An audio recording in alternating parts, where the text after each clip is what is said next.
This happened a long time ago now, and comes from a brief yet highly disturbing encounter.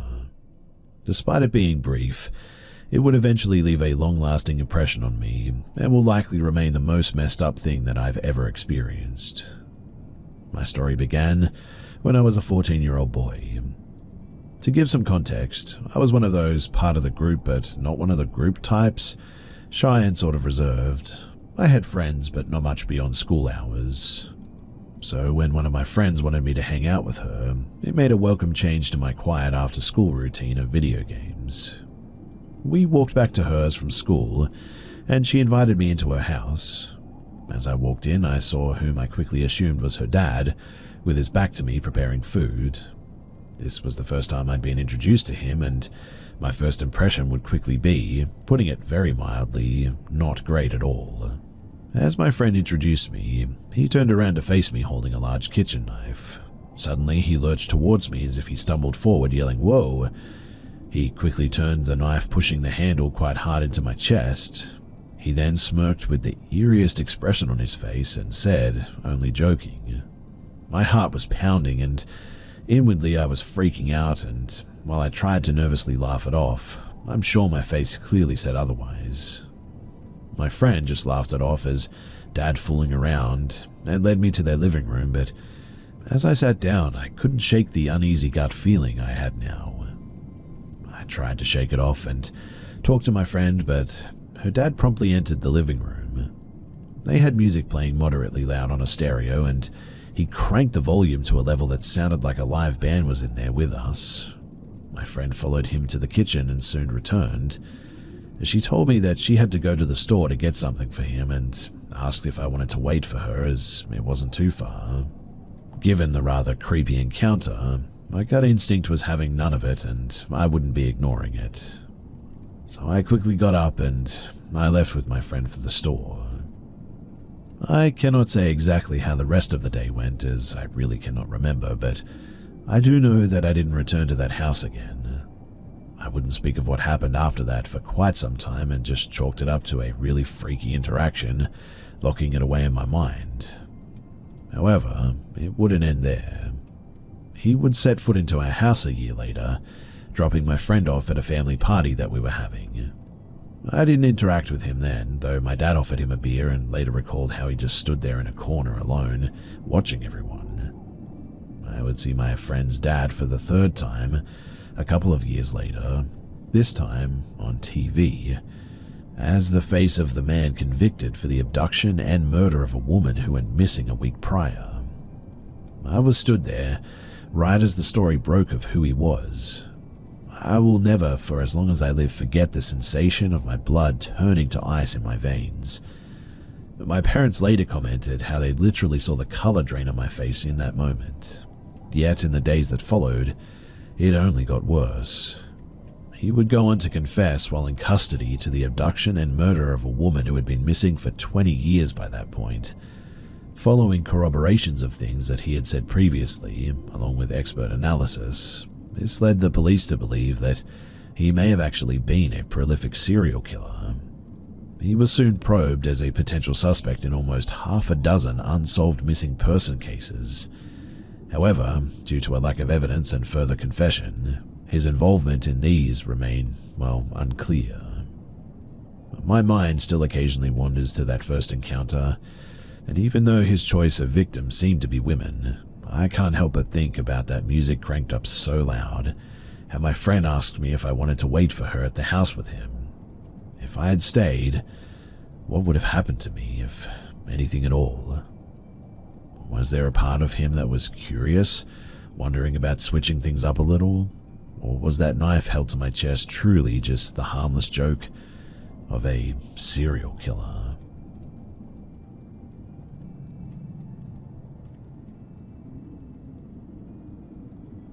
Myself and my new girlfriend, now wife, met our freshman year in college. We've now been together 11 years and started dating in 2013. Well, both of us still to this day refuse to talk about this, but I feel someone here may be able to explain it. During our sophomore year in New York, my great aunt from North Carolina passed away just before summer. So that summer, we planned to both go down to North Carolina and stay in the house to clean it up and prepare to sell to save my grandmother the hassle. Things were relatively normal for the first month. Nothing stuck out, with the exception of my Australian Shepherd would refuse to walk into the living room unless it was to go outside. He, now 15 years old, always stayed in the master bedroom or the kitchen. I even got a pinch collar to convince him to walk around the 10-acre property, but as soon as he knew that we were going into the living room, he would start yelling and barking, the hair on his back would stand up, and he would just go dead weight on me. A little bit of background to help set the scene too. I'm Ukrainian American, with my mother's side being from North Carolina. My wife is half Hispanic and half white from Southern California. My wife, then girlfriend, is a devout Catholic. No Ouija boards, no tarot cards, even Harry Potter wasn't allowed in her house growing up. I'm not religious at all, really. I was raised Roman Catholic by my dad's side and Pentecostal on my mum's, but drifted away from it all in my early high school years. My great-aunt's house looked like a Pentecostal museum when we moved in. Year-round nativity sets, angels, crosses on every mantle, a Bible on every end table, you name it. The house was built in 1901, and before my aunt owned it, my great-grandparents lived there. Imagine old brown 3-foot wide by 10-foot long wood siding, tin roof, brown shag carpet, and even some traditional pine hardwood floors in the rest of the house. Anyway, about a month into cleaning and clearing the house, we started getting woken up by my Australian Shepherd growling every night for hours on end. This, over about a week, escalated to pots falling out of cabinets randomly several times a day. I'm an extreme skeptic and swore the house was so old, especially the windows, that a draft must be causing this. At this point, we were about halfway done clearing the house, and the tension and the paranoia was really starting to get the best of us. We started getting extremely angry at one another, and started accusing one another of trying to scare the other. It got to the point where I would stay up to watch her sleep as long as I could. And then it happened. We were both in bed around 2 a.m. when my dog shrieked like he was being beaten. We both shot up to see my dog on the bed barking at the door to our room into pitch black darkness. I told my wife to stay with him, and I got up to take a look around. Everything was normal. The doors were locked, windows shut. Nothing abnormal except for one thing. All the 6 little porcelain nativity scenes in the living room and the 4 in the kitchen had all been turned to where every individual character was facing our bedroom door. The one thing that was worse, however, was baby Jesus was missing from every set. I absolutely lost it, accusing my wife of trying to freak me out, which caused her to freak out. And the whole time that we're fighting, my dog is silent, staring into the living room from the bedroom. So I had a bright idea. I just knew my wife was messing with me. So I borrowed 2 trail cameras from my hunting cousin and had a tape recorder from my classes. Without telling my wife, the following day, I planted the tape recorder somewhere that she couldn't see and put a trail camera outside facing the front door and one in the living room behind the recliner facing our bedroom door. Nothing happened for a few days, and we were set to leave on the upcoming Friday to move into our new apartment back in New York. And this was the worst week of my life that I'll never forget in a million years. Monday night, I wake up at 2 a.m. again to find my dog crying under our bed, no other activity. Tuesday night, I wake up from my wife having a terrible nightmare. I wake her up to calm her down and realize that my dog isn't in the room with us. I get up, turn on the lights, and it's freezing cold in the house. Summer in Sampson County, North Carolina is pretty hot though, so that really... We found my dog sitting in the living room staring into the fireplace. He wasn't growling or crying, he was just still. I tried to get him to come back to bed, but he just wouldn't budge. I went to grab his leash and take him for a walk. I assumed that he had to go potty, and for the first time ever, he snapped at me. I've trained this dog since he was 8 weeks old, and he's never bitten or snapped on me ever before or even after this. After about 3 attempts of him biting me, I left him in the living room and tried to get back to sleep. I woke up at 5 a.m. to him sitting on the bed, snarling at me. We stared at each other for what felt like hours before he finally laid down and started to cry like the night before. On Wednesday, my wife woke up at about 8 a.m. and I was still wide awake from the terrible night before. As I explained to her what had happened, she got up to make us a coffee, 4 steps into the kitchen, and she lets out the most blood-curdling scream I've ever heard. I bounce up instantly, run over, and there's a 6-foot black chicken snake trying to climb the wall. I grew up around them, so I grabbed it by the neck and chucked it into the backyard. Side note, we don't like to kill them down here. They eat mice and other pests, so they're good. My wife, though, was done at this point, and started packing her bags to head to New York a few days before I planned to leave. She left at 9 p.m. that Wednesday night for New York City. Wednesday night, I wake up at around 1 or 1:30 in the morning to what sounded like a crashing sound. I flip on the light, and the first thing that I notice is my dog is still asleep despite the noise. Again, I walk around the house and see nothing. I begin to walk back to the bedroom, and then that was when I see it. The rocking chair in the living room was rocking by itself. Thursday night, I wake up at around 3 a.m. to what I assume was a bobcat screaming outside my bedroom window. Google bobcat screams. It's terrifying, but I've heard them growing up in Sampson County, so yeah, it shook me, but what bothered me more was my dog was still asleep despite 4 or 5 very loud screams. My aunt wasn't some old lady who was frail and defenseless. I knew that there was a double-barreled 12-gauge in the closet, so I picked it up and checked if it was loaded. It was. Walked out the front door, and I fired a single shot into the ground to scare off the bobcat. But within seconds, the screams intensified and sounded like they were coming from all directions of the blackness. So, as shook as I was, I walked backwards back into the house, grabbed a handful of shells, and convinced my dog to at least wake up, and sat on the bed with him all night. The screams continued from about 3:30 in the morning up until 6:30. Friday morning, I'm done, shaken to my core, terrified, distressed, the whole nine, so I pack my bags, collect my dog, and I drive an hour to my grandma's house in northern Sampson County to get some sleep before I make the trip to New York. I'm telling her about what's boxed up and what's not, and then I begin to tell her about the freaky month that I've had.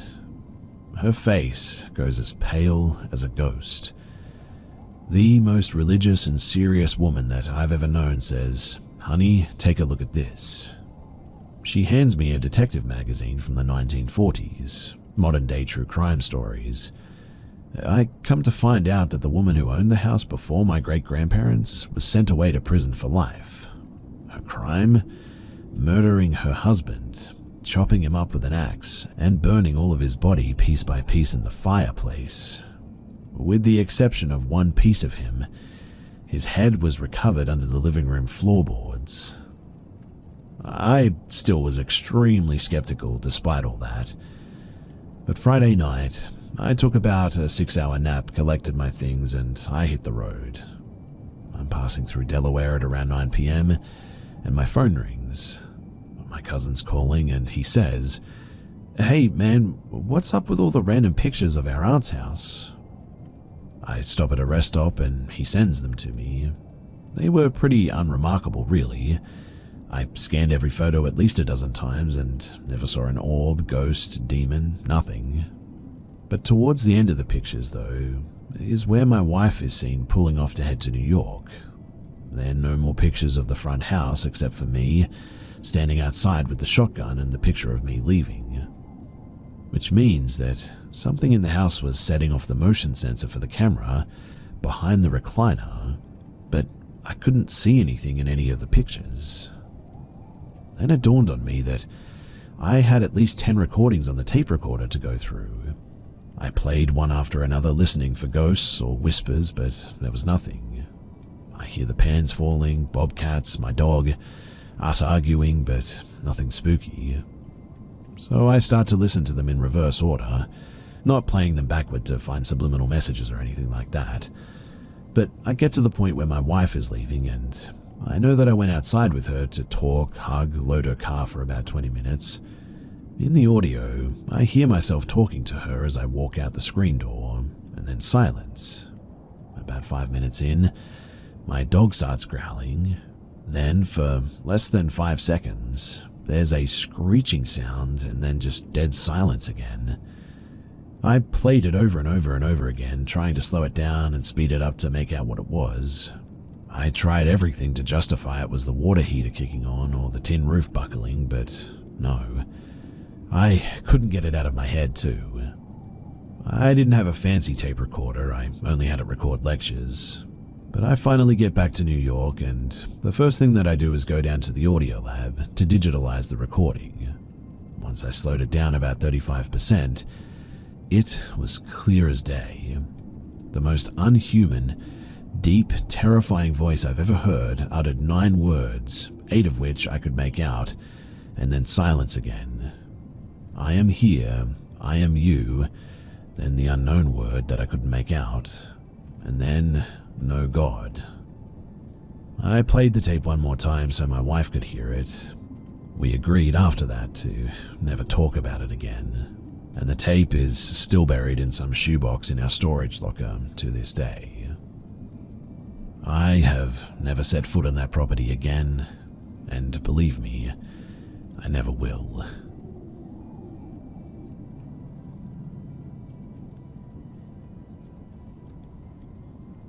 When I was 4 years old, I had cancer. When I was 5, the Make-A-Wish Foundation built me a cubby house next to our shed. I would go down there nearly every day and play. And one day, however, I noticed what looked like a man standing in the trees behind the shed. Naturally, I stayed away from it.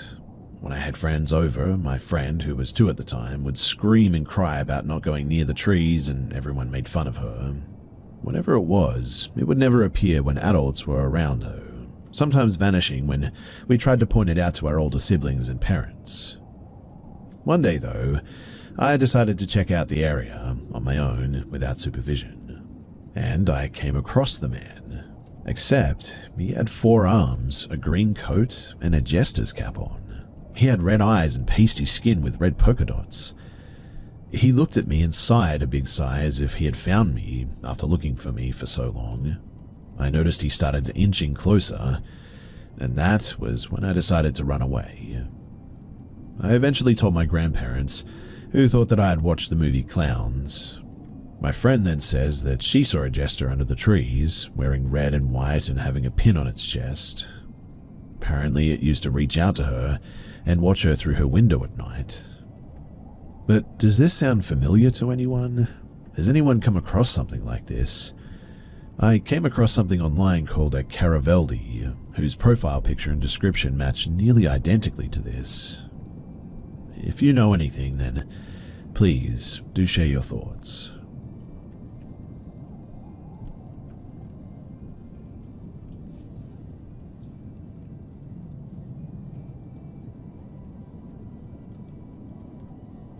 So I live in a 40s concrete duplex, and ever since moving in a year ago, things always feel a little tense once the sun goes down.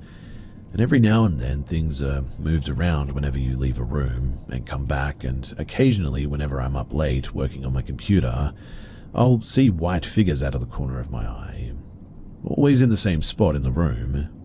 I also once had a sleep paralysis encounter where I saw it clearly as it zoomed across the room at me, but I think that I really messed up just now.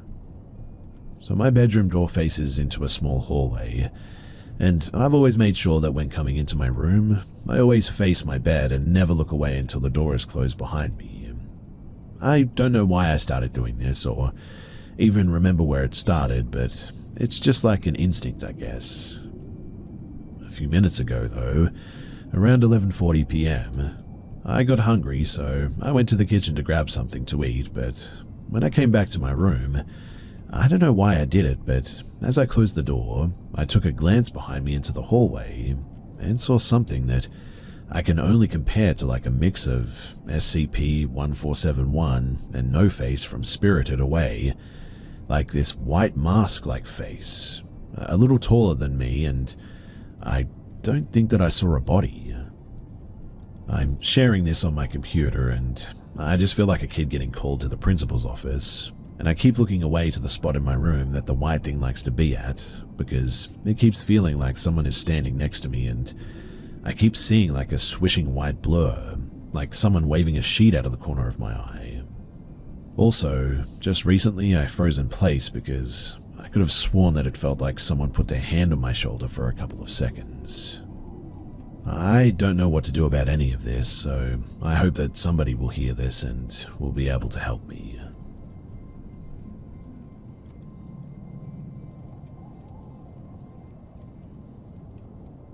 I'm not exactly sure how to start this off, but this is going to be a collection of paranormal experiences that I've had through the 31 years of my life, from early years like 1993 up to about February of 2024. Some of the timelines might be a bit fuzzy, but the events are true. I'll start with childhood and lead up to the present day. So I grew up in a house with both parents and a sister in a fairly new single-story house with absolutely no paranormal history. My sister is just shy of 2 years younger than me. At birth, my sister and I had been baptized and grown up in a Catholic family. Our parents weren't very churchy people, I guess, but our grandparents were the old-school heavy Catholic type. My parents would recall stories to us when we were very little, such as my room was the coldest in the house no matter what. This could be caused from how the ventilation was built for the house, so that wasn't anything too wild. Other things they said were hearing loud bangs on the other side of the house when they're home, pantry doors and silverware drawers being opened when they would come home, and having the washer and dryer start up on their own. They don't remember any of this happening prior to me, the firstborn, being born. As far as I'm aware, they never sold my soul to any demons or anything, because we sure never had much luck or money. But as far as this activity goes, I don't really remember any of this taking place, and I feel like if I did, I wouldn't understand the magnitude of it all anyway. One instance, though, I do recall is being around 7-ish years old and being at a close friend's house. We were sitting on the floor of his bedroom playing Yu-Gi-Oh! He had one of those small Nickelodeon TVs in there, and the remote was on the floor. While we were playing, the remote was going back and forth under his bed and out toward us. We just stared at this in awe. Not realizing this was insane, we just went on about our lives as if nothing happened. Moving into later childhood and teen years, that was when things really picked up. Now, my sister had started to tell my mum and I that she was seeing shadows and felt uncomfortable. My mum also told us that she was seeing shadows and it was intermittent when things would occur. I had personally never seen what they were talking about and was thankful for that. All I recalled during that time was hearing footsteps outside of my room. We had since moved into a trailer due to some tragic life issues, and my mum would tell us that it was some animal under the floor causing the noises. I put full faith into that thought at the time, but looking back, there is just no way. The footsteps as well would be a constant until I moved out. I was in this home from 5 years old till about 22. Growing up, I would always stay the night at friends' houses for Halo LAN parties and try to recreate the food that we saw in epic mealtime. One of my friends had some paranormal things going on over there, and I cannot specifically tie these events to what I dealt with, but I just think it was a wild coincidence. So he had told us that he believed that a little girl was haunting his house, and had dealt with various things like noises and sightings. One specific night, I remember laying on the floor going to bed after another solid gaming sesh, and I could hear this Faith carousel music. I put up with it for a few minutes and finally said, "Hey, could you shut off the volume on your DS? We can't sleep." Turns out, he was out cold, and that wasn't him. After I woke him up, we just sat there and stared at each other. He told me that he had toys in the attic and that he thought the little girl was playing with them. So, like most level-headed teenage boys, we decided to ghost hunt. At the time, the show on Sci-Fi, Ghost Hunters with the Taps team, was huge. We had this old-school recording device, and we would walk around the house asking questions, waiting for a response. We finally got the courage to crawl into the attic where the noises had been coming from, and began to have a classic EVP session. It was pitch black outside of the small little flashlight that we brought, and there were about 5 of us seated on the beams asking whatever came to our minds. After some time up there and no responses, that we could hear anyway, we wrapped up and we came down, but left the recorder up there for a period of time that escapes my memory. As we played the tape back, we got to the point where we shut the attic and were all back downstairs, and we actually caught a little girl saying what sounded like "mummy," and that was terrifying to us. I mean, we got what we wanted to find, but you don't really think that you would hit on anything. Fast forward a bit towards high school, my mum would ask me if I was moving shampoo bottles in her bathroom. And as a typical teenage jerk, I love doing pranks, but this wasn't me, and my sister isn't that kind of person at all. This would happen maybe once a month or so, it felt like. Along with this too, we would have lights turn on and off. My mum would find ways to debunk things as to not scare us. The other major incident though would be doors opening and closing, but it was only always my bedroom door for some reason. From where my dad sat most nights playing games well into the early morning hours, he could see my door. He would ask me in the morning if I happened to get up last night, and it was never me opening it. My mum had tried a few times to sage the house and cleanse it of the evil spirits, but this honestly did nothing. In fact, activity never slowed down or picked up, as if she had never tried it at all. In high school, I decided to follow in the family footsteps and start a career in fire or EMS. I took a high school course for EMT and graduated with my EMT cert. I joined a volunteer fire department shortly after graduating to get some experience with the hopes to go career eventually. About 3 years after high school, my nana passed away, and I was very close with her, and this was a sudden death as well.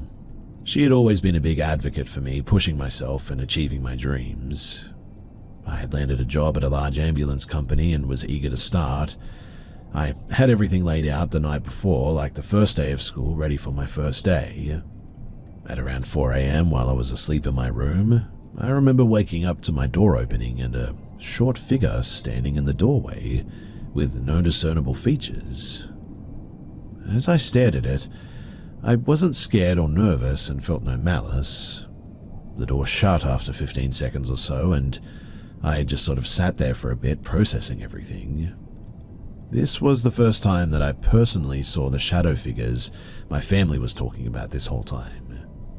That morning, I told my mum about what had happened, and she said that it wasn't her opening it. She suggested the thought that it could have been my nana checking on me on my first day. She was about 5'2" on a good day, so in my head that sort of added up with what I saw, and so I just went about life. Fast forward a few years, I'm now a firefighter paramedic in a career department, and I've proposed to my high school sweetheart. We just got our own apartment in a neighboring city, and we have our first pup, a wiener dog named Rocky. My fiancé was aware of some of the things that happened to me and my family growing up, but we had no idea that things were going to continue once I moved out. Our lives in this apartment pretty much consisted of me working my rotation of 24 hours on a 48 hours off, which is a pretty standard firefighter schedule, and Erica was going to school to become a dental hygienist.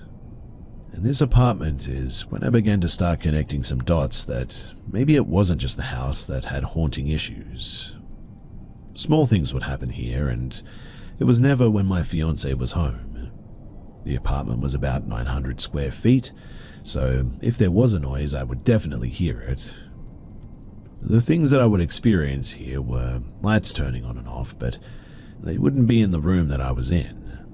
For instance, the bathroom would turn on and I would be in the kitchen, The toilet would flush on its own, and we had motion sensor rope lights in our small walk-in closet in our bedroom that would turn on in the middle of the night. I remember feeling like someone was with me, but I never felt like it was harmful, just like I was in a crowded room in a sense. I remember hearing female whispers, but would often chalk it up to being in an apartment, even though most of the place would be vacant during the day with my neighbors being at work. During this time, I began to have very traumatic calls at work, the biggest event being one where 2 toddlers were unfortunately killed. This caused my mental health to decline, and there was a strong correlation with this and the activity that seemed to surround me. I began to go through therapy to help with coping through the work issues too. Outside of these small events, nothing drastic happened in the short time that we were at this apartment. We had set our sights on purchasing a home and starting a family. By this time, Erica had graduated and began working in her desired field, and I was as well. We had gone home shopping and found the perfect house for us in a neighboring city that was close to our jobs, family, and friends. Picking up from the apartment, we had moved into the new house and everything was perfect. We had finally made it. 2 kids from the trailer park with successful lives and a beautiful home. Things with work, however, continued to be difficult. I would go on several calls that involved horrible stuff, and working in healthcare during COVID was one of the most miserable and draining things I've ever done. My mental health was at an all-time low, and I was going to therapy on a weekly basis at this point. Through all of this, I never experienced anything at work, even though I spent so much time there. I feel like this was a catalyst for events that followed, though. Once I was at my lowest was when things escalated to new heights. One of the earliest signs something was still going on involved an artsy bathroom sign and a wall-mounted toilet paper holder. You see, my wife had this sign positioned right over this holder, and in theory, a normal household shouldn't have any issues. We heard a loud bang one day, though, and went to that small bathroom and saw the sign on the floor. Thinking this was odd since, no door was closed, no wind was coming through, we put it back up and we shut the door. About 2 minutes later, it fell again and landed directly on the holder. Then it hit me. This thing is still here, and it was still messing with me. This proceeded to happen over and over again in the next several weeks at completely random times, and each time striking the holder. It happened so much that it finally knocked the holder off the wall, and once it was removed, that sign hasn't moved in years since then. Things began to happen more in the open and during the day, too. The first instance that was in front of my wife was in our side living room area, and my wife was cleaning the floors. We had a sort of power surge in the kitchen, and her jacket flew off the back of the chair in the dining room, which is next to the kitchen.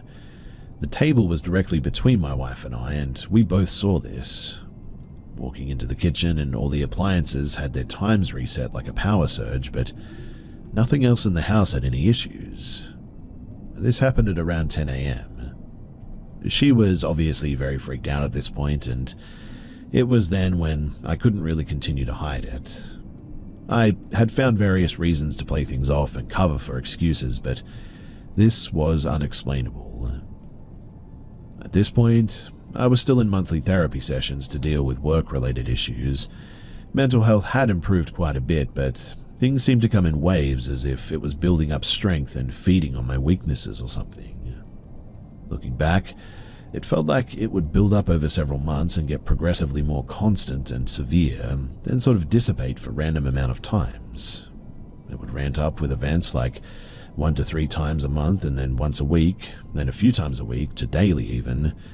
It would usually build up in severity and then just back to nothing. I would be downstairs in our 2-story home gaming late at night and have lights turn on where I can see them.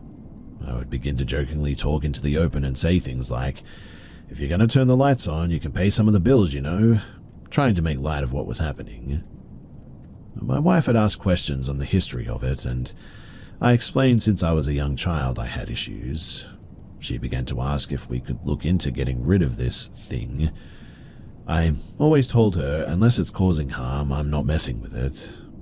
The absolute terror of the unknown was enough for me to just deal with it, I guess, but I was a decent horror buff at this point, even though my daily life was basically one.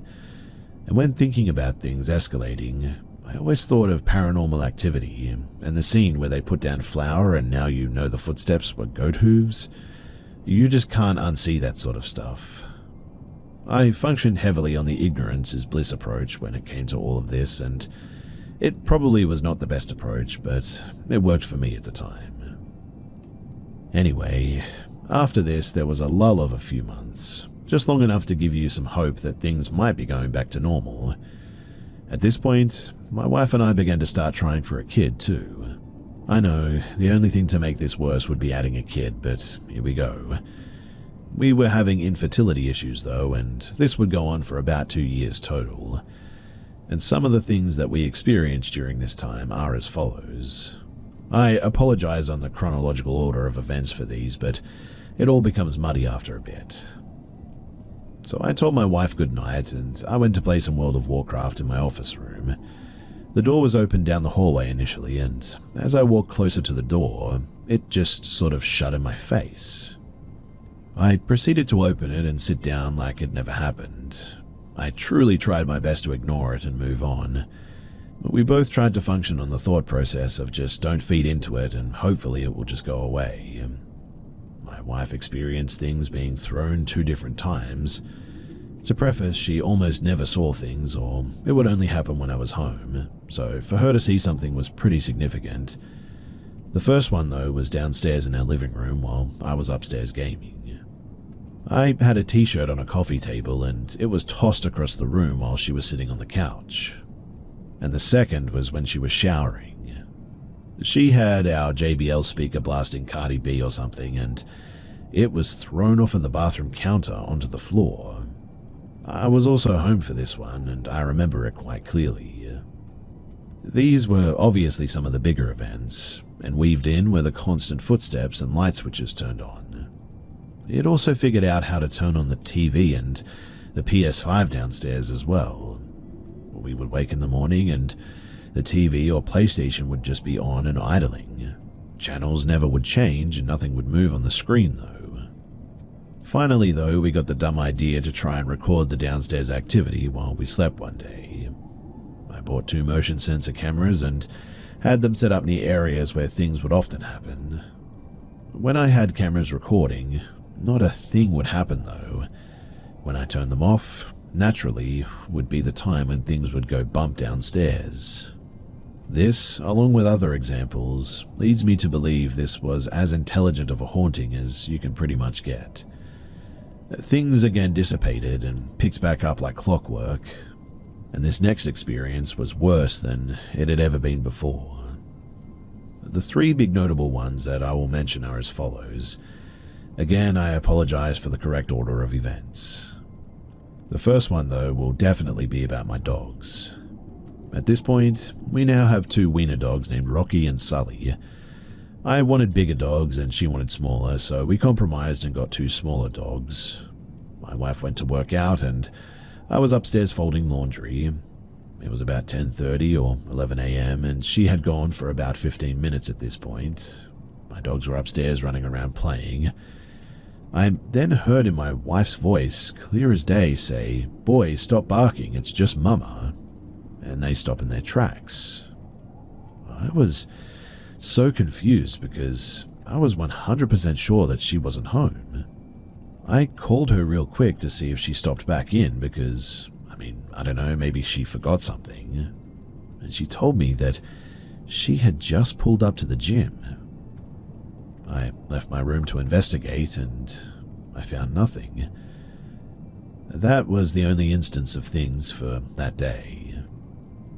The next one I can recall was another midday experience where I was home alone. It was around noon and I had just come downstairs for lunch. We had just recently had our anniversary and there was a balloon in the house, and the balloon had originally been in the dining room, and the exits of that room have maybe approximately a 1-foot slip for the doorway to go to the next room. But the balloon had left the room and was actively floating in front of me in the kitchen, slowly bobbing up and down, and It made its way to the back of the living room. For it to be able to leave the initial dining room, it definitely had to be physically moved. It wouldn't have any way to duck into the doorway either. I just stood there watching this in disbelief. But at this point, I had dealt with enough and decided to retaliate. So I grabbed a knife from the butcher's block and popped that balloon, put the knife back, and made some lunch, and I went upstairs. I had one of the dogs in my lap, watching some Twitch stream on my PC, when I just felt a burning sensation on my leg. This was maybe about 15 minutes later. I was wearing long jogger-style pants and pulled them up to see what it was, and I saw 3 long scratch marks about 1 inch apart on my thigh. This was the point that scared the absolute heck out of me, and after that, I had just turned to open the room and apologize and said that we were even and I would like to continue to try and live in harmony. And nothing else happened that day. Now, the final experience in this stretch was a little more convoluted, I guess you could say. At work, I had been going through a rough patch with very traumatic calls. I would tend to have very vivid night terrors after these as well. This batch had consisted of a few cases involving juveniles and another person versus a train, and this specific dream was different though. I was in my home and heavy footsteps were sprinting for me. I was screaming my wife's name for help and banging on walls, but no noise was coming out. I felt as if my mouth was being held shut, and I was using my hands to pry my mouth free. I had actually awoke and was screaming my wife's name when I woke up, which obviously really messed up the both of us. But this was the peak of the activity for this stretch. After this, things just seemed to die down for about a year. I had been talking with my therapist about the paranormal activity that I was dealing with, as it was a big factor in my mental health. Dealing with death at work all day and then coming home where I'm supposed to be able to unwind and relax was almost worse than working most days. We had discussed the possibility of what this could be and came up with a poltergeist style of haunting which definitely fit the description from what I could find. It basically is described as a malignant haunting that can interact with objects and feeds off of bad energy, which added up with all the depression that I had been going through with work and the infertility issues that we had, up to experiencing a miscarriage as well. At this point, we were able to have a happy, healthy baby girl in December of 2022. I don't really recall much going on at this point. I would say about 6 months into her being around was when things started to pick back up again, slowly as it had. Lights going on and off, footsteps, door handles jiggling to rooms that we're in, the go-tos of the haunting, I guess you could say. We had lightly discussed the issues of having our daughter to be in the same environment as this thing.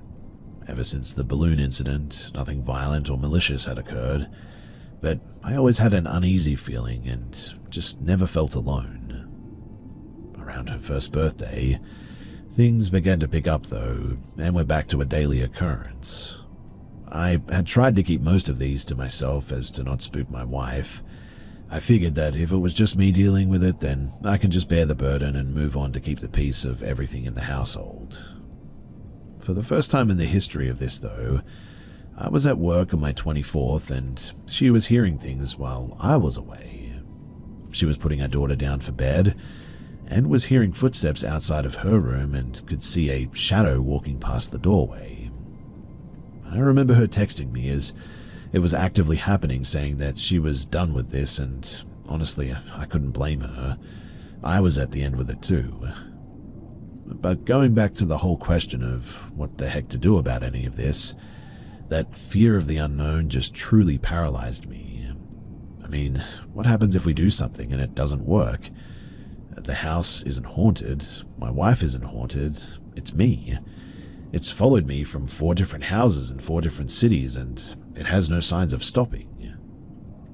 I had begun to do some research into what the heck I needed to do. I began even asking co-workers if they had anything like this, and they thought that I was absolutely crazy, not that I blamed them. My lieutenant kept asking if I had any photo or video proof, and I told him that I tried once, but never again. Once I knew what was in there, It would have been game over, to be honest. For Christmas, though, my wife bought me an LED gamer tag sign that would light up bright red. It actually came from overseas, so I had to Amazon order an American outlet adapter for it, and once it showed up, I plugged that bad boy in and it was absolutely beautiful.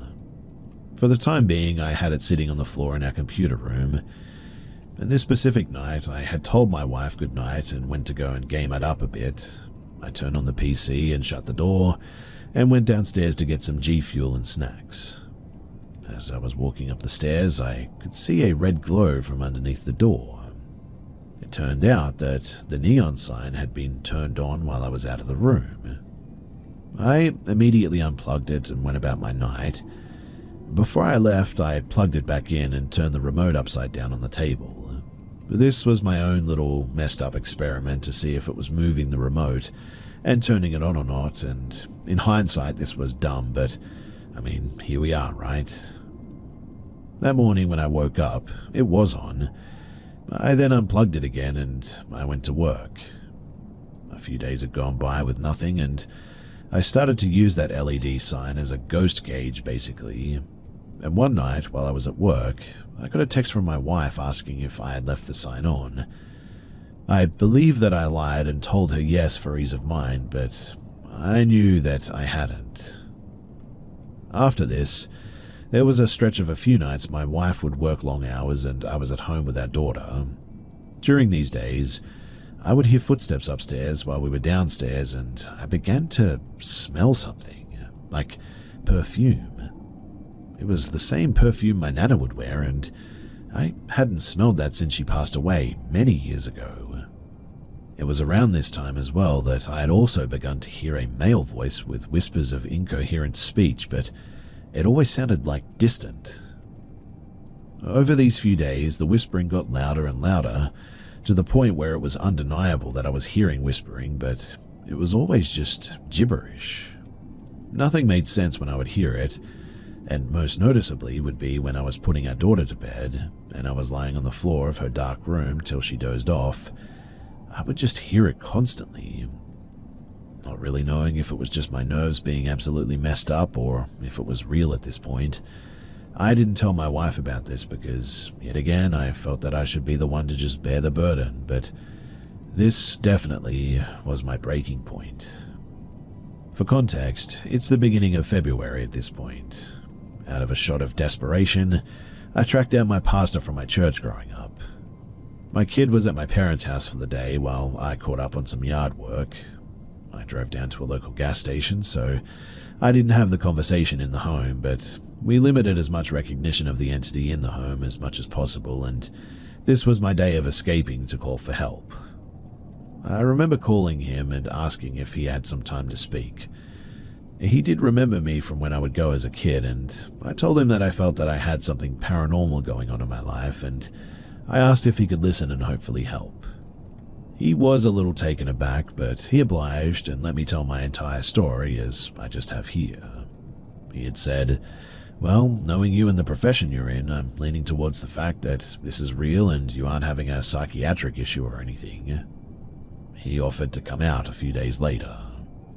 He told me that he was going to contact a specific group of people he knew in the Catholic Church, whose job was to deal with exorcisms and get some advice on how to approach this. He gave me the confidence that we would solve it, and at that, I began to cry. I had mixed emotions of terror and joy, hoping this would be the end, but having no clue how this would go. I spoke with my wife about the ordeal, and the pastor was going to come and help us. He asked that we all be present in the house during this ceremony. Once he showed up to the house, he greeted us with a smile and said that he was going to bless the house and us inside of it. We walked with him to each room as he was saying prayers and tossing holy water throughout. The entire time I was waiting for the absolute worst to occur. Every horror movie you see at this point always goes to the worst thing possible and somebody dies. Once he had walked through the house and blessed each room, we then went to the living room and locked hands and prayed. This process took about 45 minutes to an hour. I'm honestly not the biggest religious guy around and mainly went to church because of family, but I was all in on this because we had no other choice, really. Father Doug then gave me the number to what I can describe as the Exorcist hotline. He said if things persist or get worse, that I could call that number immediately and they would help. But it's been about, 6 months now at the time of sharing this, as I lay in my bed at work and things have stopped completely since that day. This is all 100% true, and I have zero proof of any of this, besides the accounts of my family and myself correlating, I guess. Some people are skeptical of ghost stories, and I'm just glad mine is over for now, to be honest. I was inspired to share this and put it down here and have this chapter of my life logged somewhere, so thanks for listening and thanks for the opportunity to share all of this.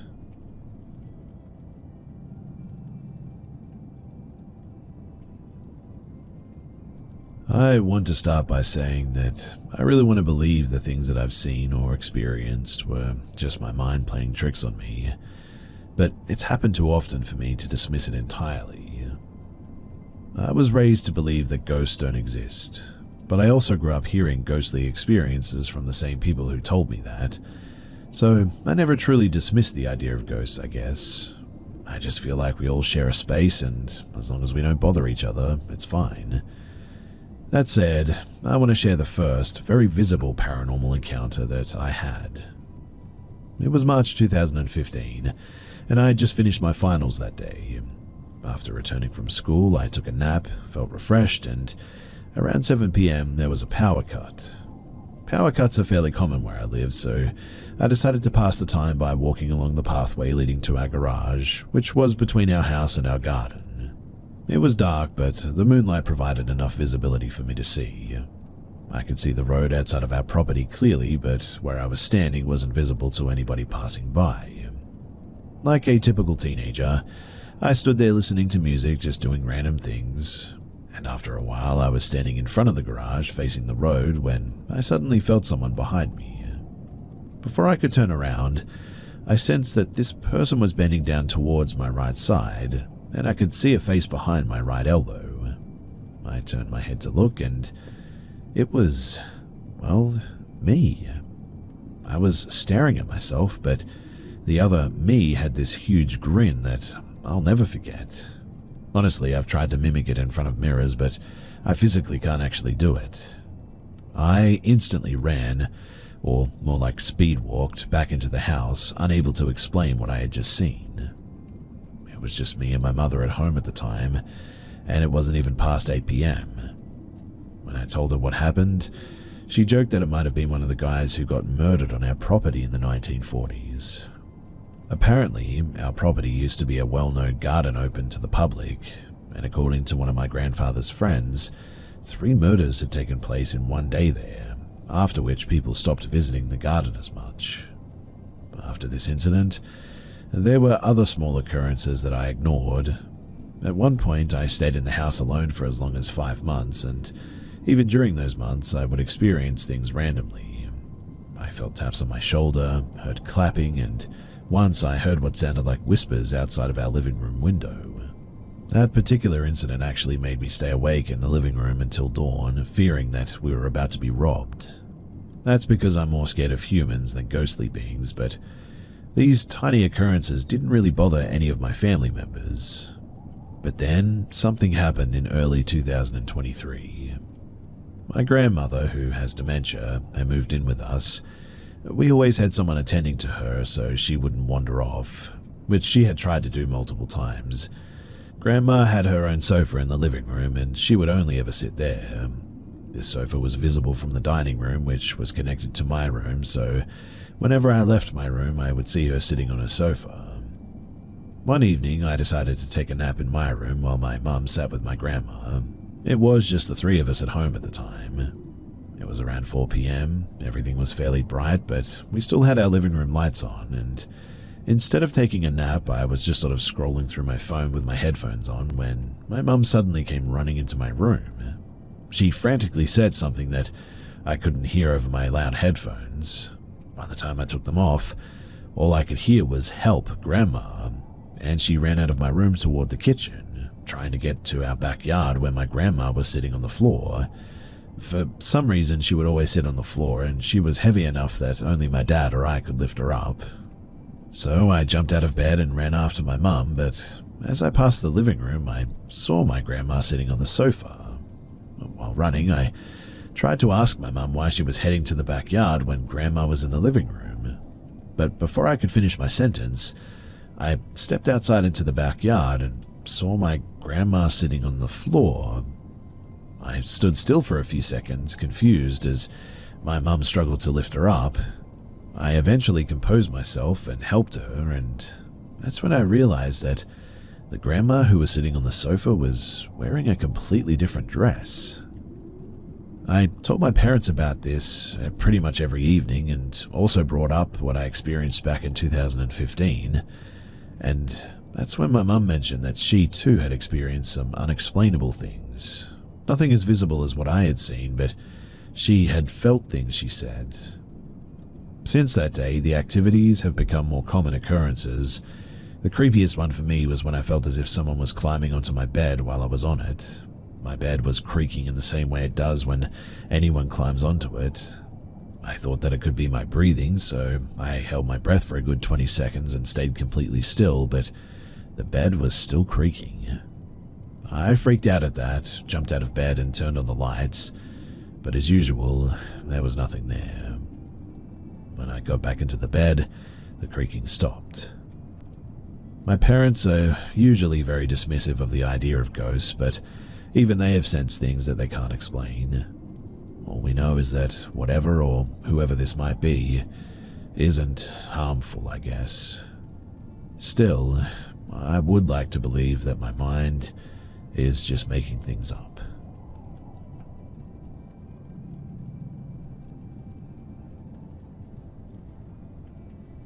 This happened 25 plus years ago. Me and friends, out at a park and boat dock on the Ohio River between Cincinnati and Louisville, probably 25 miles from there, we're on a dock that goes probably 30 foot out into the river with a 10 by 10 platform at the end. We're on the Kentucky side, Indiana on the other side of the river. We'd go to this park to sit on the dock and drink and just chat in a cool, quiet place. This was a regular occurrence about every other weekend.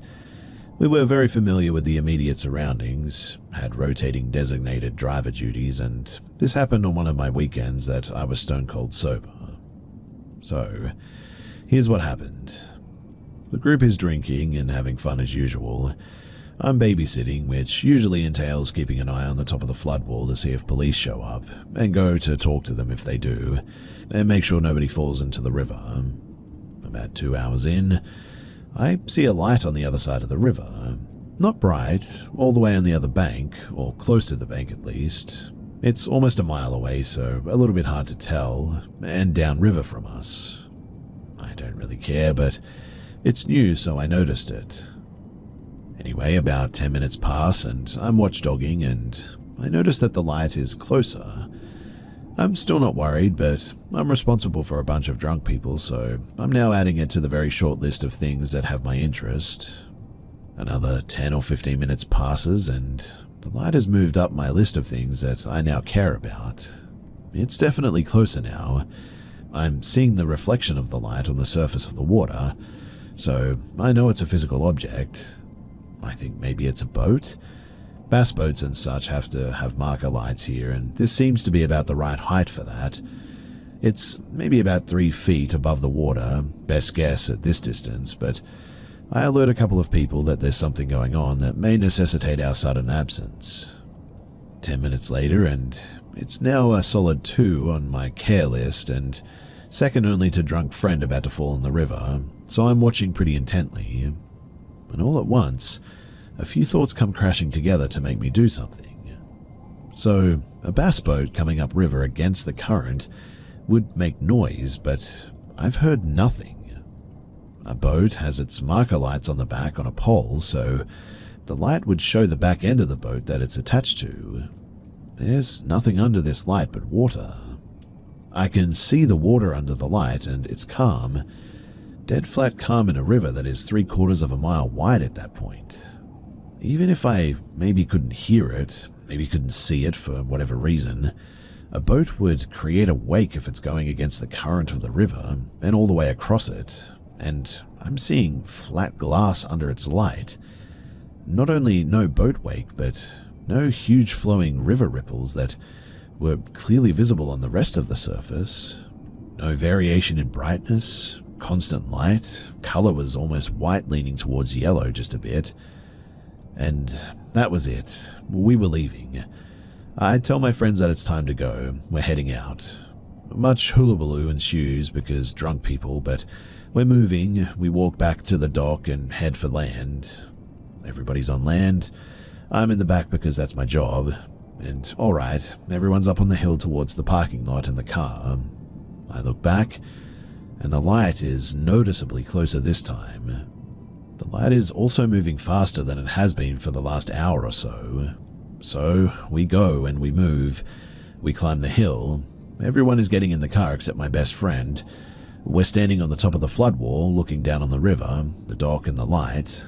The light is now dead center over the middle of the 10 by 10 platform at the end of the dock. But there's nothing under it but the dock. It's lighting up the area under it, and it's honestly just a light attached to, well, nothing. It's just a light, approximately the size of a light bulb, I guess, probably a bit smaller, lighting up the place that we were just sitting. And now it's moving toward us, crossing above the walkway from the platform toward land and us. And it's moving faster than it was over the water, probably a solid human walking speed now. We all dive into the car at this, and we all just get the heck out of there. My question for all of you guys is, what the heck did we see? What was it doing? Why did it care that we were there at that place that we've been dozens of times before? I'm used to having a probably or even possible explanation for things, but this thing that we saw, I just don't have anything, but I know what I saw, and I don't know what to call it.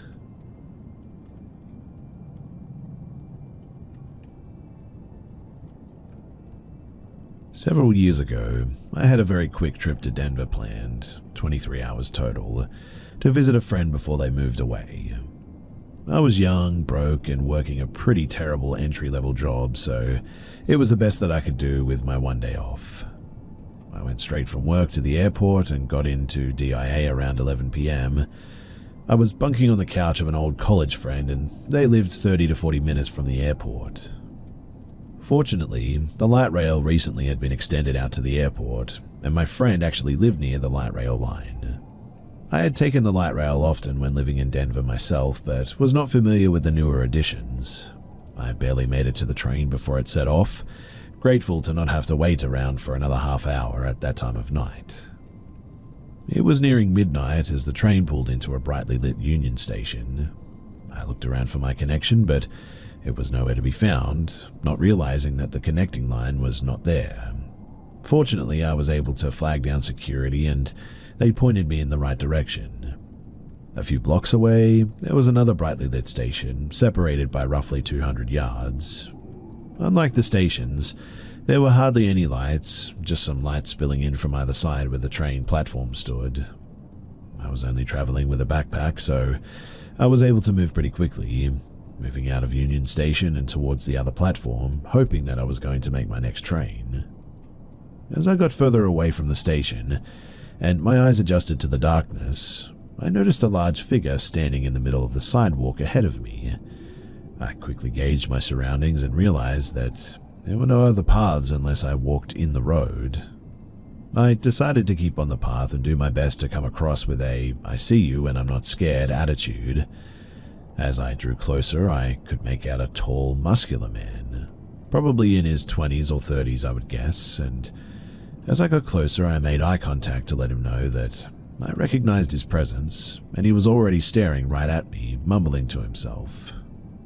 As I passed by him, I could hear what he was mumbling.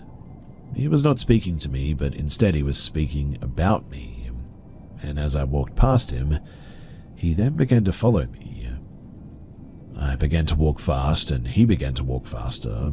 All the while, he was saying things like, "Oh, look at that body, she's so fine, I want to feel that body," along with other sexual and crude comments about me, all being muttered to himself. The second station was still another 100 yards or so away, and there was nowhere that I could go in between. I pulled out my cell phone and rang my dad, desperate for him to answer. The call went to voicemail, but I pretended that he picked up. As soon as I began talking, though, the man spoke to me for the first time and said, "Oh girl, I didn't mean you no harm," and the footsteps faded back. I kept up the fake conversation for a moment longer, before looking back, and he was nowhere to be found. Like I mentioned previously, I had looked around for places that I could escape and could not find any. I'm confident too with his size that if he had done anything, I would not have stood a chance. I burst into the light of the station, barely made my train, and ultimately missed my stop because I was so shaken up and had to ride the train back around. I finally rested my head on a pillow at my friend's at around 2 a.m. and never to travel alone at night ever again.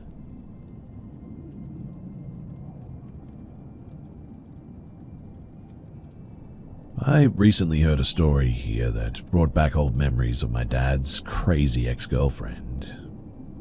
This took place when I was around 8 or 9 years old, so I guess it would have been the year of like 1997. So my parents had gotten divorced several years prior, so me and my little sister, 2 years younger, used to stay with our dad every other weekend. One day, he introduced us to this new girlfriend, Rachel, who was a tall blonde woman that had apparently won some kind of beauty pageant or something. I remember those first months of getting to know Rachel as fun. She seemed like a nice lady, to be honest. I also think my initial impression of her was helped by the fact that she had a rather cuddly grey parrot and a pet raven that could talk, which of course made my younger self quite ecstatic. But after a while, things started to change. I began to notice that she could be a bit odd at times, saying weird things or acting a bit strangely. We started seeing her less frequently when staying with our dad, and then one day he told us that they'd broke up and that we wouldn't be seeing her anymore. He also told us that we shouldn't talk to her or go home with her if she showed up at school. Not long after that, Rachel really started harassing my dad. She would randomly turn up at places we went to visit during weekends, trying to talk with us.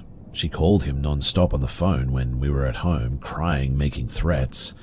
It usually didn't stop until he pulled the plug even. Years later, I found out that she had even threatened to kill me and my sister on several occasions, and that Dad got a restraining order in the end. Rachel also keyed my dad's car, broke into his company to trash it, and stole a lot of money that he never got back. She even started writing threatening letters to my mum. My parents have always been good friends ever since the divorce, and it all culminated with a letter from the authorities. A letter accusing my dad of, well, lots of horrible things done to children. I still vividly remember how Mum sat us down in our room, holding the letter, a deep look of concern on her face, asking if Dad had ever done anything inappropriate to us, which of course he never had. It later turned out, though, that it was Rachel who had falsely accused him of everything in that letter, in an attempt to prevent him from seeing us. I remember feeling really angry about this, and upset that she had gone to such lengths. The last memory, though, I have of Rachel was a few weeks before Christmas. We were staying at my dad's place over the weekend. It was a 2-story apartment complex with a large window spanning an entire wall, floor to ceiling, in the living room where we had just sat down to watch TV. Next to the window there was a glass door leading onto a stone patio, bordering a lawn that ended with a tall hedge, and on this particular day, the outdoor lights had been switched off, which means that it was pitch black outside as the intro to Superman started playing. A while into the episode, I suddenly heard a strange, sharp noise coming from the window. It sounded like something was clawing on the glass in an attempt to get in. The sofa that I was sitting on was placed right in front of that window, so I had my back toward it when I slowly turned around to look over my shoulder, heart thumping in my chest, hair standing on end as if I was being watched. But all that came into view was a pitch-black darkness lurking behind my own reflection. By this point, Dad had also heard the sound and gotten up to turn on the patio lights. When the outside suddenly flooded with light, I found myself staring into the face of a smiling blonde woman peering into our living room. Need I tell you that I screamed? Both me and my sister flew up from the couch like it had been scorched with fire and ran behind our dad. When I looked toward the window again, I saw Rachel with both of her hands up against the glass, tightly cupped beside her face as she was trying to look inside.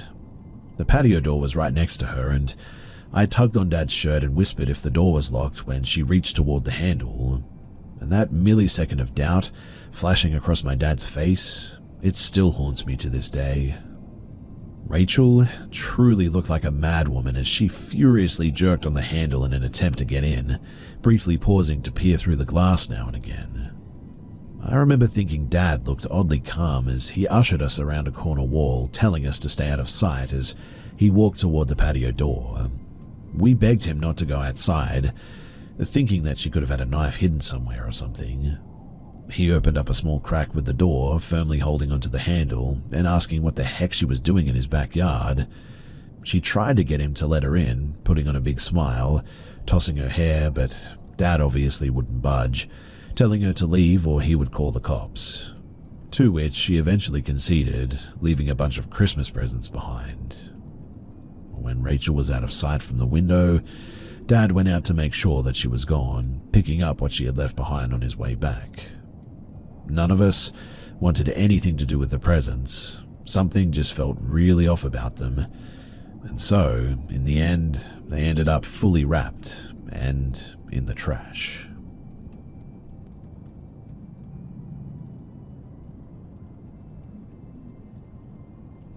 This took place back in 2019 when I was 11.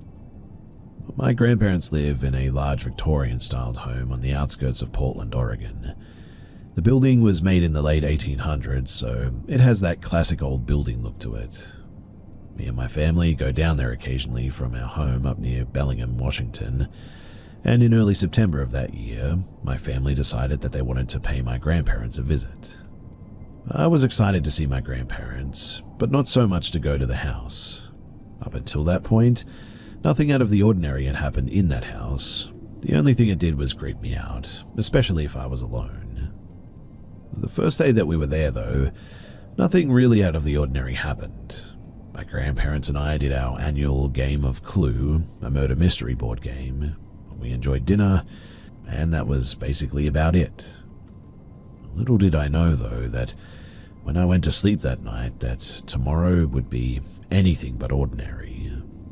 When I got up the next day, I was excited because I was a die-hard Seahawks fan, and today was going to be their first game of the season. Outside it was warm and muggy, so in my room, which was one of the 2 rooms on the 3rd floor, I had the window open with the fan on to let all the hot air out. Later that day, my dad came up to my room and said that he and everyone else was going to go on a walk. I acknowledged him by nodding, glued to the Seahawks game that was on my tablet screen. He then left and shut the door behind him. And what happens next still terrifies me to this day. About 10 minutes later, I heard what I thought to be my mum yelling from downstairs, somewhat annoyed. I stood up and turned the fan off next to the window, so as to listen if my mum was actually calling me, or if my mind was playing tricks on me. Then I heard it again. My mum was definitely calling my name.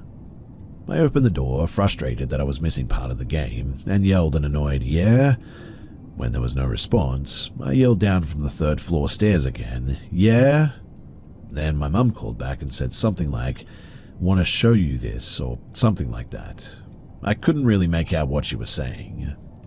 Annoyed, but not wanting to ignore my mum, I hurried down the stairs onto the 2nd floor. "Where are you?" I called, genuinely not knowing where she was. "Here," she said. It sounded like it was coming from the 1st floor, but something was off.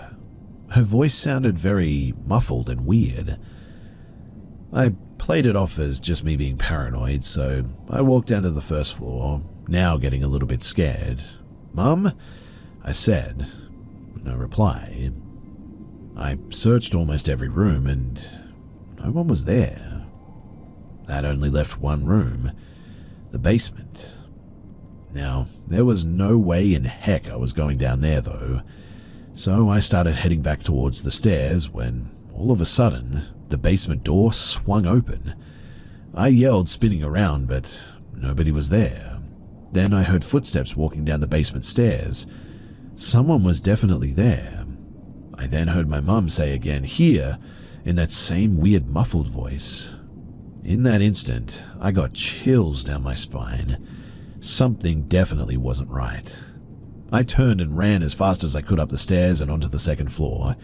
I ran across the kitchen to the narrow staircase that led up to the third floor. Then I stopped dead in my tracks, paralyzed with fear.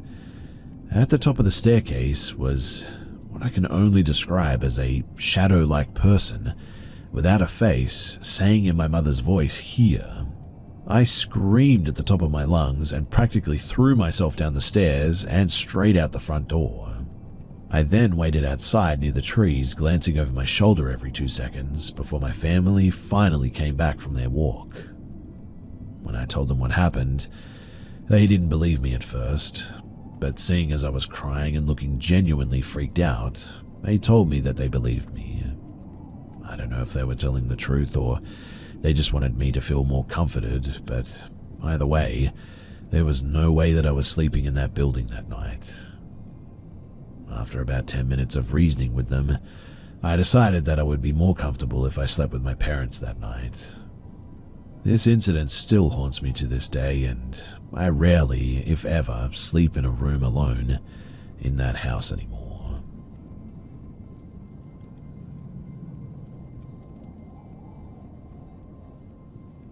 On a quiet winter evening about a year ago, I witnessed something that I can only describe as out of this world.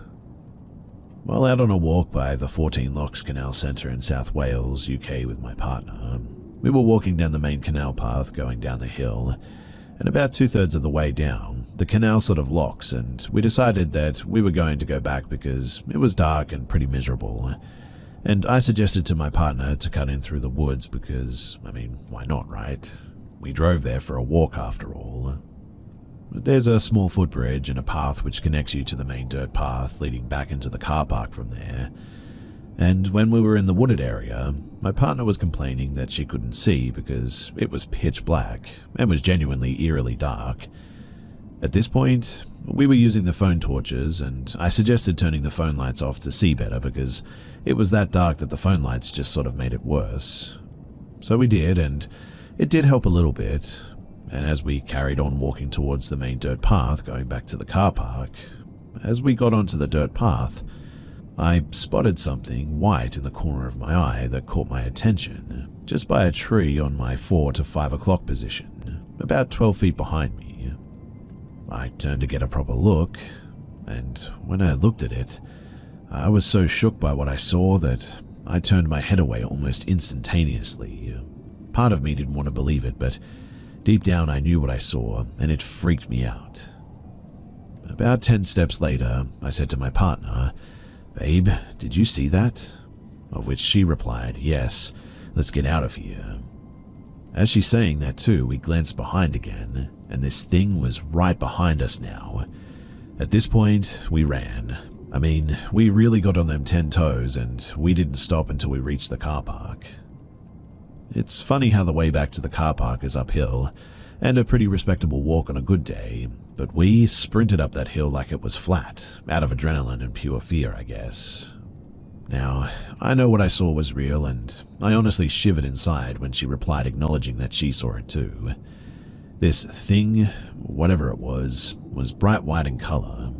I can only describe it as a skinny-ish figure, but the thing is that there wasn't any obvious legs, arms, or features. It was about 6 to 7 feet tall and had a glow to it, and it hovered about a foot off the ground as well. I can remember this day like it was yesterday.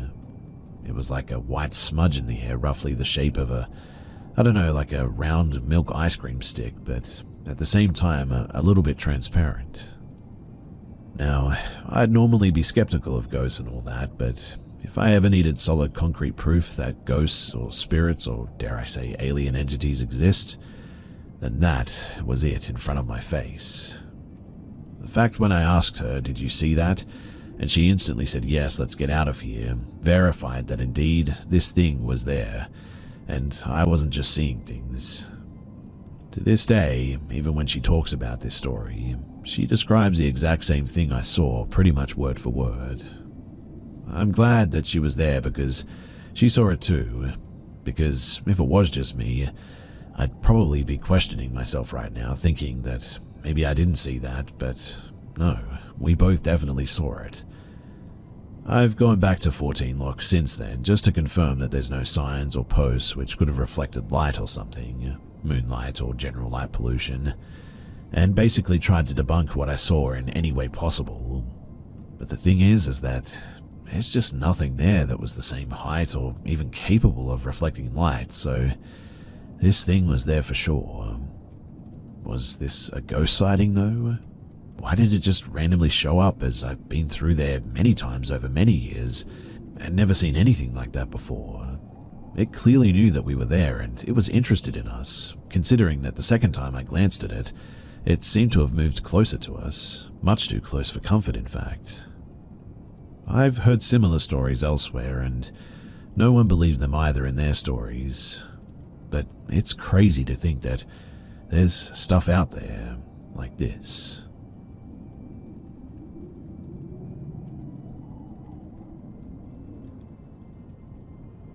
It was 1997. I was 28 and my then boyfriend and I lived in a remote village in Lincolnshire, England. He had a job where he worked from 6 p.m. to 6 a.m. and I was working in a bar, so I would take him to and from work so I could get myself to work with one car that we shared. It's probably worth mentioning too that the car was brand new. It had something crazy like 18 miles on the clock when we got it. I wanted something newer than the car that we had before because I didn't like the idea of being stranded down a dark country lane if the old car decided to just, end itself when I was driving alone. I don't know how many people know Lincolnshire, but most of it is rural with thin winding roads, and the place is so flat that you can see for miles. Now, I used to drive to pick my ex up, and the views in spring when the mornings were getting lighter was and still are absolutely breathtaking. Imagine farmers' fields all around you with basic little roads snaking along the edges. The fields themselves were separated in rows by not quite saplings but trees that would be a couple of years old, still thin and a bit gangly, and at this particular time of year were just starting to show hints of new leaves on their skinny branches. An absolutely beautiful drive in the lighter mornings, mainly because I was usually the only person on the road, so I could also drive as slow as I liked to watch the sun coming up over the horizon. So, I hope I've described the place enough to paint a bit of an image. And here's what happened. So one morning I was driving along the little road. It was about 5:30 in the morning and the sun was just peeking out on the horizon and the sky was completely cloudless. I slowed down to watch it, as I often did, not paying much attention to the trees as they were in a row that ran down the side of the field, so they were never in the way of the view. When in my peripheral, I thought that I saw something move against the skinny trees. So I stopped the car completely, thinking that it might be a deer or something interesting like that. I waited for a few seconds and nothing happened, so I was just about to restart the car when I saw two of the trees walking out of the lineup. I say trees, but I don't have a clue what they actually were. Remember, this is a long time before the internet and the Slender Man and all the tales and superstitions, etc. I was literally frozen to the spot with fear. Two tall things walked out of the line of trees and started walking over to me. I was about 50 to 60 yards away from them, and the only thing that I could describe them as were oversized stick insects. They had 2 long legs and 2 long arms that almost touched the ground, and I'd say the tallest one must have been easily 12 feet tall, the smaller one maybe 10. They walked in a fluid motion, as if they were wading through treacle, almost like long hair would glide through water. It was just slow and very graceful. When my brain finally kicked into flight mode, I started my car and glanced over to see how close they had gotten. All the while I was putting my car into gear and started it moving. The tallest one slowly lifted his arm up, like a silk scarf gliding through light wind, and pointed it at me. And it was then that my car instantly stalled. The dashboard warning lights were all on, all of them lit up, and at the same time I just got the worst pain in my face all of a sudden. Mainly my jaw, but it made me scream out in agony and I almost blacked out. With the pain debilitating me, I knew that I needed to get away, fast. I was so terrified that the car wouldn't start again because all the lights were still on. So I turned the engine entirely off and thankfully it started again, and I drove like a mad woman to get out of sight. All the time my face or jaw was burning, and when I got to my ex's work, he gave me a bottle of water to cool me down, but it didn't do much to help. And for weeks my mouth felt like I had chewed on poison ivy, my jaw feeling like I had an abscess under each molar. I needed to see a dentist, and I knew that, but explaining what had happened would have made me feel stupid, so in the end I put it off. I had 3 amalgam fillings, all of my lower molars, and once the worst of the pain had gone, a couple of months later, weirdly I couldn't put anything metal in my mouth without getting a shock, like licking a battery shock. So I was eating with plastic cutlery all the time, and decided to give in and see if the dentist would change the fillings to ceramic ones. The dentist looked in my mouth and asked what had happened to my teeth. I played it off casually and asked why, because my fillings apparently looked like balls of mercury. So I explained the car ride, etc., and he said that my fillings looked like they had melted and pulled into smooth, rounded metal balls. I can assure you, too, that every word of this is true. I don't mind banter or questions, but please just don't be mean.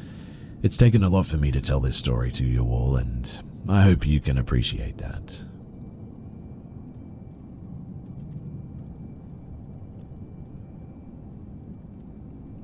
I lived in this farmhouse from 2 to 10 years of age, and my mum said ever since we moved there that I would tell her every morning that somebody was sitting at the foot of my bed.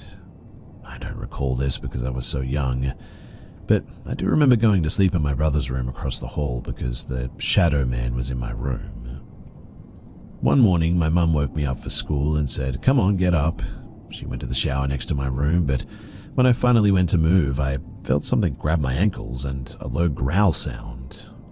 I absolutely just froze at that and remembered the anxiety that I felt, and my eyes watering too.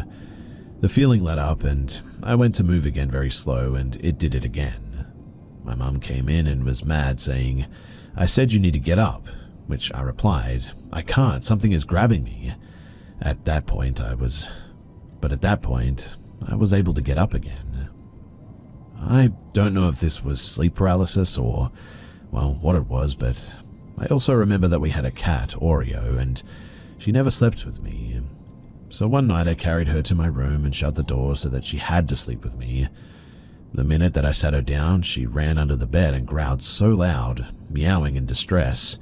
She jumped up onto the bed on my chest, swatting my face, and bit me, and then ran back under the bed growling again. I remember leaping from the bed scared that she was going to bite my ankles, and when I opened the door, she sprinted out of the room. I didn't think anything of it at the time until I got a bit older. There's honestly many more stories to that house as well. Me and my brother both saw the shadow man and watched him reach up to the shelf on the wall. On the shelf was a big glass unicorn my mum got from Mexico. He touched it and it fell to the ground and shattered. My parents woke up from it and we told them the shadow man did it, but obviously they didn't believe us and thought that we had done it. And we still remember this to this day. Before we inherited the house, my dad's uncle lived there alone, and one day he came home and had a heart attack in the front door and fell down the steps and wasn't found until later. My mum also said at night that she'd hear a 5-gallon bucket being tossed back and forth in the basement for some reason. But perhaps the scariest thing is that I reached out to the owners who bought our farm. I asked them if anything unusual happens in the house, and they responded with a text message. It read, "I know at least a few times they have. I don't remember anything specifically besides one time Lauren, was putting his boy to bed when he was young, and Trayton told him that there was someone in the doorway and that he hung out up there sometimes when obviously there wasn't. That message sent chills down my spine.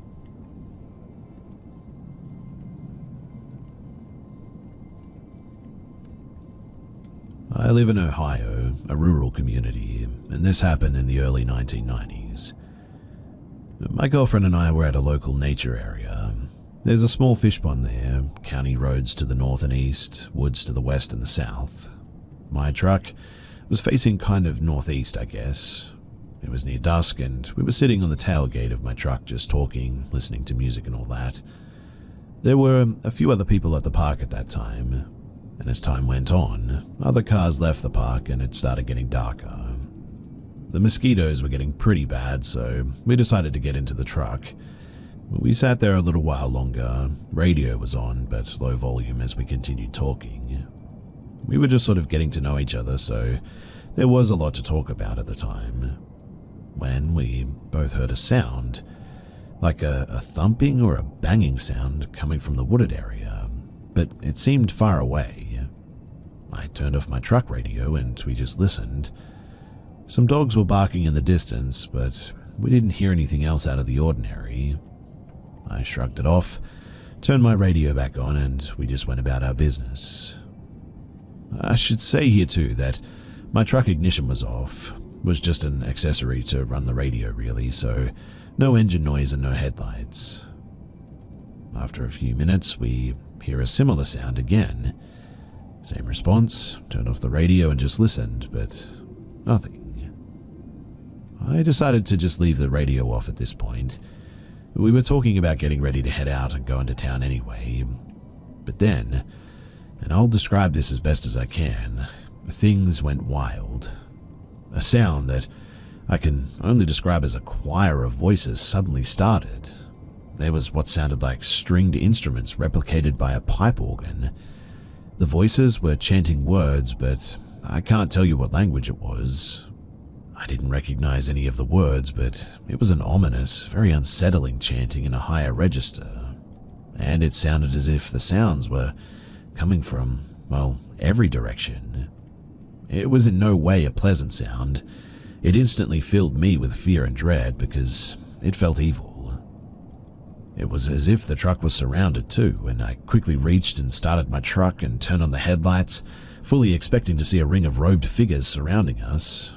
As unlikely and crazy as that sounds, that is what my thoughts were preparing for based on what we were hearing. I have a hard time sharing just how intense the sound of the chanting was, but it sounded close, like they were right outside of the windows. But as soon as the headlights came on, there was just, well, silence. Nothing.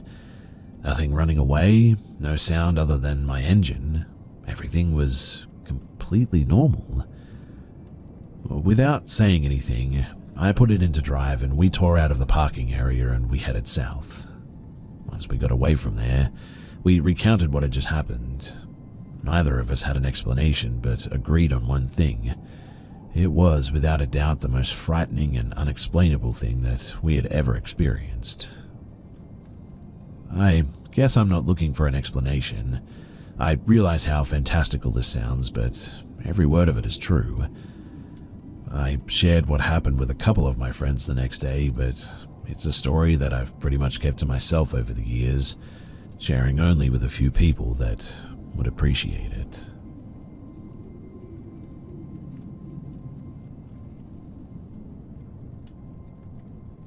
I don't talk about this much. It's also been many years since this happened, but this experience, it definitely still haunts me. So I was incarcerated in county jail for a year. My time spent was in lockdown. I could never pay attention to the exact time of day or night since the block clock was never maintained. I do know that it was quiet hours of the early morning before sunrise, though. Multiple days, I would see shadows and reflections through my window into the great room. I would regularly see silhouettes walk past my window, and I would often dismiss them as guards taking rounds checking on us inmates to ensure that we were still present. There would be times, however, that my curiosity would get piqued when I would see a passing shadow, but never heard any doors open or close from the guards in the bullpen. I would climb out of my bunk and try to look left and right out of my door's window, but never saw a guard returning to his post. Now, after weeks of seeing this same phenomenon, I finally saw something that sent shivers down my spine. One night, while I was reading a book, I just couldn't shake this feeling of being watched. I was used to the passing shadows by this point, but as I mentioned, they were always passing. This was something else. I don't remember ever seeing it appear or leave. It was as I can only describe as omnipresent, but it felt as though it had always been present, just waiting and watching. Only this time it allowed me to observe it, perhaps, almost like it just materialized.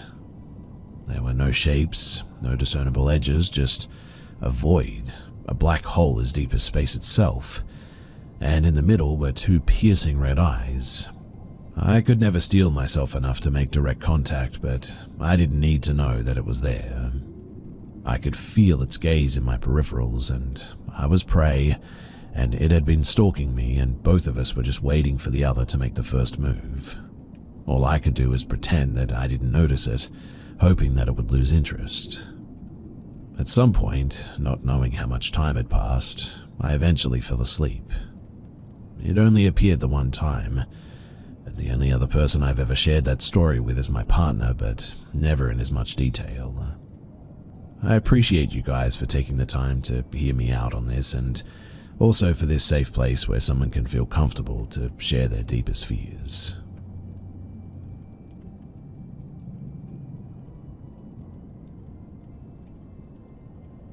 When I was 13 years old, I used to leave the school during lunch break and accompany my friend, as she used to eat her lunch at home, a custom in UK schools, and then come back to school once lunch had ended. I wasn't supposed to eat lunch from home, but managed to trick the teachers, and this was due to being pressured by my friend to join her. Her house was only a 2-minute walk away, and I remember that she had to pass by an alleyway which looked very creepy, and anytime we walked past the alleyway, I would get this sort of unsettling feeling. Well, one day, it was a Friday, and I really didn't want to leave with my friend, but she would peer pressure me all the time. I remember the weather being really bad. It was raining heavily. The sky looked grey and dull, and there was a huge wind outside. I kept telling my friend that we should just stay at school this time, but she insisted that we go to her house. We exited the school gates and walked up the street to head to the alley, which you had to get to the top of the street and then turn left. I was casually walking, and I noticed my friend was no longer beside me. She had this sort of deer-in-the-headlights look and was frozen still. That's when I could see a guy walking towards our direction who was covered all in black, and only his eyes were visible. My friend tapped me on the shoulder to gesture me to turn around, and she started speed walking with me closely behind her. It didn't take us long to get all the way back to school, as we were already near the area, and my friend starts running as we reached the gates and screamed loudly. I freaked out and asked her what was wrong, and she told me that the man was carrying a knife. I remember being visibly freaked out by that, and we told a friend about it, who told us to speak to these teachers, who then called the police. The police took our statements separately while we were both at home, but later stated that we were lying because our answers didn't match up. I don't remember the exact questions, but I remember the wording was confusing. They would ask me how many feet the man was away from us, and would tell me to compare my answer to a bus or a car. They did check the CCTV footage and saw both me and my friend running, but no footage of the man. Years later, I would be somewhat haunted by that incident too. That whole area used to freak me out, and I remember a murder happening in the same area where 2 elderly women were stabbed to death. During my early 20s, I used to do voluntary work at a hospital, and once decided to walk into that area to go home. And I felt freaked out, and I decided to not go there ever again.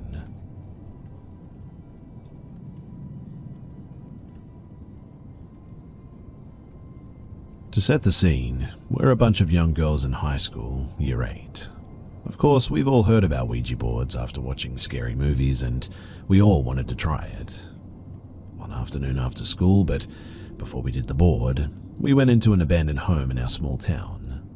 One of the girls said that a local teen had beat the older man to death that had lived there, apparently. It was creepy, and I remember feeling like we just shouldn't have been in there. But there we were.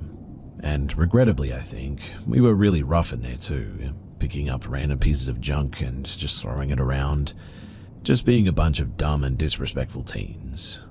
There wasn't any real furniture or belongings, but we were still being jerks, and anyway, we leave, and in an empty paddock just across from the creepy dead man's house, we decided that this was a great spot to summon spirits. What was wrong with us, right? Anyway, I can't remember which one of us made the board, not me, but we four sat down in a circle and did all the usual mumbo-jumbo questions. Now, I wish that I could remember exactly what the spirit board said, but I know that I took my hand off the planchette in fear a few times, and so did the others too. Of course, we didn't say goodbye or any of that. We all got freaked out by a spirit named Bob, and that was that. Time went on, and I no longer talked to those childhood friends. Not to do with this spooky stuff, but I can't find out again exactly what they experienced, but I'm also still freaked out about the stuff that started going down and wouldn't know how to even start that conversation, to be honest. But over the next few weeks or so, at least two of my friends said that they had really messed up dreams. I then started being woken up at 3 a.m. every night. Bang on 3, I would just wake up and feel really creeped out and look over at the digital clock to see what the time was. I was so scared that I was sleeping with the lights on, but it would still happen. I had started having general anxiety too and bad panic attacks, but I just didn't know what was happening. I thought that I was going mental, but I just kept it all to myself. As it so happens, while all this negative stuff was happening, my parents had recently split and I was in the process of moving interstate with just my mum. My friends had thrown me in a going-away party and invited half the school year. I remember not having a good time at all during the party because of my anxiety, but everyone else was running wild and having a good time, so I suppose it was okay. Pretty late that night, a small group of people came back after going for a walk though, and they had tried messing around with the spirits again. One of my year mates, a guy, was so distressed and he kept saying that he saw a vision of his family dying. So what do a bunch of 14 to 15-year-olds drinking and partying do? Ignore it and carry on. I, for one, was not wanting a bar of that though, and a few weeks later, and it's moving time for myself and my mum. All my furniture was packed up, but because my dad was staying in the house, I just slept on the couch in the lounge room. The weird 3 a.m. wakings up had been still happening, but not every night now. But this last night in the family home was absolutely terrifying. I went to sleep on the couch and it was pitch black in the lounge room. I was dreaming a bunch of nonsense as usual, and in the dream, I was in our backyard near the clothesline. I remember seeing some friends and family members, and then all of a sudden they all dropped to the ground like they died. I then heard my name being called, clear as day, but it was some weird, twisted voice. I woke up in the dead of night, and it was darkness all around. I looked around the darkness, and then I looked down to the foot of the couch, and there, standing there, was a dark and big manly figure, just looking over me. I distinctly remember knowing someone was there, and I sort of weakly called out, "Dad." There was no answer. At this point, I tried to look for some eyes or a face or something, but all I could see were these red-looking eyes. And I know that they were a faded color, but red-colored eyes were definitely there staring at me. Think of any time you've woken up in the dark and tried to find whoever was disturbing you. You can sort of see them and know that they're there, but it's not super clear, right? Whatever or whoever was there, they were a bad presence. Well, then, I think I did what any other kid would do and put the blankets over my head and tried to breathe quietly. I was wishing whatever it was to just go away and everything would be okay. I couldn't tell you how long I was under the covers for and trying to breathe from a tiny part that I made in the covers, but I somehow fell asleep for a tiny bit when the sun started to rise again until my mum woke me up. Of course, I didn't tell my mum or anyone what had happened. It was such a surreal thing to experience as a 14-year-old going through all the other hormonal and high school stuff that I just moved to the other state, tried to integrate into school and put it all in the back of my mind. But I just knew that bad juju was going to stay back at the old family house, now my dad's place. Over the next year and a half, a lot of changes happened with family, and I did end up living back at that house, studying a diploma in music that I could only do in Sydney. There was only one more incident not long after I moved back in, but man, was it scary. I was home alone and I was sitting at the computer desk. It was situated behind a wall, and if you looked through the doorway just to the right of the desk, you could see the kitchen and the small living area. I was messing about on MSN Messenger at the time and then felt a sudden shot of unease come over me.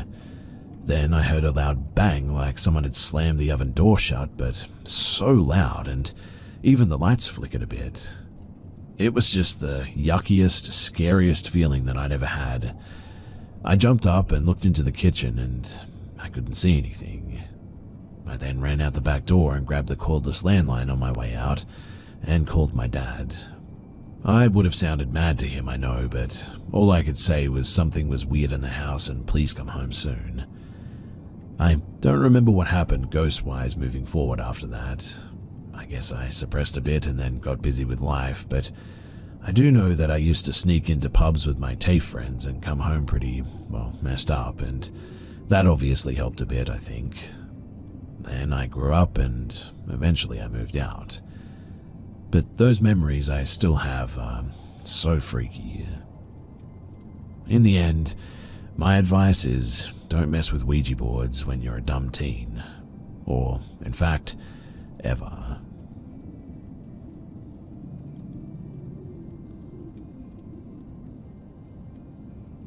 When I was little, my parents bought the house that belonged to my dad's grandparents. I'm not sure how long the home was in my family, but I do know that my grandma lived there as a little girl. Now, when I was little, tiny in fact, I slept over my aunt's house for the night and my brother went to his uncle's house. The only people in the house were my mum and dad. My mum tells me that they were in their room at night next to a door that had a staircase that went to a bedroom upstairs. They said that they heard my voice calling Mum over and over again, upstairs and then on the staircase. They both recall the same thing, hearing my voice. I wasn't home though, so they went outside the house and looked for neighboring kids, but it was night and no one was outside. The family next to us was from a different country and did not call their mother traditional mum as well, and they knew that. Eventually I grew up a bit and I was going through puberty in this house, so I was already losing my mind as a kid, but I recall some very concerning moments in my young life there. I lived upstairs in that room and I was going through it as one does, but I was only about 9 and thought about putting something on my neck and floating, if you catch what I mean. And I tried, but luckily I was immature and didn't succeed. The upstairs had a staircase and it was open with white wooden balcony around it so you could look down. And that room, it still gives me the creeps. When I was younger, my aunt's boyfriend's brother died on train tracks a couple of miles from the house, and you could hear that train come through at night. At the night of, I slept in the living room and woke up at dawn standing on my tippy toes looking at a window that was next to the fireplace at the sky. At this time of the morning, the sun was coming up and there were stars out. I could hear the train, and when I woke up later, my mum had told us that he had died. I think about this a lot. On another occasion, I was in my upstairs room and we had it split down the middle. My sister's crib was by the stairs and I was on the other side of the room. We split it off by her closet and my little couch that I got from a garage sale. You couldn't see the closet doors from my bed, just the back of it. I was texting on my little flip phone and a towel flew and hit the wall. I was so scared that I couldn't move. I refused to be in that room anymore after that too. I decided to move into the basement of the house when I was in 6th grade. I had a folding cot, an old TV. It was going to be my space. I suffered from sleep paralysis pretty much every single night, and I felt watched, uneasy and sick down there. My mum told me that my grandpa built the basement out. I'm not too sure about the basement, but it was not a good place to be, I'll tell you that much. We all heard footsteps down there, multiple times, shutting doors, running in the basement. Unfortunately, that was the most scary, but before we moved out, I took a school photo of myself and hid it in the baseboards of the stairs of the scary upstairs room. I doubt it's still there, but I heard the new owners gutted it years ago and Gray flipped it. But here's my dilemma. I've been having nightmares about this house ever since we moved out years and years ago. We moved out before I went to middle school. I'm in my 30s now. It's been a hot minute since I've been at that house, but my dreams are always supernatural, about me in the house as an adult. The most recent dream was about a demonic spirit telling me that I needed to paint a picture of a window with green ivy around it. The upstairs room's window next to my bed, the wall outside was covered in ivy. It completely took the house on that side too. And it also told me that I needed to paint myself at the window. I told my husband this, and he said absolutely not, that it sounds like a trap and some conjuring stuff. I agree, but I really feel like I should paint it, and I'm not sure why I feel so inclined to do it. The house has been haunting me ever since, and we've all had supernatural experiences there, even my grandma as a little girl. I've always been around paranormal stuff. It used to happen to my mum all the time before I was born, apparently. I've heard all the stories, so it was somewhat familiar. The first time something ever happened, and I haven't been able to explain it, was when I was about 11. I had woken up early-ish in the morning, and I heard this bang on my closet door. It wasn't like a normal bang, too. It sounded like someone had hit my door with an open hand from the inside. I swear that I could feel the outline or sensation of that hand too. My first initial thought was that someone was hiding in there, so I went to open it, and nothing was there. Safe to say, I was petrified at that point. The day went on, and I sort of forgot about it, until the same thing happened the next morning at around about the same time. I jumped that time, and I went and had a look again, but there was nothing there. This happened consistently every morning for a while too, and it just became normal to me, but then I told my mum. She tried debunking it, but none of it made any sense. She told me though that if it is something paranormal, I apparently needed to stand my ground and say that I don't like what it's doing and this is my house. So I heard the bang and said what my mum told me to say. I can say that it didn't like that a second after that too, because it hit my closet door way harder, followed by this massive scrape like sharp nails going down all the way down the door sound. But after that, it stopped happening so often, and then suddenly it just stopped. I talked to my mum, telling her that it stopped, and then she said while I was away that she apparently cleansed my closet. Several years later, I'm still in the same room, and I haven't heard it since. There's been other experiences, but not the same way that this one made me feel, and it was something about the aggression of the hitting that has always just sat with me.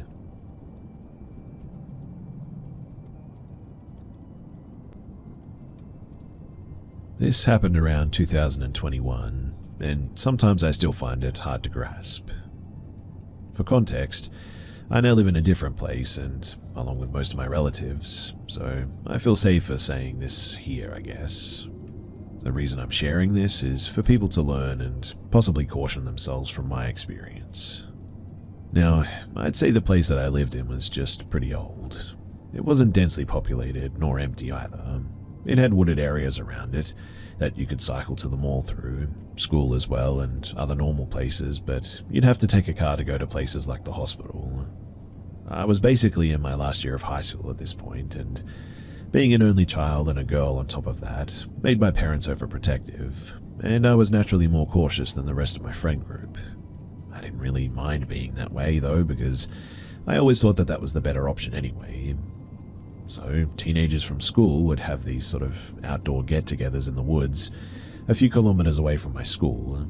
It was just common for people to lounge out and about, chilling till like 3 in the morning or whatever. And including me, it was a group of 4. They decided since it was our last year that we should probably drink together in the woods. Obviously, looking back, that was a really stupid idea. It wasn't unsafe, I guess, and it wasn't deep in the woods either, but still. There's a pretty clear trail, though, and a small sort of openish area where people would, get their dogs and whatnot. We planned to do it on a Thursday because my parents would be out and the rest would convince theirs that we were having a sleepover. Now, we bought the alcohol and some other stuff just to chill out. There were no others that day because it was a weekday and quite chilly as well. It was pretty lively. You could see houses from the distance and people would be driving around and all, so naturally we felt pretty safe. We walked on the trail for about a minute when, for whatever reason, I just felt really uneasy. I felt like we were being watched or something like that, and looked over to one of my friends. She looked a little bit distressed too, but I guess we just sort of shrugged it off in the end. We walked a few more minutes and we found our spot. We started drinking and basically spent like an hour and a half of gossiping and having those sort of deep talks while you get drunk. I didn't drink too much and neither did my other friend. We were just a little bit tipsy. Now, we forgot about the brief weird feeling that we had felt while walking, until we heard something from thick in the trees in front of us. Even though we were loud, we all heard it too. It was this sort of weird sort of snickering or giggling. I got up from this tree log that I was sitting on and just dragged my friends back a little bit.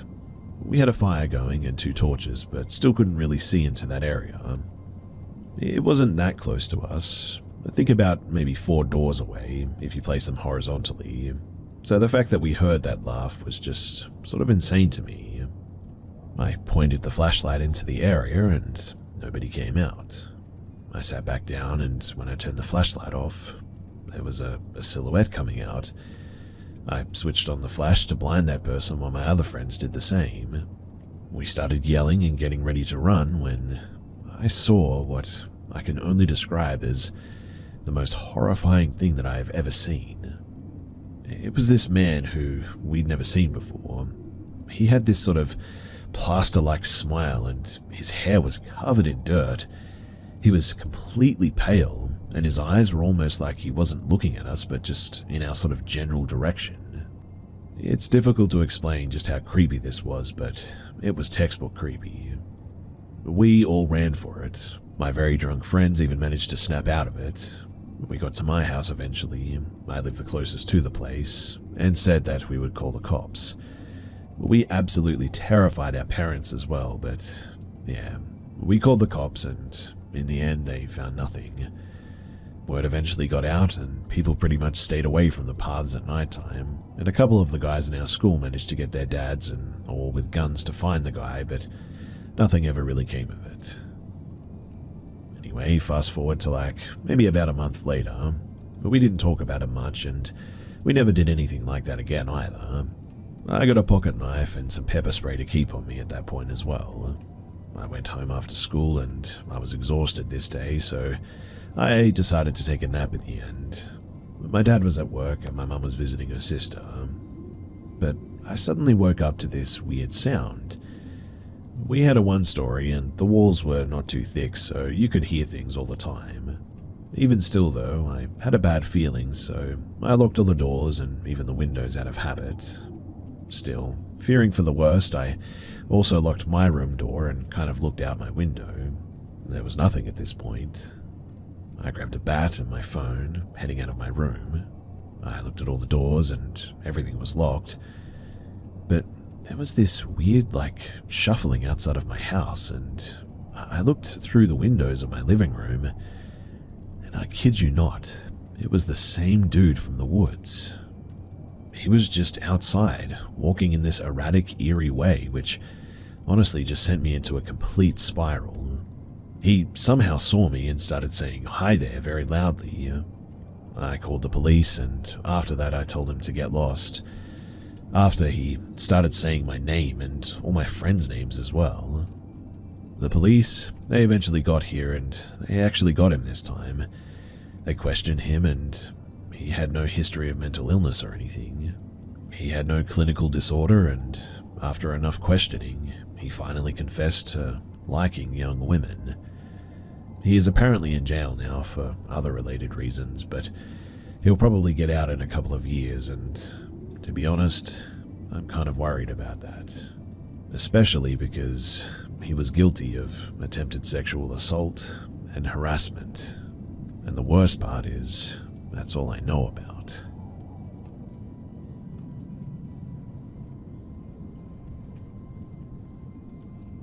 So I grew up on a farm in Max Creek, Missouri, literally in the middle of nowhere. My mum and my dad, they always told me about this old farm called the Arnholtz Farm, and that it was supposedly haunted. My mum used to be friends with a lady who lived there in high school, and when visiting once, saw a man standing at the top of the stairs, so they called the police. They come to find out later that it was the man who apparently ended himself there in the house. A bit of backstory before I begin as well. One man, he shot himself in the house, and another hung himself in the barn, and it had a really nice family cemetery just down the hill. That's just how it was back in the days. Cemeteries were often on private land. My dad told me his younger brother David had taken a date for a drive and saw what looked like candlelight in the windows. There had not been anyone living on the farm for years at this point. So one day, I decided to go and check it out for myself. My grandfather owned the land after all, so it wasn't like I was going to get into trouble or anything. This was also in late August. So there was a good walk up a dirt road in the middle of nowhere, maybe about 30 minutes. I got to the middle gate and I climbed over, and this is where things started to get interesting. You see, as soon as I got over the fence, I felt like something was watching me. I shrugged it off and started down the small path, which was just big enough for a pickup to drive down. As I started to walk, I noticed something was walking in the woods on my right, keeping stride with me step for step. I figured maybe a deer or wild turkeys. So I kept going down the road, but the steps kept the same pace as me and were literally parallel to me in the woods. I started to get creeped out, so I did a bit of a test to see what would happen. I would change the pace of my walk from fast to slow, and whatever it was doing the same. So to really test it, I just took off at a dead sprint, and so did it. And then I stopped, and it did too. I challenged whatever it was to stop messing around and to come out and face me, but nothing. By this time, I had gotten to the clearing where the house was along with the barn. The path had a sort of mid-turn to the right in a clearing with the house on the right and the barn to the left. Once I made it to the clearing, whatever was following me didn't follow me out of the woods. The house was really starting to fall apart as well. Whoever lived there had a thing for roosters because there were paper clippings all over a wall. I couldn't go upstairs because the floors were sagging. I went and checked out the barn at one point. The rope that the man had used, it was still there, and you could see that it was frayed from where they had cut him down. I went just down the hill to the left of the barn and paid my respects to the family buried in the small cemetery plot. I spent maybe 2 hours just checking the place out. It was starting to get late, so I figured that I had better get heading home anyway. And just as soon as I got around the bend into the woods, whatever was in there, it started up with walking stride for stride with me again, but on the opposite side of the trail. This went all the way to the gate. It literally followed me right up to the gate. I climbed over the gate, and as I was walking away, I heard it walk up to the gate and stop. I turned around, and there was nothing. I was only 4 or 5 steps away, so I should have been able to see something. But there was nothing there. I ended up nervously saying, "Have a good day" to whatever it was, and in the end I just left. I never did go back to that place, but I guess now I sort of would like to just see it again.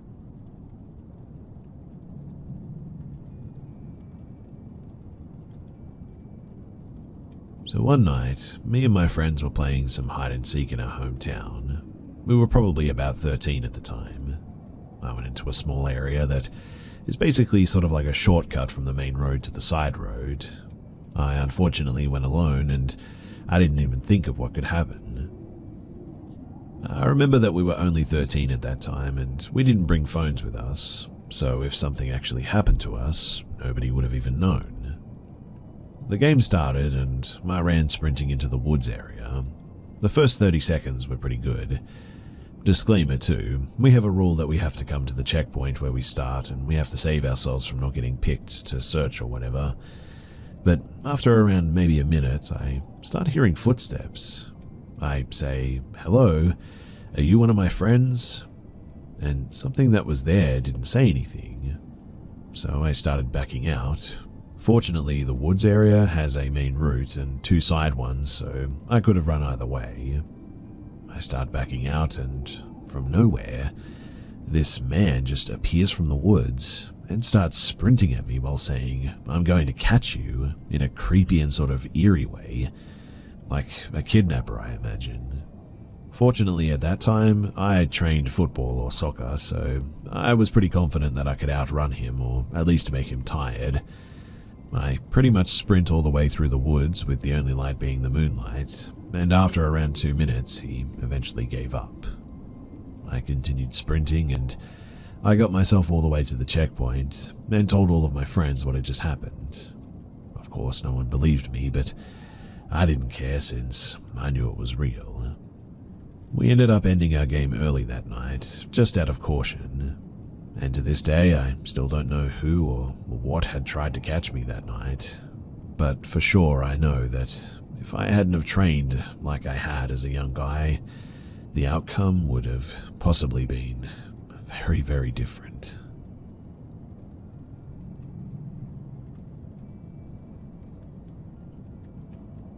I have always experienced paranormal things, and my earliest memory of anything paranormal was age 4. I have many stories of things that I've witnessed in my lifetime, but this is one from my time living in rural Missouri. In 2009, I moved in with my boyfriend, now husband, and his family. They lived in a beautiful farmhouse on several acres of land. The nearest neighbor was probably a half a mile down the road, so it was very quiet. This home has a large basement that was basically a 2-bedroom apartment, and that's where my husband and I lived. As soon as I moved in, though, I started to notice strange sounds and see things. I didn't mention these things to him because, well, I didn't want him to think that I was crazy. It would take me a long time to share every single instance of what we witnessed, but I'll tell you the ones that still scare me to today when I think back.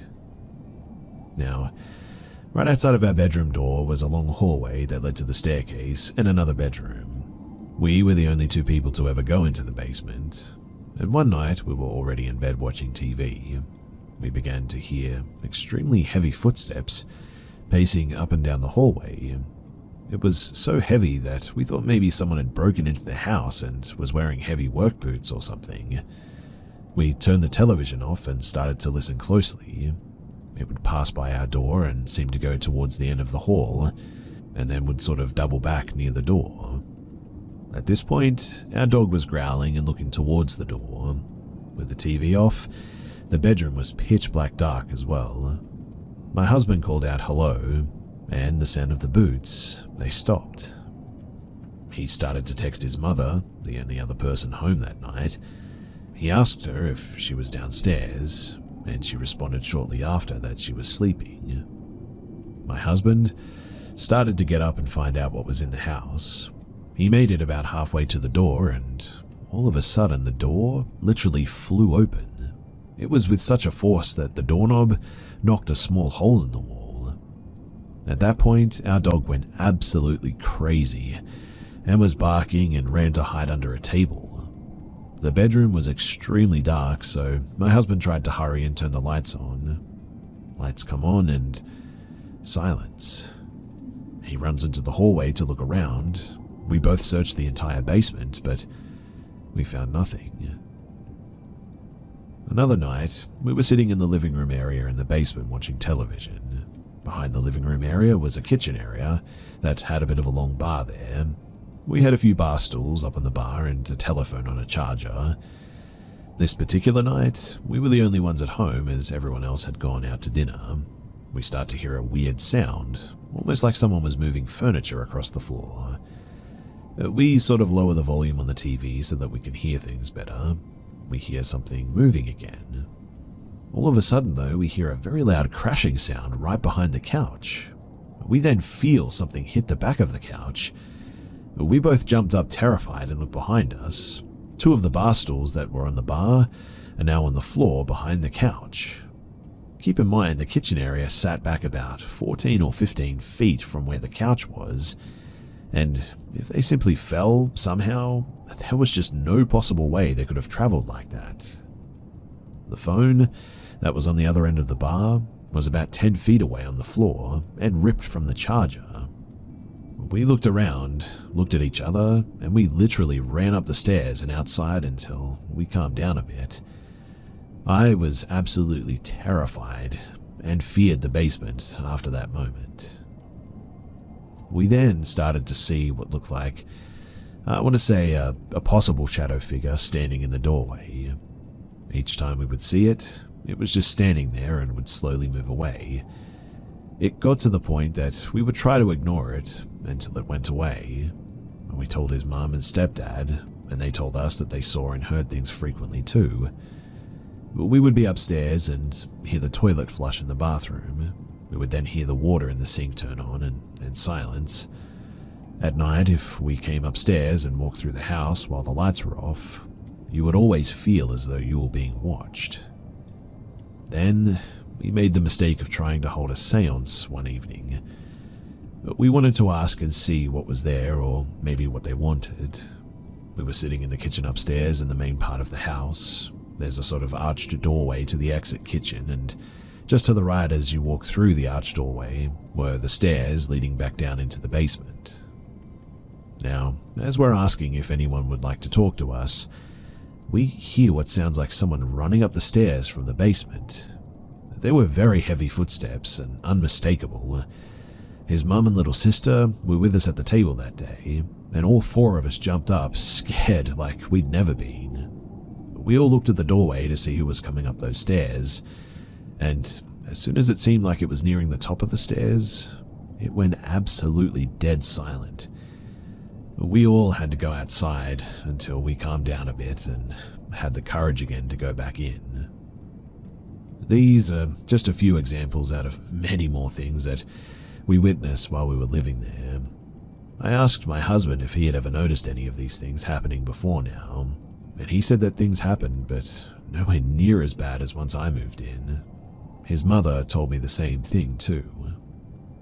We ended up going to the library and speaking with a local historian, and she told us that in the late 70s a young woman had actually ended her life there in that home. And, yep, you guessed it, in the basement. She told us that a young woman who lived in the home had become very depressed. She apparently hung herself in an area right by the basement kitchen, which immediately things started to make a whole lot more sense at that point. I have so many more experiences in that house. If anyone would like to hear them at some point, then leave a comment below and maybe I'll write some more up for all of you guys to hear. But for now, this will have to do, and if you got this far, then thanks for listening.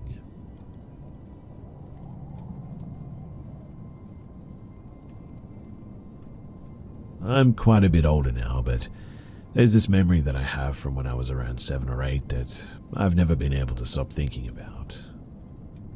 So, I was laying in bed asleep and swaddled in so many blankets that it was actually difficult to move. I awoke to an odd feeling that I was being watched. I peeked up and saw a figure staring at me.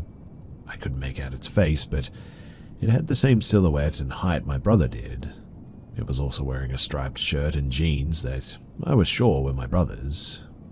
I was staring at it where its face should have been, and he wasn't speaking. After a few moments of silence, I asked, "Bubba, what are you doing?" He didn't say a word. "Close my door." Again, nothing. I closed and rubbed my eyes, and when I looked up, he was gone, and my door was left open. I was sure that he did it to mess with me, and I was frustrated, so I got up to confront him. I wriggled out of my nest of blankets, and I went out into the living room where my parents were. But my brother was nowhere in the room, so I asked where he was, and my mum told me that he had gone out with some friends some time ago. I was confused and told them that he was just staring at me in my doorway. My mum told me that no, he wasn't, and he had been gone for hours. I pressed on and said that I just saw him and he was staring at me, not saying anything. She asked what he was wearing, and I told her that he had a striped shirt on. She told me that that wasn't what he was wearing when he left. I don't even think he owned a striped shirt actually in the end, but we all kind of shrugged it off like, that was weird. But it was hard for me to fall back asleep after that. I was very creeped out. My parents were very creeped out by that as well, and it was all just very confusing. I never did get an answer to who or what was staring at me, and I've wondered multiple times if I just, hallucinated or something. Either way, it was a creepy experience, and like I said, it's something that I think back on all the time.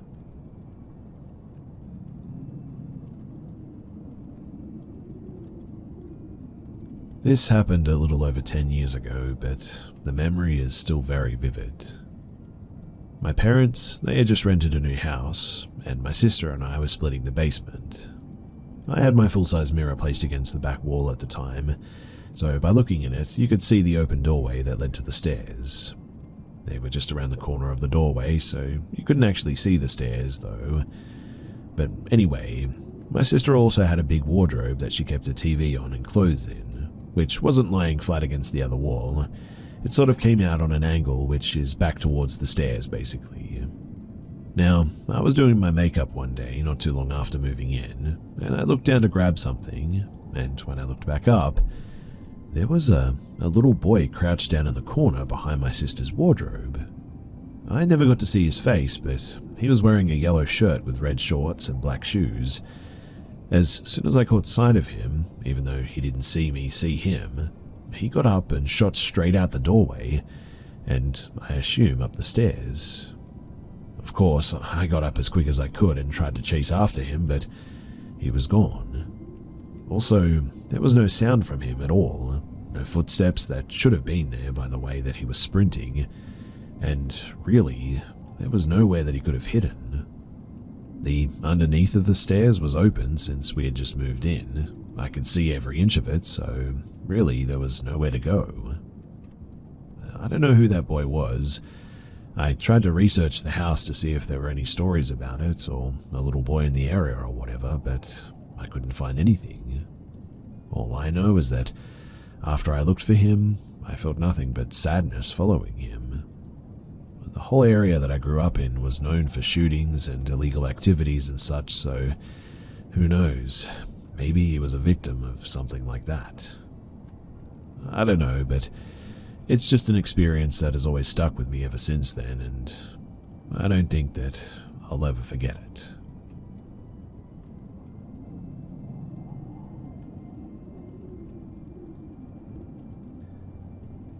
This is sort of a collection of childhood encounters I and even some of my family members have had in this one haunted house over some years. One of them in particular I've told before, but I hope you guys enjoy it.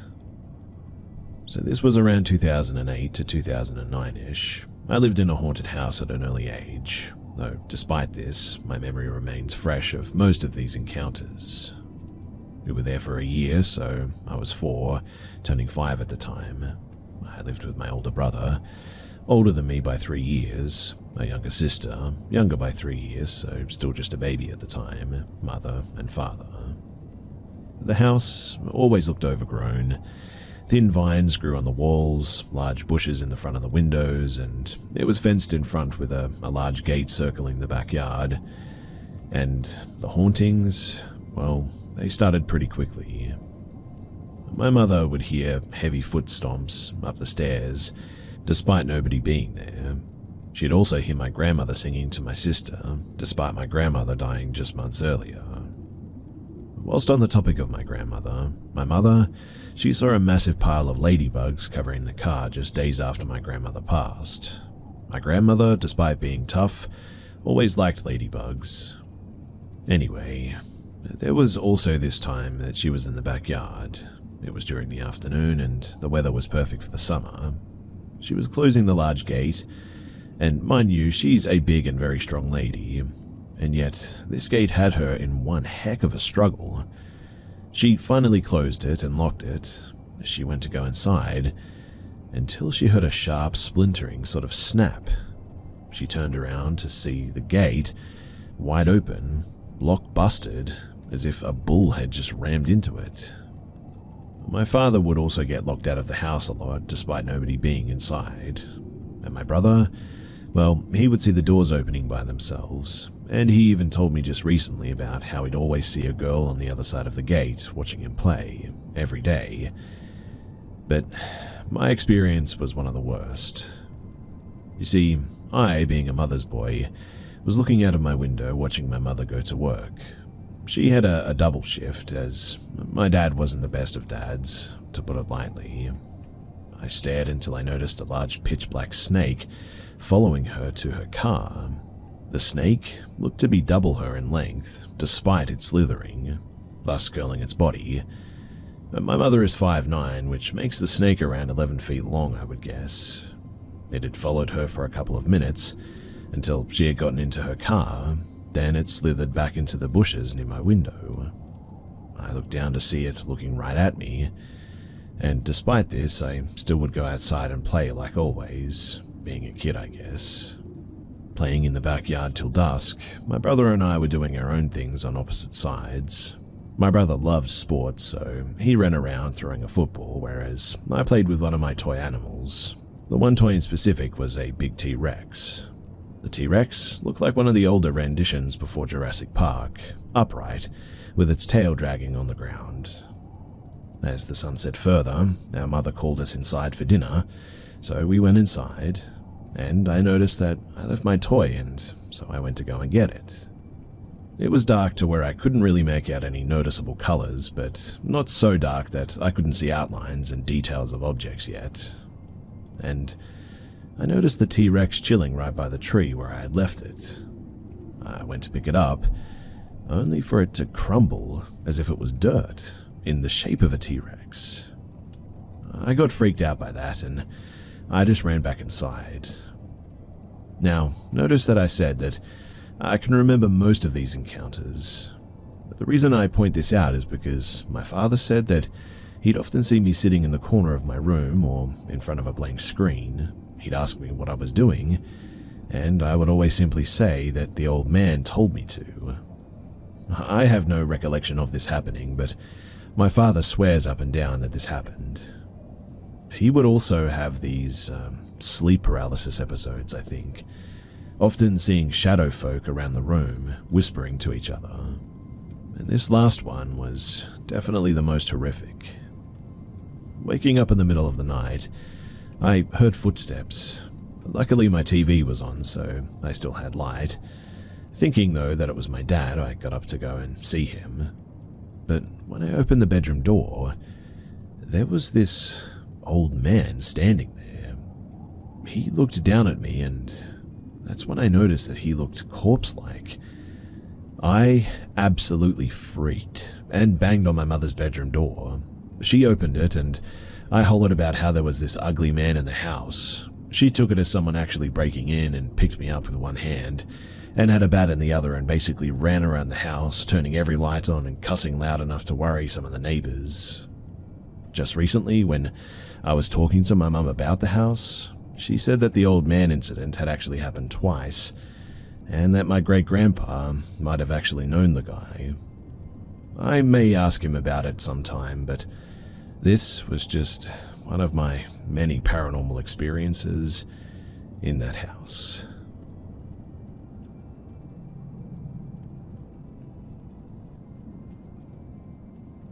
This happened to me and my still current boyfriend about 2 years ago. We live in a city that has a main downtown area.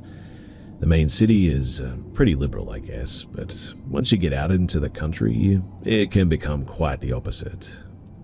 That being said, the main city, and especially the downtown area, has a pretty bad homeless problem that's only gotten worse over the years too. For the most part, the homeless population is pretty harmless. They know the good spots to hang out. A lot of the times they just smile at you, and I always smile back, and you just go on your way. Sadly, there has been an increase of incidents, infer what you will, in the last few years with the rise of overdoses and more addictive street drugs. So, I was living in the main downtown area at this time, having just recently graduated college, and wanting to be close to the nightlife. My best friend that I met in college and I were roommates, and we had an apartment right in the middle of downtown. It was pretty much the perfect setup. My boyfriend, his name was Jack, happened to live 1 block down and then about 5 or 6 blocks south of that. It was about a 10-minute walk, give or take. It was even closer to the heart of downtown as well. So you can probably imagine how convenient that made it for hanging out, and also not having to take a car and worry about parking and all that. Now, one overcast Sunday morning, my boyfriend and I woke up at my place and decided to walk over to his so he could grab some things. We had walked the majority of the way. It really was just a straight walk on sidewalks the whole time. We were on the right side of the road with the street to our left. We're not even 1 minute away from my boyfriend's place when I notice something ahead that makes me feel a bit uneasy. First off, there's a guy walking in front of us in the same direction that we are, with his back to us. I can see that he has both earbuds in. He's walking at about the same pace, so we aren't about to run into him or anything. In front of him, facing and walking towards all of us, is a different guy though. He had a small frame, was maybe 5'8", wearing dark pants, a red sweatshirt with the hood up, and a backpack. Even though his hood was up, I could still see his face. Some short black hair poked out, pale skin, and these black, beady, crazy eyes that I'll never forget. I assumed him to be homeless, as it was an area that was popular for them. Now, he wasn't looking at us, but rather the pedestrian with the earbuds in who happened to be closer to him and in front of us. All of a sudden, though, I see the homeless guy run and quite literally rush the pedestrian in front of us. Like, ran up and then stopped about a half foot from this poor dude's face. Since the guy had his headphones in, he probably just wanted to mind his own business and walk home quietly. He was clearly taken by surprise and stopped and took one of his earbuds out to see what this crazy dude wanted. Me, while I am a bit of a risk taker, I still don't like putting myself in the wrong place when I don't need to be. And this freaked me out, and I didn't want the guy to notice us and come at us next. So I stepped left off the sidewalk and into the street. Now, there was a pretty big lane for a street parking, and it was lined with parked cars, so I conveniently hid myself from view behind a car as I continued walking.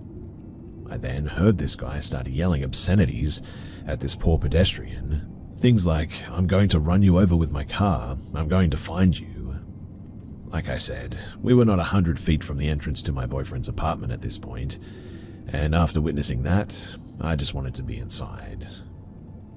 My boyfriend, he had continued walking on the sidewalk, and in an instant I had come back into view, and we turned right towards the apartment at this point. Now, the apartment did have a main entrance from the street side on the sidewalk, but my boyfriend had just moved in and didn't have the code for the front door yet. All he had was his fob to the parking garage that led to the stairwell up into the place. But we were using that at the time to get in. We walked up to the parking garage door, clicked the button so that we would start rolling up. I hadn't looked behind me at that point. I knew I probably should have, but a lot of times if you just ignore the crazy person, for lack of better words, they will just in turn not bother you. So I was kind of following that tactic at that moment. The garage door was open and we went inside. My boyfriend clicked a button to close it. We started the short walk to the door to the stairwell. The garage door was nearly closed, and I don't know what prompted me to look back, but for whatever reason I did. And what I saw still gives me chills to this day. It was the homeless guy from the street. He was squeezing under the garage door while he still could. I remember the chill that ran down my spine as I locked eyes with this guy, and I yelled at my boyfriend, "Jack, he's following us." I'm really not sure what I expected my boyfriend to do, but he pushed the door to the stairwell open and started running. This was the oh no moment when I realized that this guy had access inside now, because the door to the stairwell, it didn't require a fob or have a lock.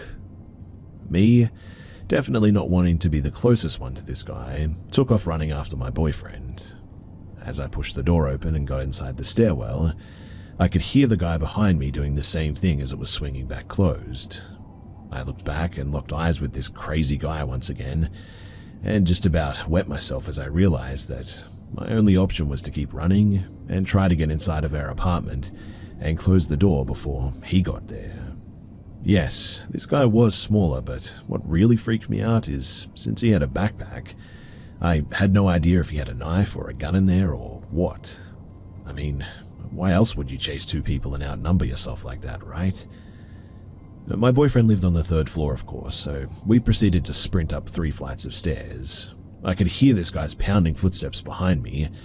At last, we got to our level and opened to the door to the hallways, and sprinted to his unit, and without looking back, unlocked that door as fast as we could. It still felt incredibly slow though, and slammed the door shut right behind us. I remember taking a breath and looking through the peephole, and expecting to see this guy standing there ready to yell at us, but nothing. My heart at this point was absolutely pounding, and I mean, what the heck just happened, right? We called the cops and told them what happened to us. I'll admit that they probably did all they could, but it didn't feel like enough in the end. I mean, I was freaked out. This dude now had access to and was inside the building with access to all the apartments and residents. I just imagined him hiding in the stairwell for the next poor soul. And well, the cops came, drove around the perimeter of the complex for a few minutes. They weren't able to search inside the building because apparently they didn't have access in, and we weren't allowed to let them in for whatever reason. And they left after not finding anyone.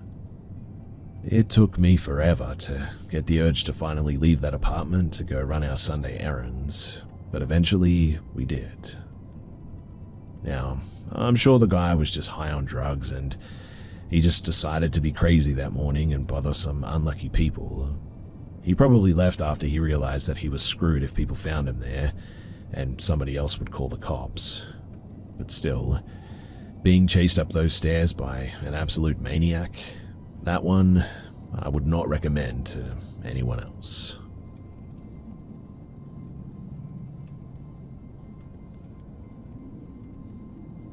This is a bit of a short one, but when I was about 6 or 7, I came home from school one day, and I hollered up the stairs to let my sister in high school know that I made it home. I hollered up a couple of times, and at no reply, decided, okay, whatever, and started to walk away. As I'm going back to my room, I then hear my sister yell out my name and tell me to come upstairs. I see an outline of my sister at the top of the stairs, and as I start walking up, it retreats back to my sister's room. As my foot hits the second stair, my sister in question walks in through the front door. I sort of freeze, looking at her with pure confusion and shock. I insist that she just called me upstairs, and she quickly yanks me into our parents' room, calling 911, knowing that no one else should be home. The police come and they conduct a full sweep of the house to discover no one. I don't know what that was, but it still creeps me out a tad to this day.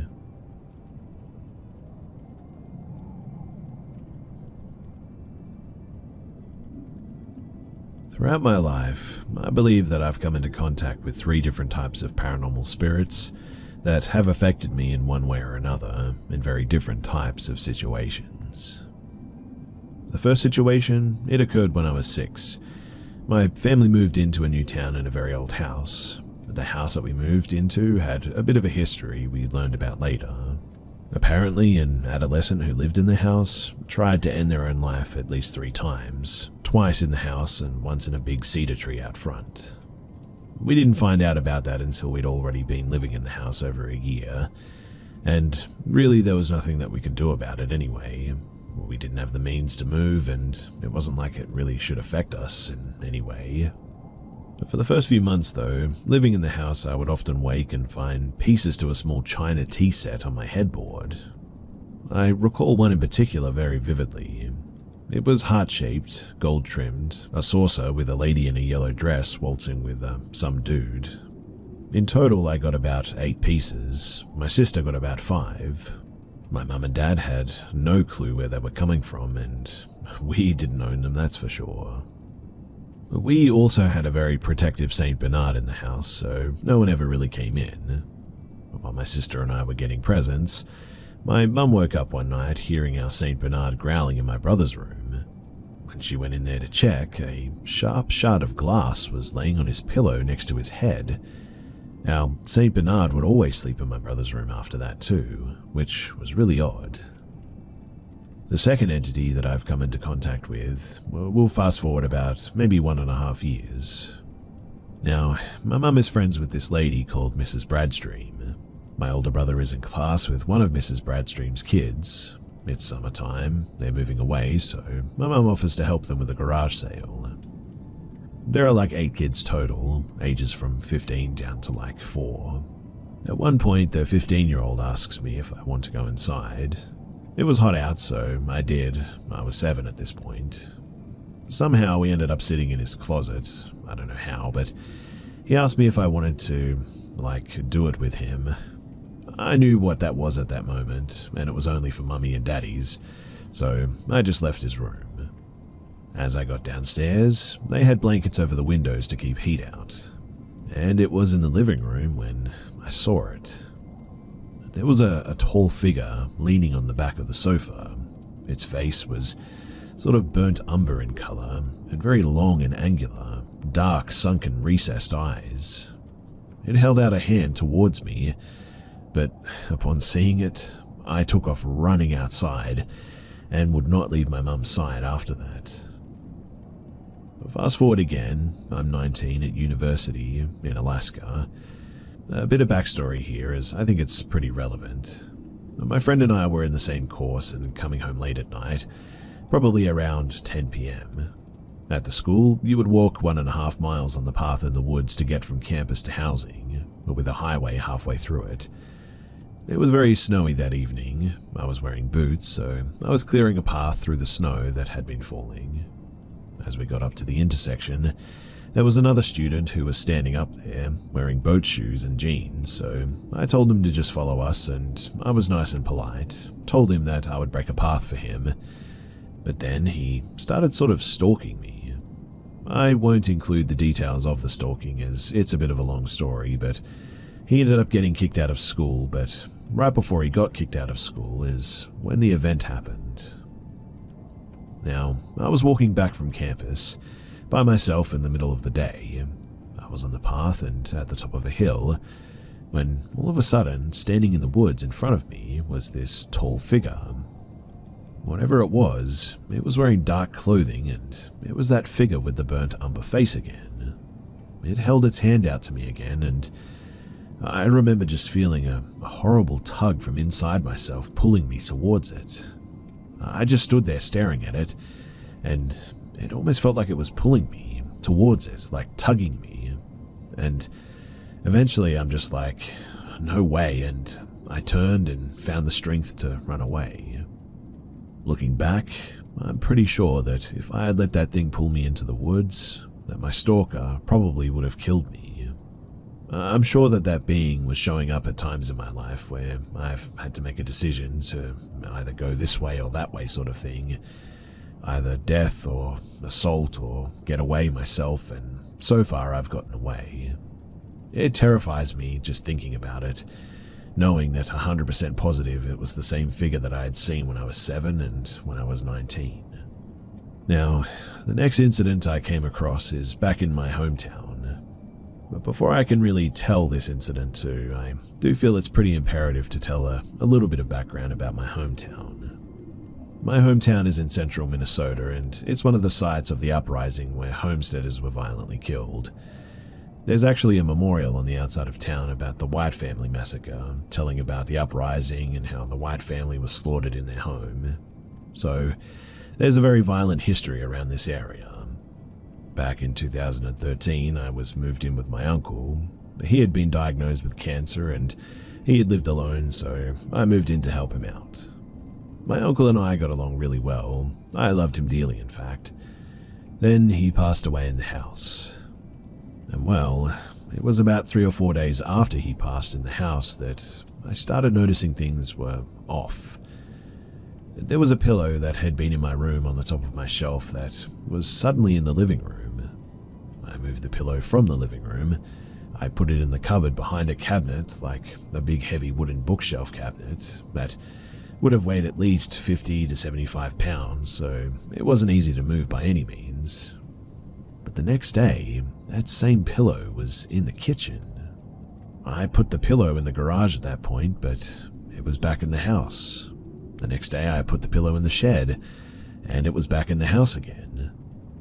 I don't know what was going on with that pillow, but it wanted to be in the house for whatever reason. I ended up pulling the stuffing out of the pillow. I burnt the pillowcase, and I used the stuffing and made one little stuffed animal that I still have. It sits on my bookshelf, and it's been there ever since about 8 years now. The other ones I made with other pillows, and I gave them away, and nobody had any issues. Now recently, a neighbor of mine passed away in their house, and his nephew was living in the house with him when everything happened. The nephew stopped me outside and asked me if I knew of any paranormal things that have happened around this area. I was like, yeah, and I told him that I had had that experience with the pillow. He told me that the day after his uncle had passed, when he took a shower, he saw a small, childlike figure walk past the shower. Apparently nobody was in the house, but this figure walked by and just left finger marks across the steam on the shower wall. I was outside a couple of days after he told me about that, and I saw a light go on inside the neighbor's house. I checked the vehicles outside, and nobody was home. The lights were on, and about 3 minutes, then the lights went out, and they did this for about an hour, flashing on and off every 3 minutes. So I asked my neighbor if he had any smart lights or anything that would go on and off, and kind of a flicker when they don't have a good connection or whatever. But he said no, they never got any of those. So I mentioned the light going on and off, and he confirmed that no one was home that day. I guess after that happened as well, he was too afraid to do anything about it, so eventually he just left the house and went out and slept in the fish house. Now, this may seem a little bit far-fetched, but this is just my conclusion. I'm pretty sure that this town is actually haunted by the spirits of the warriors and victims from the area who were a part of the massacre some time ago, and when death occurs or something bad, they seem to come around and try to make us uncomfortable for whatever reason. Obviously, that's just a guess, but it's the best theory that I can come up with so far. So, if you have any thoughts, then I'm certainly all ears.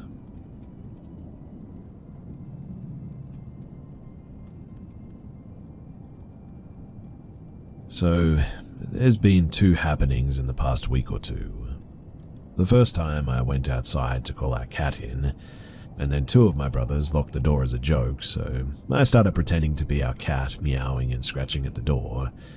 We were all laughing. I could hear them laughing through the door as well. But then I heard a meow. We had let the cat in. She ran in when my brothers closed the door. It was from the edge of the darkness, and I knew that it wasn't my cat. It was someone or something mimicking a meow. Three of our neighbors moved out recently, so 3 houses were empty and have been for months, and our other neighbors were out or either asleep and no one was walking past. Eventually I went inside and I just sort of forgot about it.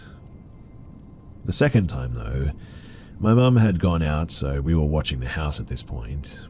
I was playing games with my brother and I heard a knock at the door, so I yelled to my younger siblings to open the door and let mum in.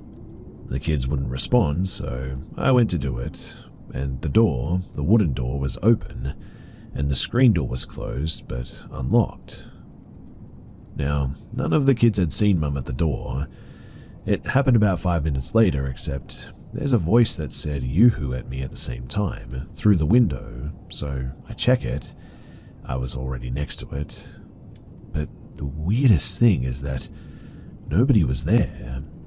And I mean, I heard it clear as day, and there was really nowhere to hide. I was looking through the window in less than a second as well. Plus, my mum actually came home 5 or 10 minutes later as well. I have no idea what that was or how it happened, but something makes me think that it was related to the meowing I heard the other night. Also, just the other day, I heard something tapping on my window. I heard it like a slow tap to get my attention, or like someone gently throwing a small rock at your window to get you to look out. I refused to look out, not even a chance I was going to. But I have to admit that this whole thing is starting to scare me, and that's why I'm here. What should I do about this?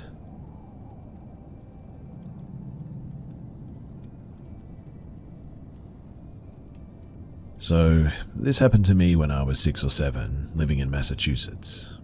Back then, my family and I lived in a basement under this family and their 2 kids. Like I said, I was around 6 or 7 at this time, and this family had a daughter that was probably 4 or 5, and another that was maybe 10. Now, the 5-year-old was a strange little girl from the very moment you met her. Her name was Amy.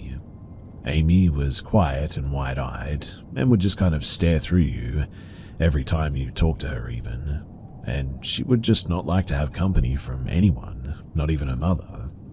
And one day, my mum came to me asking me to play more with Amy because she was so alone and had no friends and all that. Since I didn't know anything at the time, I was just like, whatever, and I went upstairs to play with her. Once I got there, I was just kind of hanging out with her in the living room, watching cartoons while she just sat there. Her sister then comes into the room and asks me if I really came to play with Amy. I said that yes, I did, but she really didn't give me attention, so I was just going to kind of watch TV. Her sister then turns to me and says something like, "Good, don't interact with her too much, she's not right." I didn't really think too much of it at that time, and the day kind of ended with nothing more happening. In fact, it was pretty boring, really. A couple of days later, I go out to play with Amy again. My mum told me to. And after a few minutes there, Amy turns to me and says, "You need to leave. She doesn't like it when I play with you," while constantly shifting her eyes from me to the windows. I don't remember exactly what happened because it was years ago, but I remember feeling super queasy at the time and very uncomfortable, so I just sort of went back home and told my mum what happened. Now, my mum was a very Christian woman, and so was Amy's mum. When I told her this, she immediately got very worried and told me not to go back there. Apparently, Amy's mum had already told my mum that Amy always mentioned a friend that would tell her what to do and what to say, like an imaginary friend. I didn't really have much more contact with Amy alone after this, but I did learn what comes next as an adult talking to my mum about it. After Amy said that I couldn't play with her anymore, my mum and her mum went to talk to Amy to understand what was wrong and why she didn't want to play with me. That's when Amy first described her friend in detail. Apparently, she said that her friend would yell at her and make her do bad things if she didn't obey her. She described her friend as a young girl, just a bit older than her, with dirt on her face and under her nails, and wearing a dirty old white dress. Her friend also had very bad teeth, according to Amy. As she was telling me this, my mum says that Amy started crying and screaming while staring at the window, "Get out of here. I'm not going to follow you. Mum, make her stop. She wants me to follow her out of the window. Please get her out of here. I don't like her. She's getting angry." Our mothers immediately took her out of the house and we all went to stay at the church. Amy said the girl would come crawling on the ceiling apparently, and up the walls at night to her room, and tell her to do bad things like swear at her sister, beat her parents, not brush her teeth. She didn't and had cavities all over her teeth, and even things like grab a knife or jump out her window. A few days later, they all went into Amy's room. My mum, her mum, Amy, and a pastor from our church to try and to do, I don't know, exercise whatever was there or whatever. My mum says at first Amy was crying while this happened and begging them to stop. But then she started laughing and saying that they were weak and sinners and things like that. Eventually, apparently Amy just kind of passed out sleeping. I'm really not sure what happened next because we moved out of the house and after that I never saw Amy again. What I do know though is that my mum says the pastors went to her house several more times and Amy also went to a psychologist and a psychiatrist as well. I didn't see most of this happening other than her telling me not to play with her and the super weird vibes from being near her. I remember very vividly that whenever she got into the room, you could sort of feel the mood change and get heavier, even to a 7-year-old. Anyways, that's my story. I have no pictures or anything like that, but I still get goosebumps just thinking about Amy. She was a very, very creepy little girl. Sorry if you want more than this, but I really don't know all the details because I was so young back then, and most of what I know today is just from asking my parents, so yeah. I hope you enjoyed the story, and I also hope that Amy's doing okay. Back in 2023, me and my partner were both living at his mum's house. Most days we'd get home from work about 5 p.m, get dressed, and then we would go to these woods in the hills just outside of the town that we live in. For context, these woods as a whole are 12 miles long and 4 miles wide. There's breaks in the woods of farmland and fields creating separate woods over these hills with different names. You can walk through these woods if you want to. There's paths winding through most of the woods as trails, and if you want to, you can walk over the span of the hills from one side to the other. You can if you really want to, but most of it's through the woods and uphill if you're coming from the south, so most people don't. The one that we always went to is called Wind Down Woods. So, me and my partner, we would go to these woods nearly every day after we finished work, just to go for a walk or a smoke, or maybe even both. We went about doing our usual routine, walking around and talking about our days, following the trail in these woods that loops around a large set of trees, with more around you on the outside too. It would kind of look like a messed up donut from a bird's eye view, I guess. Anyway, we were walking on the path that takes you back up towards the top of the woods. That path also takes you down towards the car park once you get to the meeting point of all the paths together, when we see this man in the distance walking down the path at Point B. Point B are one of the trails that just goes up into the woods beyond Wind-Down. We've still got to get to the meeting point of all the paths to get back to the car, and at this point he's pretty far away from us still, but I just had a bad feeling though, because the first thing that I noticed about this man when we got closer was that he was wearing office shoes and carrying a pair of hiking boots whilst seemingly on a walk in the woods. We were talking about this as we were walking up and sort of laughing about how strange it was. The guy was walking faster than us as he was going downhill and reached the meeting point of the paths a few minutes before we did, but we could see him the whole time. When we got to the meeting point of the paths, all he did was sort of, stand there. He didn't do anything. He just sort of stood and was looking around. I had a really bad feeling at this point, as he didn't even look like he was lost. He just looked like he was waiting for something. Me and my partner were pretty weirded out at this point and were thinking about turning around and heading back down into the woods and going back around the long way, just to get away from this guy's weird vibes. In the end, though, we decided that walking back down into the woods would ultimately look way too suspicious, as the man had definitely seen us walking up the path towards him, the same time that we'd seen him walking down. So we just kept walking up, and the whole time this guy was still just standing there, looking around with these shoes in his hands. Having no other choice than to walk past this guy to get to the path down to the car park, we went up and we went past him. Getting close to him, I saw something that worried me more than it weirded me out. The guy had a backpack on and there was a handle coming out of it. 100% the handle of a hammer or maybe an axe. I knew it couldn't have been anything else. He hadn't been on a phone all that time that we'd seen him, not even when he was loitering around. Just more and more stuff adding up and freaking a man out. But as we walked past him and started down the path towards the car park, the guy decides now that he knows where he needs to go without getting a phone out or a compass or anything, and starts walking down behind us. I was freaking out, and so was my partner, who doesn't usually get paranoid about stuff like this because I do it all the time for, well, no reason really. But there was something about this guy that just wasn't right. Also, there were no other cars in the car park except for mine, so he had no real reason to be walking out there. We were walking as fast as we could without running away from this guy, and after what felt like a lifetime, we got to the car, locked the doors, and we drove off. I didn't even look back.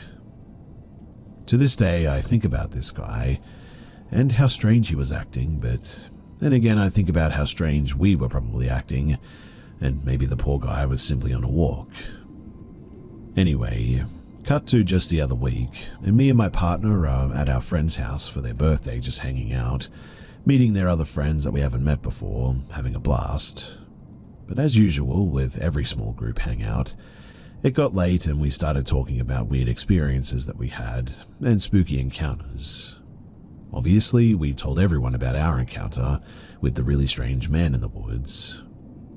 A couple of the girls at this hangout, they work at a reserve called Finn Court. It's one of the woods in the hills that I've been talking about, and they seemed pretty rattled by the story that we had told, and said that they had one that would make it worse, but they had to tell the group now. Plus, we needed to hear this, apparently. So one evening at work, E was on a closing shift with her manager, and they'd been cleaning up the cafe and doing final checks when E's manager tells her that he's going to do the rest by himself and that she could just go home. Who doesn't want to hear that, right? So off she goes to her car, sits there a little bit to chill and roll a cigarette before driving home, and later that night she gets a text saying, "Don't ask, just don't come into work tomorrow." He finds out that after she left work, her manager had finished cleaning up like he said and gone to his car to leave, and getting into his car, a man approached him from out of the woods and started wrestling with him to try to steal his car keys.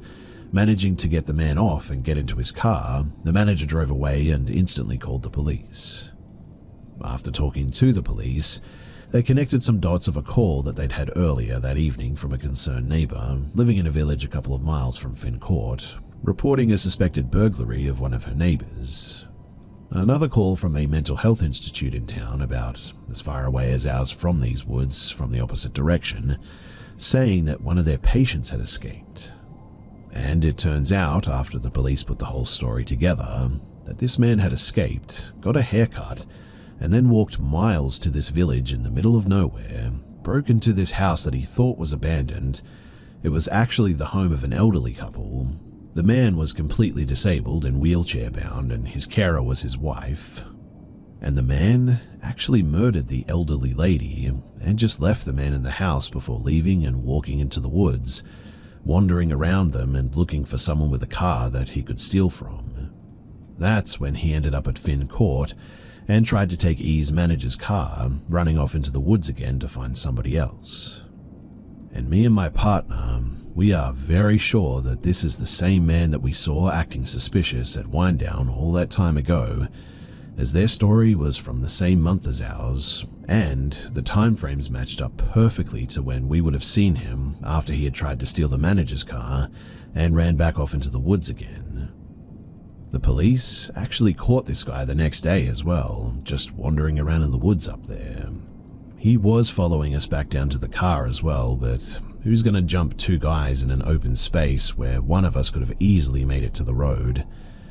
I think he was trying to freak us out and get us to go back into the woods, to be honest, when he stopped at that meeting point and was sort of loitering around. I don't know for sure, but I suspect that that was his plan. Whatever the case may have been, this still horrifies me to this day, and it feels good to get it off my chest and share this with someone. This whole thing still horrifies me to this day, and it feels very good to just get it off my chest and finally share it with somebody else.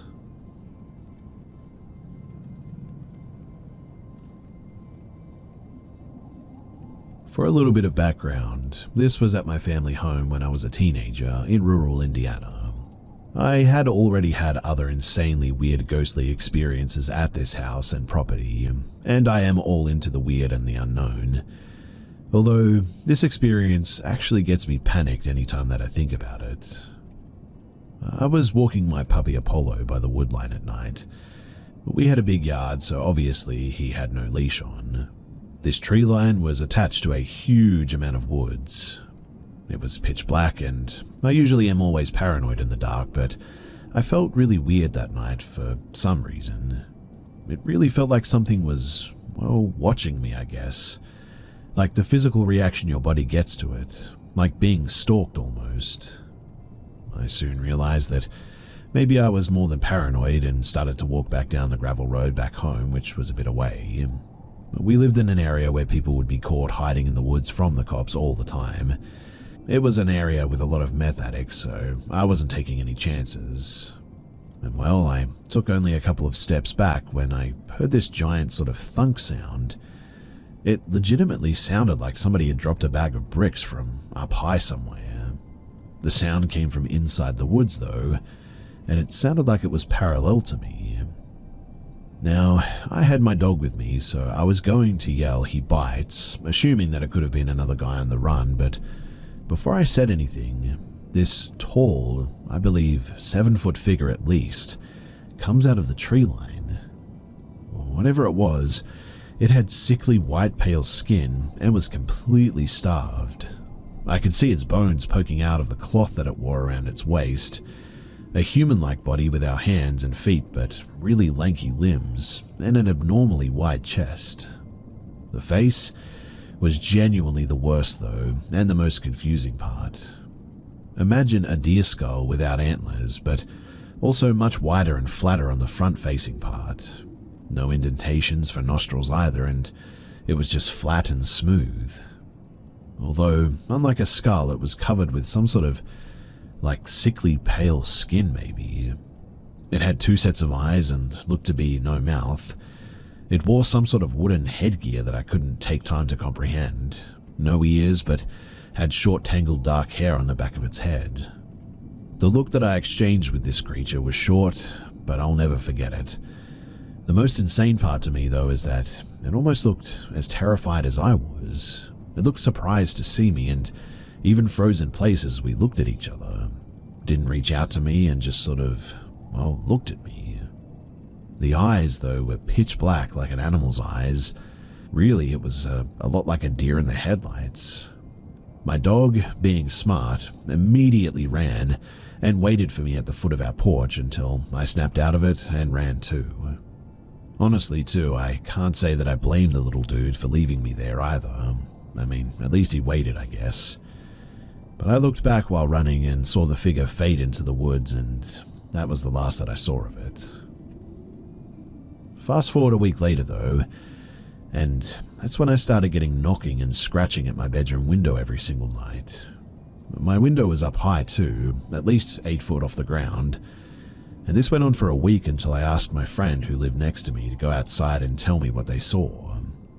While I was on the phone with them, hearing the scratching against my window, they said that they couldn't see anything. They thought that I was the one scratching and that I was messing with them, but genuinely I wish I was.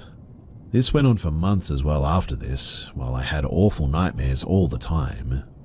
Eventually they stopped and my dreams became sort of less apocalyptic, I guess you could say. And after some research, I have to wonder, was this a Wendigo? I didn't think that they would be afraid of humans or look like that. Is it something entirely different? I have no idea. All I know is that I'm very grateful that it all ended, and I've been sitting on this for years, wondering all this time what the heck that was.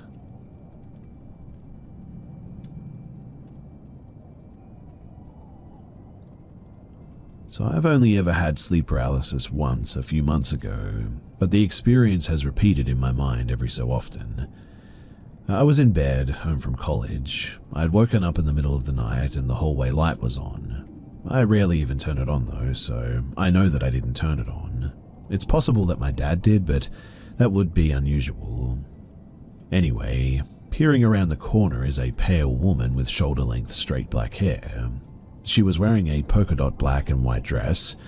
She smiled at me the entire time, but her expression was slightly uncanny valley, I guess. Creepy and unsettling, but the smile also felt genuine, if that makes sense. I didn't feel like she was malicious or anything, and she stayed still and just sort of watched me. The whole experience lasted maybe a minute before I broke out of the sleep paralysis. The experience obviously freaked me out, mostly because I have a fear of home invasion, but whenever I remember the experience, I don't feel the same terror that I did in the moment. Again, that was the only time that I'd ever seen her. Now, I live in Central Florida, and this past week I had been hit by Hurricane Milton. I'm okay, by the way, just some flooding in the area, but luckily no damage to our house. I was sleeping on the couch because I'm paranoid about windows breaking in through rough storms, and my bed is right under a window as well. I woke up in the middle of the night, and the storm was still going strong. I know that I wasn't under sleep paralysis or anything because I immediately started petting my cat, who was anxious from the storm. I looked out of our back door, and that's when I saw her standing in the middle of our screened-in patio. She had the same expression and was wearing the same dress. I just stared at her, looked at the lock to make sure the back door was locked, and then back at her again, and she just didn't move. After a little while, maybe a minute or two, it was like I blinked and she was just gone. I've been going over it in my head non-stop, and the only thing I can think of is maybe I had a weird false awakening or something. Either that or I'm going crazy. I don't remember waking up a second time, but I feel like it makes the most sense, or maybe it was like a stress hallucination or something. Whatever it might have been, I would really love your opinions. I consider myself to be a very spiritual person, but I admittedly am not very knowledgeable about anything specific, I guess. I basically just want to be more knowledgeable on why she's visiting me, who or what she is. I'm confident that I'm seeing her for a reason, but I just have no clue why.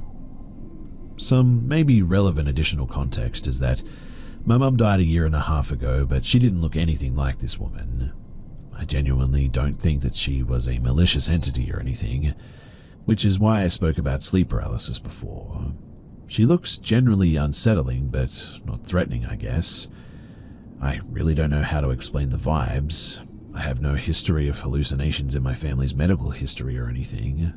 I do have some mental illnesses, but no family history of any other disorders that would cause this.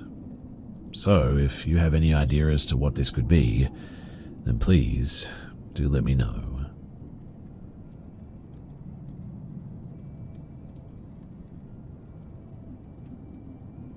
I was in my early 20s and went camping with my spouse and another couple. Way up in the Smoky Mountains, about an hour from the nearest small town, there are 2 to 3 other sites, but none close enough to hear anybody. It's probably 1 a.m. and we're sitting around the fire talking, and we hear somebody whistle the Hunger Games whistle 3 to 5 times. We laughed it off and kept talking, figuring that it was another camper out for a stroll or something. We do live in crackhead capital after all, and people do some weird stuff here. But let me set the scene here a bit. So my friends were on the opposite side of the fire, facing the rest of the camp. My back is to the camp, and I'm facing the woods. My dog is asleep by me. It's fall and there are leaves everywhere, and walking through camp was crunchy. And about an hour or more later, after the Hunger Games whistling, I just feel eerie. Like it's pitch black all around us, and I've always been a little scared of the dark. I turn around and glance behind me, and I felt like I saw, or thought I saw, something white and then something black. I even said, "That was weird," and we kept talking. It had to be my mind playing tricks in the dark because, well, I'm a bit of a pansy, but a few minutes later I still feel weird. I turn around again and my eyes focus on the white and the black. I can now tell the white is the top of a shirt and white short sleeves. I literally screamed, "Who the heck is that?" and flashlights immediately click on. A federal marshal introduces himself. A game warden was with him. I literally saw his white t-shirt and black vest in the dark, and he was no more than 5 feet behind me for who knows how long. Like I said too, it's very crunchy out, and my high alert cattle dog never heard them either. Anyway, I'll cut the end short, but they checked all of our alcohol. He wanted to know where to buy my blackberry whiskey, and looked in cigarette packs and located a roach my friends had smoked hours earlier. He said that that's mainly what they do in the area, is listen in on camps, and they try to do drug busts, that they park way down the road and walk into camps. He said that they wouldn't have even bothered us if I hadn't noticed him, but they wrote my friend a $300 ticket for the roach and disappeared back into the dark. It scared the living heck out of us, to say the least, and I don't think any of us spoke the rest of the night, and we packed up early the next morning and went home a day early. We camp a lot, and 10 years later I still get a little bit sketched out after dark. How 4 people and a dog could be snuck up on in the woods like that, it still very much creeps me out.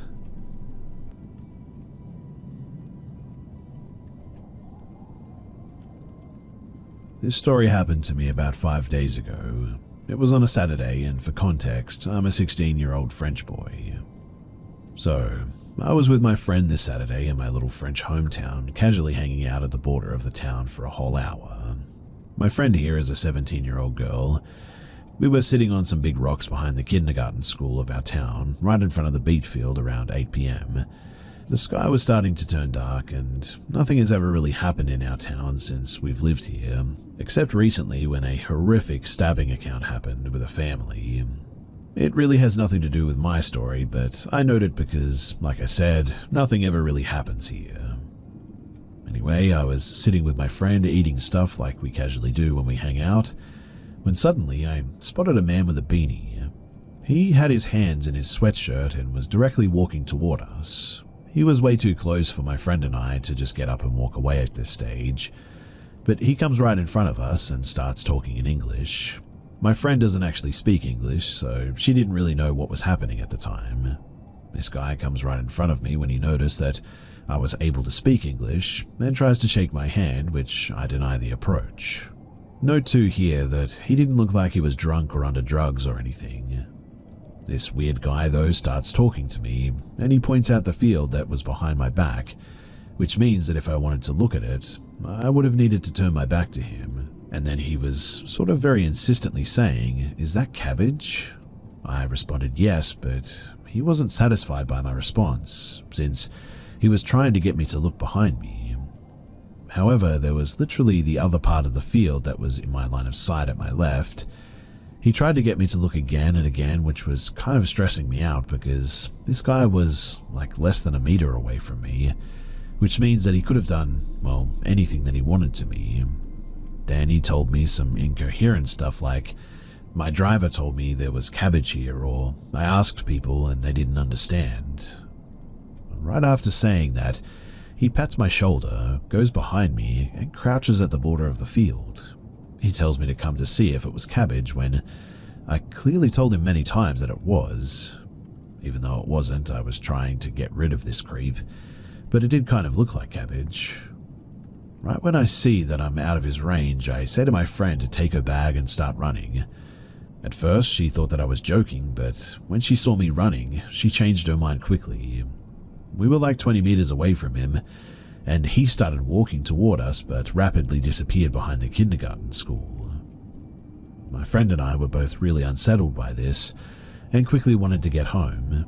We said goodbye to each other and we split in two different directions. I needed to go by the elementary school that was right next to the kindergarten school to get home. When suddenly, I see the creep coming from the road that was between the field and the kindergarten school with his phone on in his hands. I quickly turned around and went to my friend's house with her, waiting for her father to drive me home.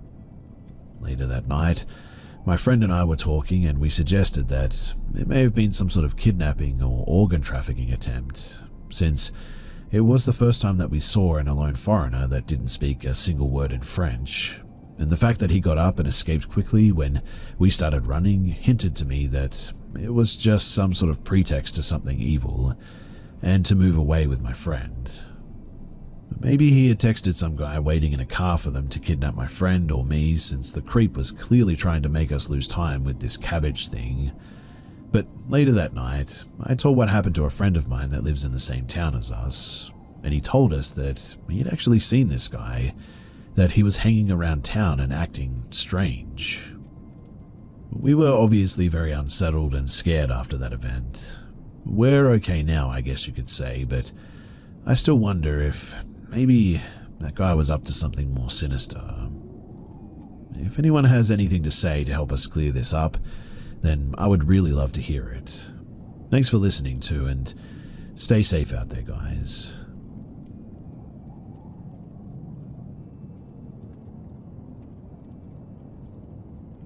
I don't know if this counts as explicitly paranormal. It certainly wasn't a ghost in the normal sense, because my mother is still alive and, to this day, was and is in fine health when this took place. So when I was like 8 to 9-ish, I regularly stayed up late. I still do, and I think it had something to do with usually listening to my parents fighting and the fact that I was on edge when they were both in the house, but anyways, that bit's not too important. What is important is that this was another night that I was up late, or late for a child, so like 10 or 11. I had a TV in my room that I was watching, just hanging out on my bed next to my heavily sleeping sister. I think I must have gotten the feeling that I was being watched, so I looked over my shoulder and saw my mum standing over me.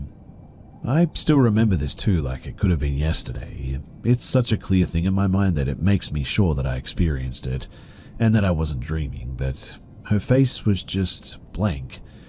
Not literally, but there was absolutely nothing in her eyes. She wasn't smiling at me or frowning even. Her face was as neutral as it possibly could have been, and her eyes just looked empty. It wasn't like she was looking through me, like some people describe. She was definitely looking at me, and I remember already feeling weirdly uneasy just at this, but I think partly because I hadn't seen her come in. The TV, while I was definitely watching it, was basically next to the door, and I should have seen her come in, but I had been caught staying up late before, and I never ever missed seeing and hearing her or my dad coming upstairs or entering the room. And I wish that I could remember what I said, but I know that I tried to speak to her, but she didn't respond, like at all. And now that I'm putting this to words properly, I don't think that I recall her even blinking once. I tried a few times to get a reply, but every time that I did, all she did was stare at me with that terrible empty look. At some point I hid under the covers, and I remember peeking out a few times to see her still looking at me, face unchanged. Then I turned to look at my sister, uncovered by the blankets, and I remember wishing that I could have done something to hide her too, but I couldn't will myself to move because I was too afraid, and I certainly didn't want to come out from under the covers. And when I looked back, my mother just wasn't there. I never even heard her leave. Also, the TV had gone black. Not off, but on a black screen, which was weird because I know it played shows constantly, all night, and it had never been on this black screen before or after this. You know when you have a TV connected to do something, then you sort of unplug the thing? It was basically that screen, but there was no connection message, and obviously nothing had been unplugged in any way. I stayed under the covers until I somehow fell asleep though, and I don't remember how long I was awake after she left, but I'm pretty sure that it was still dark outside by the time that I was asleep. Obviously, I asked my mum in the morning what the heck she was doing, and I distinctly remember asking why she hadn't answered me. And of course, she had no idea what I was talking about. She said that she hadn't come up to see us at all, or even woken up all night. I seriously doubt it was me dreaming or her sleepwalking. It was so real, and while I recognize that sometimes dreams are like that, mine were never so grounded in reality like this, and I just have such a strong feeling about it. She's also never slept walk before this story or afterward, and the fact that she just disappeared and appeared out of, well, seemingly thin air, the whole thing just doesn't make any sense. To this day, I think it's the weirdest thing that I've ever experienced. I haven't brought it up to her in years, but now that I'm sharing this, genuinely I'm tempted to talk to her about it again and see if she might know what the heck that was.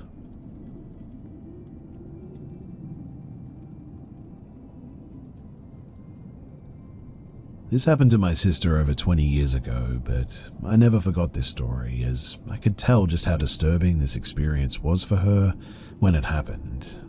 So she and her new husband were traveling around Australia in a camper van for their honeymoon. They were camping in a park in a remote area near the Great Barrier Reef, as they were planning to go out to sea it the next day. Cane toads are an invasive species that has an out-of-control population in Australia, and as such people are encouraged to kill them. Her husband was outside behind the van after dark, killing them with a baseball bat and a flashlight to spot them, when suddenly he saw movement and heard rustling in the bushes.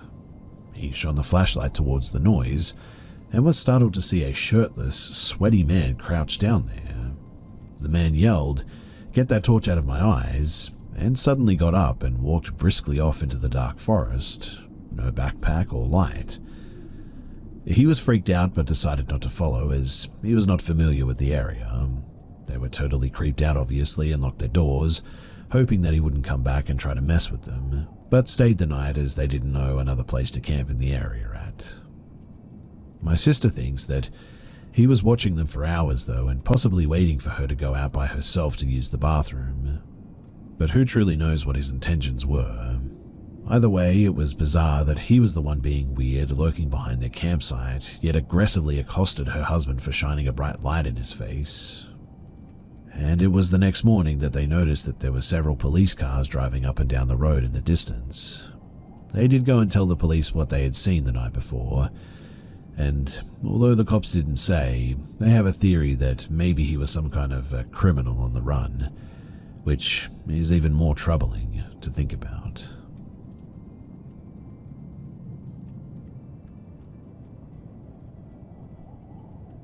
So I grew up in a small rural town on the Sunshine Coast in Queensland, Australia, on a property that had 150 acres of bush that my stepdad at the time carved out some trails for me and my siblings to ride our bikes on when we weren't at school and stuff like that. Any chance that I got, I'd be out there and never experienced anything like this before. So I was the sort of kid who got a kick out of being out there by myself and always felt safe. I was always content with my own attempt at teen verse wild, and I would quite regularly grab a swag, a backpack full of snacks, jump on my bike and find a new spot to pitch up the swag to just enjoy being away from it all. I never felt in danger of any predators, since there aren't really any here, and any animal that would have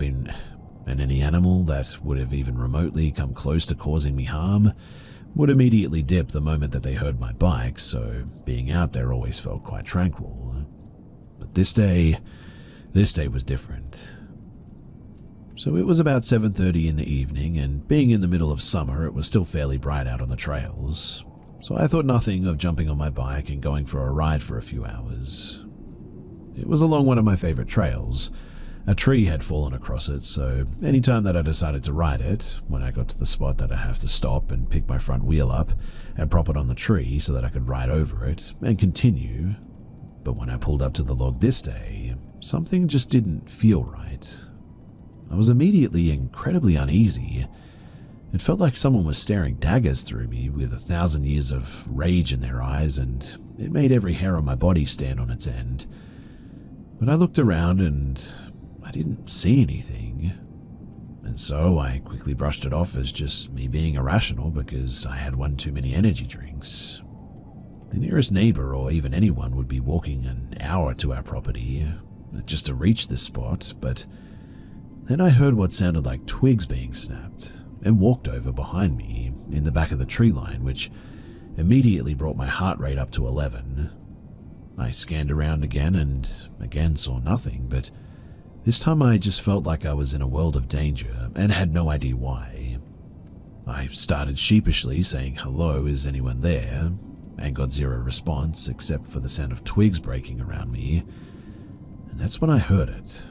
A voice came from somewhere beside me saying, "Help me," but it sounded like two little girls saying it in unison.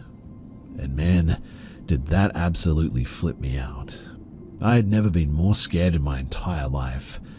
I ripped my bike over the log and rode faster than I ever had in my entire life out of there, but as I was starting to make some distance, whatever that thing was shrieked so loud that it sounded supernatural.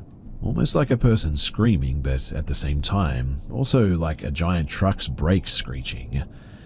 I just kept going though until I reached the other side of the property and pushed over a barbed wire fence which backed onto a dirt road, and I pelted it back home.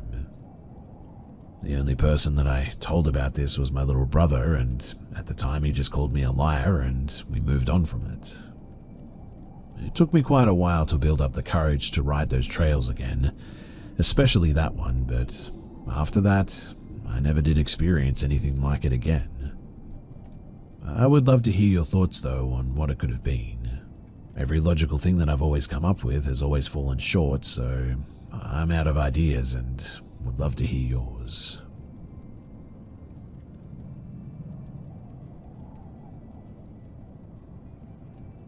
This happened a few years back when I was a sophomore in high school, probably 2017. My family and I had just moved into a new place and were renting this house. On the day that this happened, my parents were out of the house running errands, leaving my brother and I at home. We were both upstairs in our rooms, and right across the hall from each other, in fact. And while in my room, I heard the garage open. I thought that my parents had come up, so I went down the stairs to check the garage, but nothing. I went back upstairs, back into my room, and began to hear dishes moving in the kitchen. Again, I walked out of my room, looked over the stairs and into the kitchen to see if my parents were home, but nothing. I walked back into my room after this, and a few minutes later, I hear voices in the house. I walk to my door, open the door, and I see my brother standing right in front of me. He also was coming out of his own room. We both told each other that we had heard our parents and began walking down the stairs. Halfway down, we were having a conversation, more than likely arguing about something kiddish, when my mum's voice calls my name. For context, at the bottom of the stairs was the door to my parents' room. They had left the door to their room open with the lights off, and it was pitch black. My brother and I instantly go quiet and sort of look into the room, while remaining on the stairs. A few seconds pass, and we hear my mum's voice again, only this time it said my brother's name. And at this, not even a moment later, my brother and I bolt up the stairs and lock ourselves in my room. I instantly call my mum and tell her that somebody was in the house. Luckily, both her and my dad were at the grocery store just 5 minutes away, but still, this confirmed to us that they really should not have been home. This is the first and only time, hopefully, that something like this has ever happened to me. My first thought was not that it was something paranormal. I mean, the voice was so clear and human-like, and matched my mum's voice, that I really believed that it was her, or an actual person at least. Of course, in the end it wasn't, and she wasn't even home, and neither was my dad. Looking back on it, I never really liked that room. It was way too dark and unsettling, and there was always something spooky about it. But I still do wonder what spoke to me, and my brother for that matter, from my parents' room that day.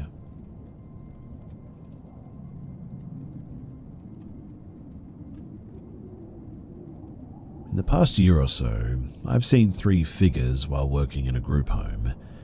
With each figure I've seen, my brain instantly assumed that it was a specific person before quickly realizing that it couldn't have been that person, or that anyone was even there.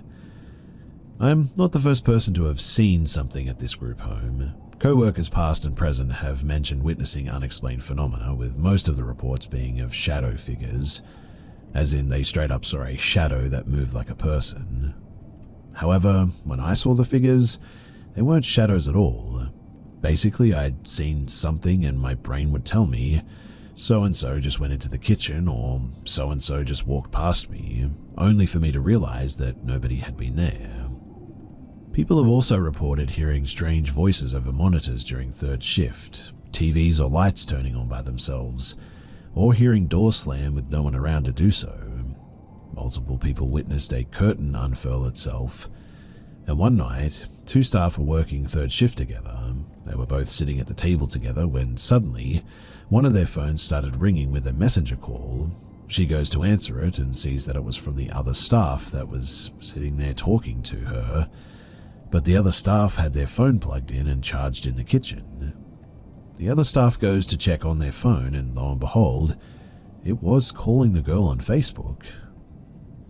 There have been a lot of creepy instances at work, and I find most of my co-workers credible, although I'm sure some have embellished their paranormal stories a little. But my first experience happened probably around a year ago. I was sitting at the computer desk in the living room facing the kitchen doorway. I was the only staff in the living room at the time, so I had to watch over the residents while the other 2 staff were assisting some of the residents to bed, when suddenly I saw someone walk into the kitchen, and although I didn't get a good look at them, my mind instantly assumed that it had been one of the residents. His name was Adam. We only have 3 residents in the home that walked unassisted though, and the gait and stature matched Adam. After about 5 seconds, I remembered that Adam wasn't even home though. Confused and wondering if maybe Adam had come home early from the movies with another staff member, I went into the kitchen, only to see nobody in there. The kitchen isn't very big either, with nowhere for someone to hide behind, and there was no other exit there, so if I had truly seen someone walk in there, they would have still been in there for sure. I thought that was super weird, but I just brushed it off, thinking my mind was playing tricks on me. Adam came home later on and got a bit of a kick out of it when I told him that I had seen him walking into the kitchen while he was out watching a horror movie. Now, the next experience I had happened earlier this year. Once again, I was watching over the living room as other staff were assisting other residents to bed.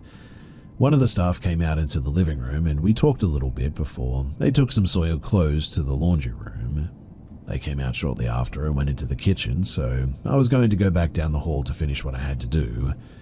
And that's when I thought the other staff, a bigger girl called Beth, way taller than me and heavyset, had walked past me carrying stuff to take to the laundry room. Again, I didn't get a good look at Beth, but I could have sworn that she had just walked past me. But when I walked down the hall, I almost ran into Beth as she was coming out of another resident's room, within mere seconds, mind you. I told her what had just happened, and we were both confused as she had obviously been assisting one of the residences to get ready for bed.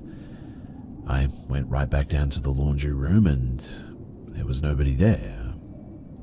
That kind of shook me up because I couldn't really find a reasonable explanation for that, and it reminded me of when I had seen Adam too. Now, this last experience literally happened the other day, and is what prompted me to speak about it here. I was assisting one of the residents with his bipad machine and getting him ready for bed when I turned and saw one of the staff, Kathy, walking past his open doorway. I remember seeing her pink sweatshirt, one she wears frequently, and assuming that she was going to check one of the other residences at the end of the hallway. When I was done, about 10 seconds later, I went to go and check to see if Kathy needed a hand.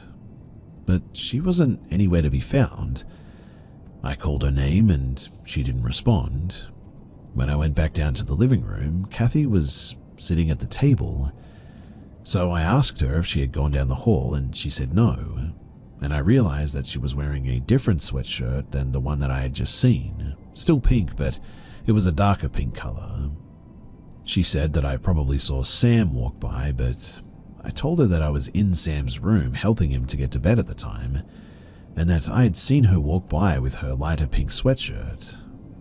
The other staff vouched for the fact that Kathy had been in the living room that whole time though, and this instance was the most unsettling for me because this time I had noticed a specific detail, Kathy's sweatshirt. I've only experienced this at work, mind you, and I've never really had any other unexplainable experiences in my entire life. A handful of past residents have passed in the home, although none of the figures I'd seen resembled any of the residents that I had known, or any that I had been made aware of at least. I've tried to rationalize this, but I just haven't been able to come up with any explanations that satisfy me. I get plenty of sleep most nights, so it's not like I've been having sleep deprivation-induced hallucinations or anything. I highly doubt it's carbon monoxide related. I don't believe there are any potential sources of carbon monoxide in the home, in fact, and detectors are mandatory here anyway. I was a bit stressed out on the night that I saw Kathy, but I don't recall being particularly stressed during either of the other incidences. Toxic mold? I've read that toxic mold can potentially cause hallucinations, but haven't really noted any other signs or symptoms of that in myself or any of the residences or staff working in the home. I've always been intrigued by unexplained paranormal stories, but I've also been kind of skeptic too. I've been trying to rack my brain for a logical explanation for these sightings, but can't really come to a conclusion. Like I said, I've only been experiencing anything like this at work, and the fact that other people have talked about strange things has made me think that maybe there is something paranormal going on here. It's either that or I'm starting to have hallucinations, and that honestly freaks me out quite a bit too. In any case, if you have any advice or similar experiences that you could tell me about and how you dealt with it, then I would genuinely love to hear from you. Please do reach out and do let me know.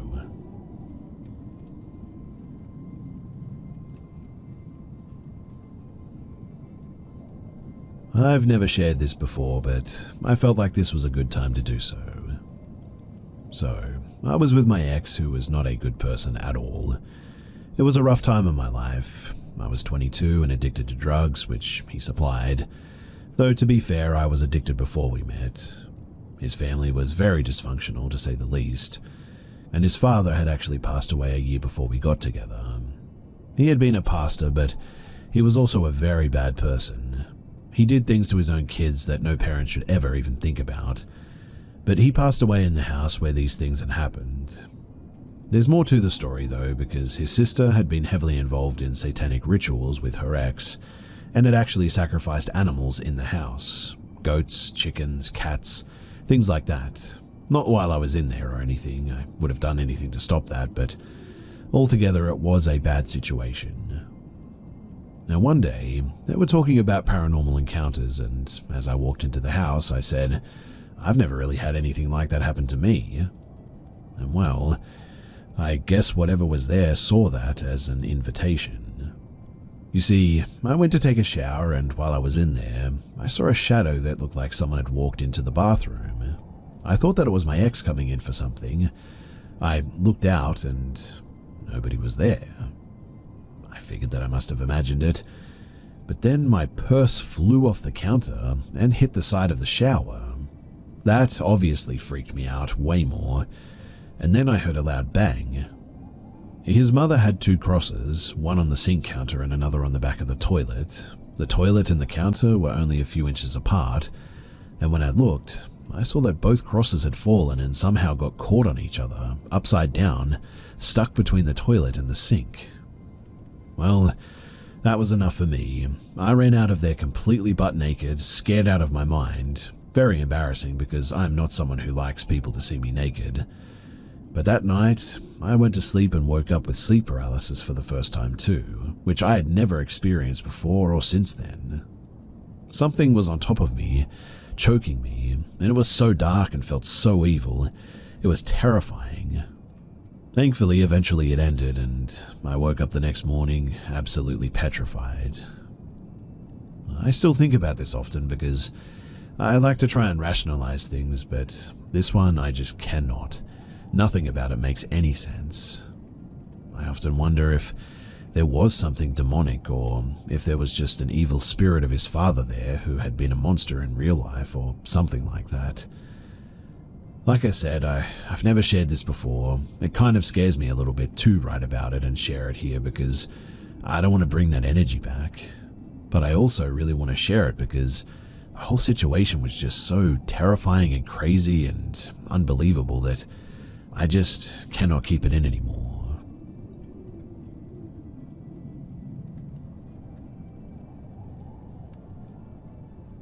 My wife and I have been renting our house for the past 2 years. Sparingly throughout our tenure, we have heard running in the attic, bangs on the ceiling of the basement. I've seen shadows following me. We have heard full conversations outside of our bedroom window, locks on our doors being changed, and other odds and ends which have given us all the spooks. I'm hearing things move upstairs as I'm actually sharing this, but yesterday it has seemingly intensified. You see, when I got home from work, I came home to greet my wife and my 2 daughters. The kids were napping and we decided to play Fortnite to take advantage of the opportunity. When the kids woke up, all was pretty well and we had snack time, enjoyed our night together, and as the night was coming to a close, my oldest, 2, wanted to play a new game that she had just learned, hide and seek. She's very good at running away from us and hiding when things don't go her way, but certainly not while we play hide and seek. When it was her turn to hide, she likes to peek around the corner and watch me count and cutely lets me find her immediately. When it is her turn to seek, she's super excited and really loves it, but she can never find me.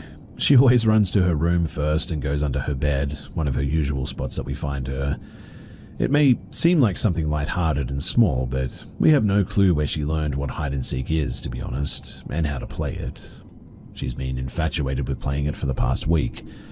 Maybe she'll get better at it. Maybe I've seen too many scary movies, but it still gives me the creeps wondering where she actually learned the game.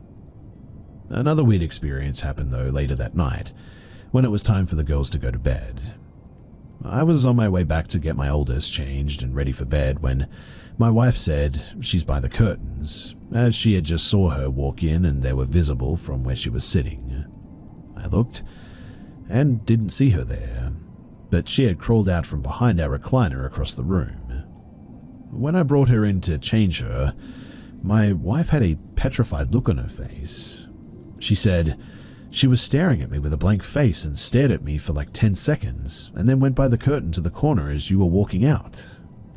I didn't know how to explain that. Today I went downstairs about an hour ago to our basement to put our laundry into the dryer and to find the 4 bottles of detergent and fabric softener along with a couple of other things that we keep on top of our dryer have all been knocked down. These items, I can assure you, were all standing straight up on the ground, except our laundry detergent, which had been knocked over and spilled all over the ground. I was pretty ticked off because I genuinely thought that our cat may have knocked it all off since he liked to sit in it and look out the window. But after discussing with my wife, she was down there last, our cat had been in our room all night, and all of the items were on the dryer. I went upstairs to show her what had happened, and 3 of the items were back on top of the dryer, and 1 was knocked over on the ground. We had yelled out, "Is anyone down there?" multiple times and searched the whole basement to no avail. We returned upstairs a bit frightened, and searched around our house a bit more, and we decided that whatever it was downstairs, and we were safe as long as the door was locked. We decided to head to bed, and as we're walking into our room, we heard a small girl's voice say, "Hey," coming from the kitchen, and yet our daughters were definitely asleep. We really don't know what to do about all of this, and now we're just sort of waiting to see what happens next, but if anything does, I'll be sure to let you guys know.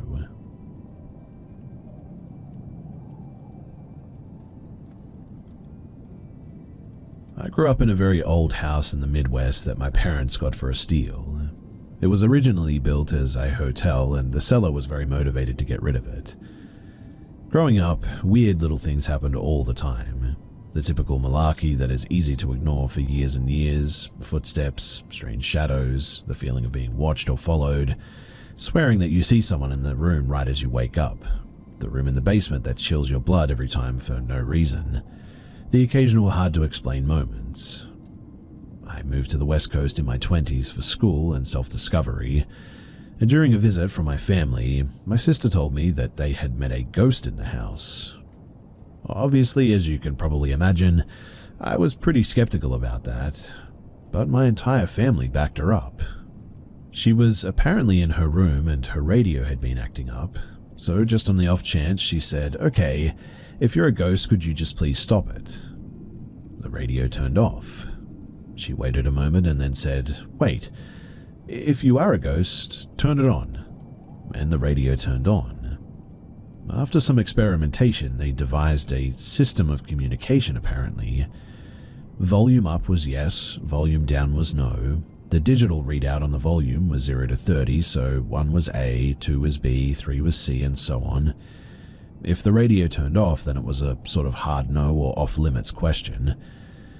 Through this system, the ghost had explained that he wanted to be called Jason. He had died in the house in 1905 at age 5 when he was sick, and he lived in the house alongside of us with his kind mother and evil father.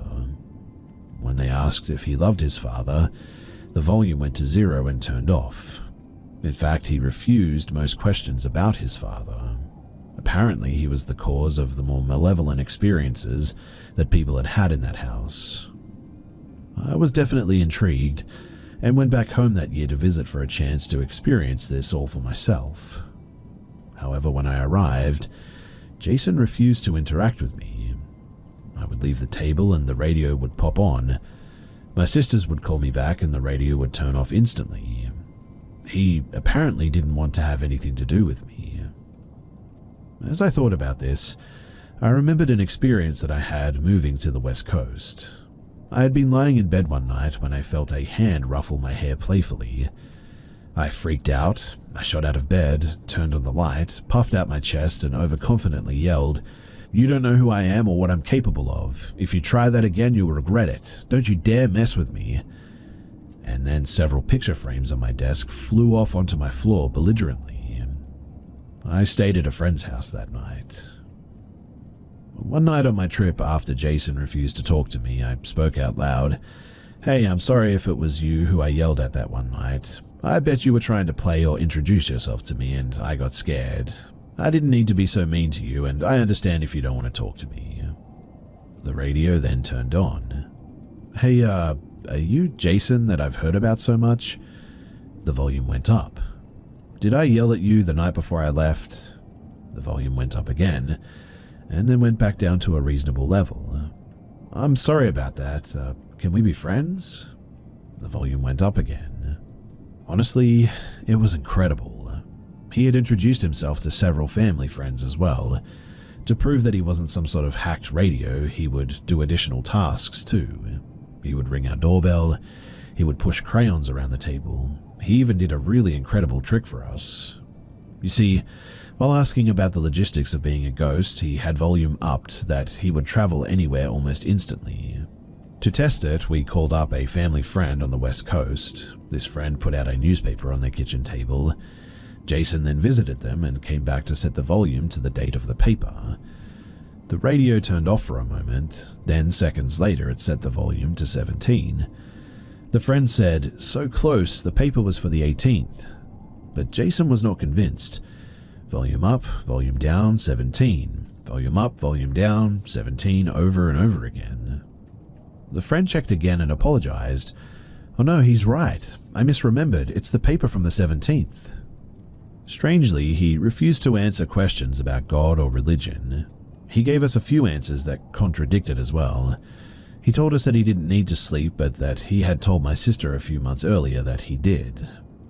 One thing he seemed to know was how long he would be there, though the volume Ouija system that he told my sister he would be around until her 28th birthday, then his family would move on to the next phase. At the time, this was a couple of years into the future, and sure enough, we never heard from him after that.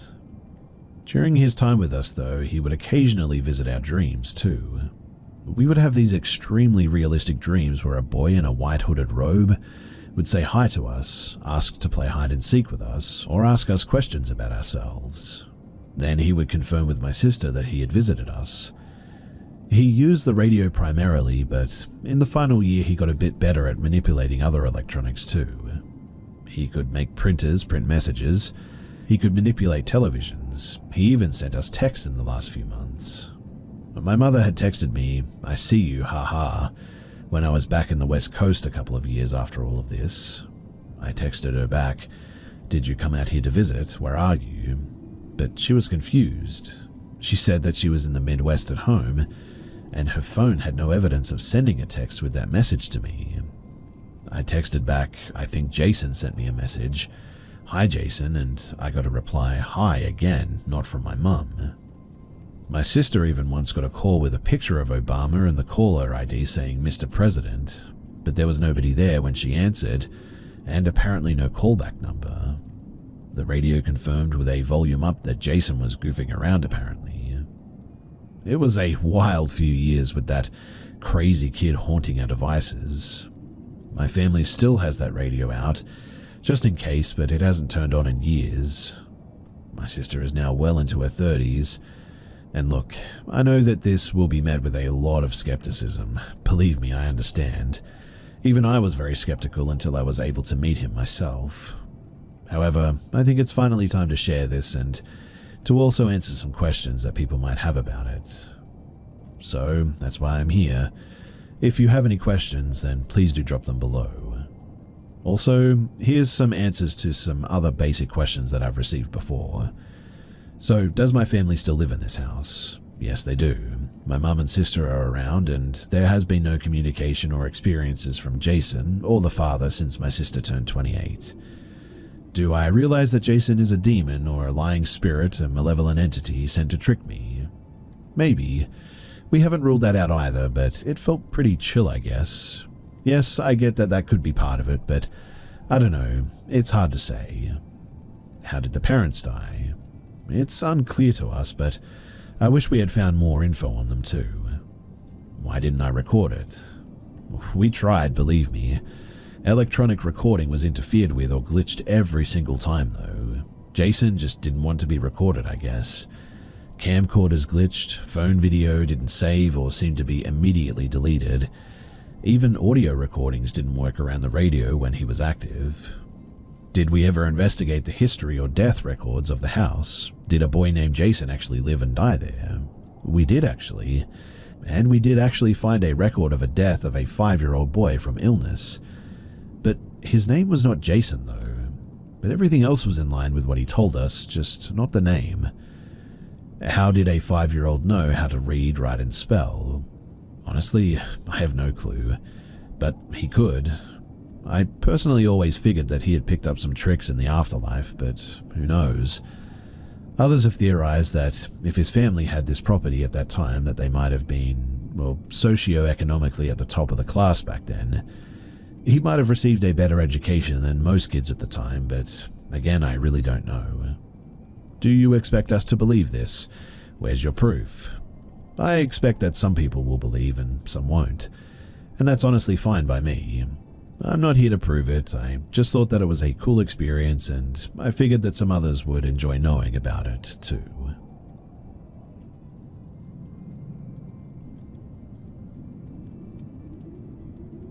So this story is approximately 10 to 12 years old and it happened in the Ukraine.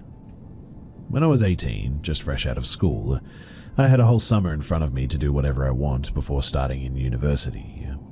Through our PE teacher, I got an offer to make some extra money during summer, and I happily agreed. The job was being a counselor at a children's camp for the summer. Basically, I had to watch over them, organizational tasks, hiking, etc.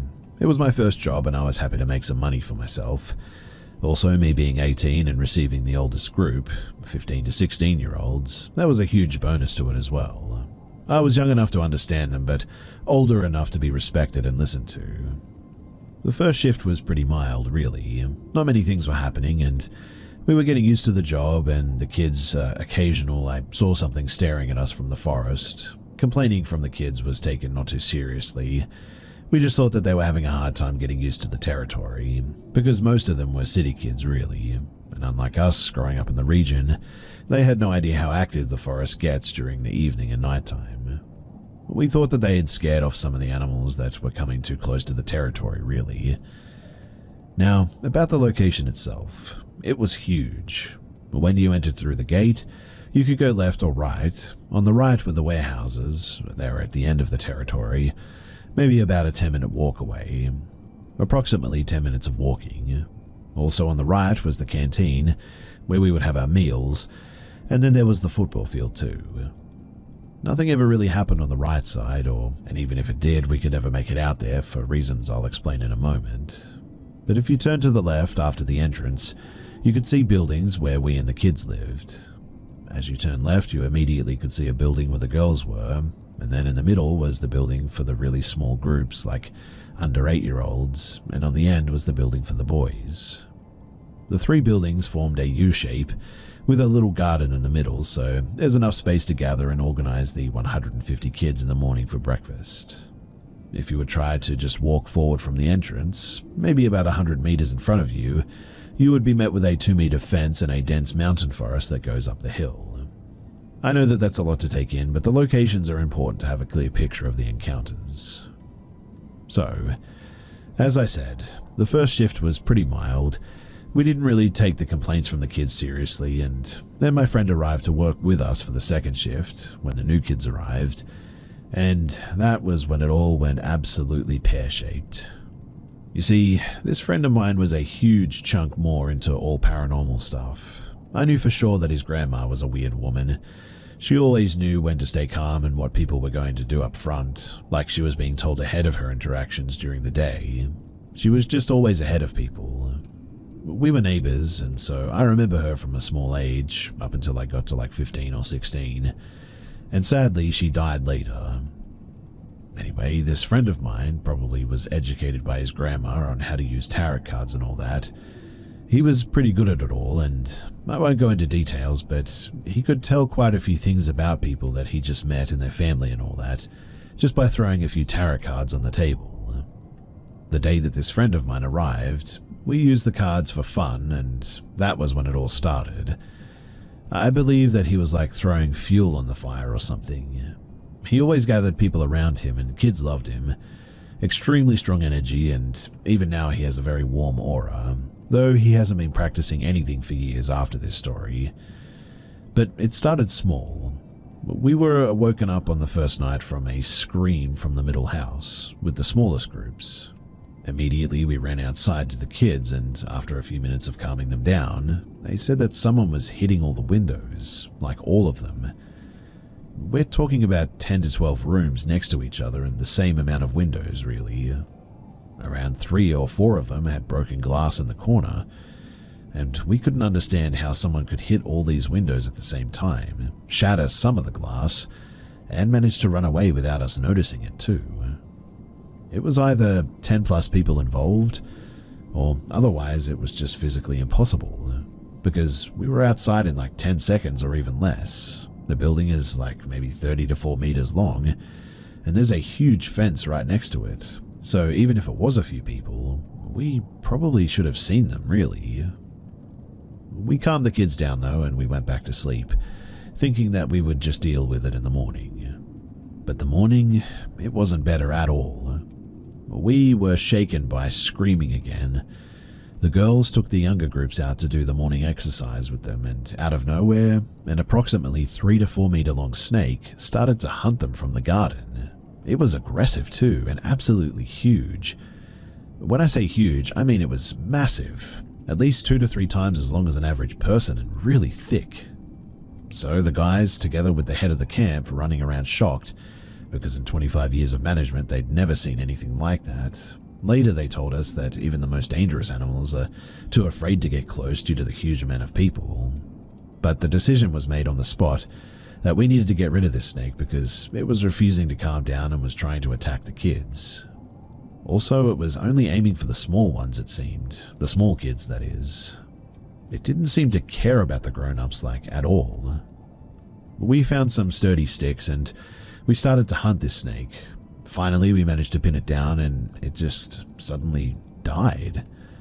I mean, we were just holding it down. The plan was to put it in a van and release it on the top of the mountain, but the snake just up and died. My guess is probably from stress, but it was weird. What we did next is low, I know this, but I regret it now, and at that point I was 18 and it sounded like a good idea. So we decided to skin the snake and put the skin on the pole that we had with the flag of our group to encourage the kids to be brave and not to be afraid of the forest. Honestly too, I still believe that that's when the gates of hell pretty much opened. We made something or someone very angry by doing that, and everything just went terribly. Probably a week later, when the first group of kids went home and we were waiting for the new kids, due to it being the second day of the new shift, basically all the kids got their stuff to the buildings and we had an extra night before they would move in. So after spending the day on preparations and helping parents move the bags in, we decided to go to the girls' dorm where the other girls who worked there resided, to have some drinks and have some fun and play some music and all that. This friend of mine was really exhausted, so he went to his bed in our dorm to sleep, and he went with some other guy. They were cutting wood most of the day, so it's understandable that they were pretty tired. For context though, the window of the room in which they were partying was looking straight at the boys' dorm. There was no way the guys could come outside without us noticing them, is what I'm getting at. There were also automatic lights above the door, so we immediately would have noticed the lights going off if they had.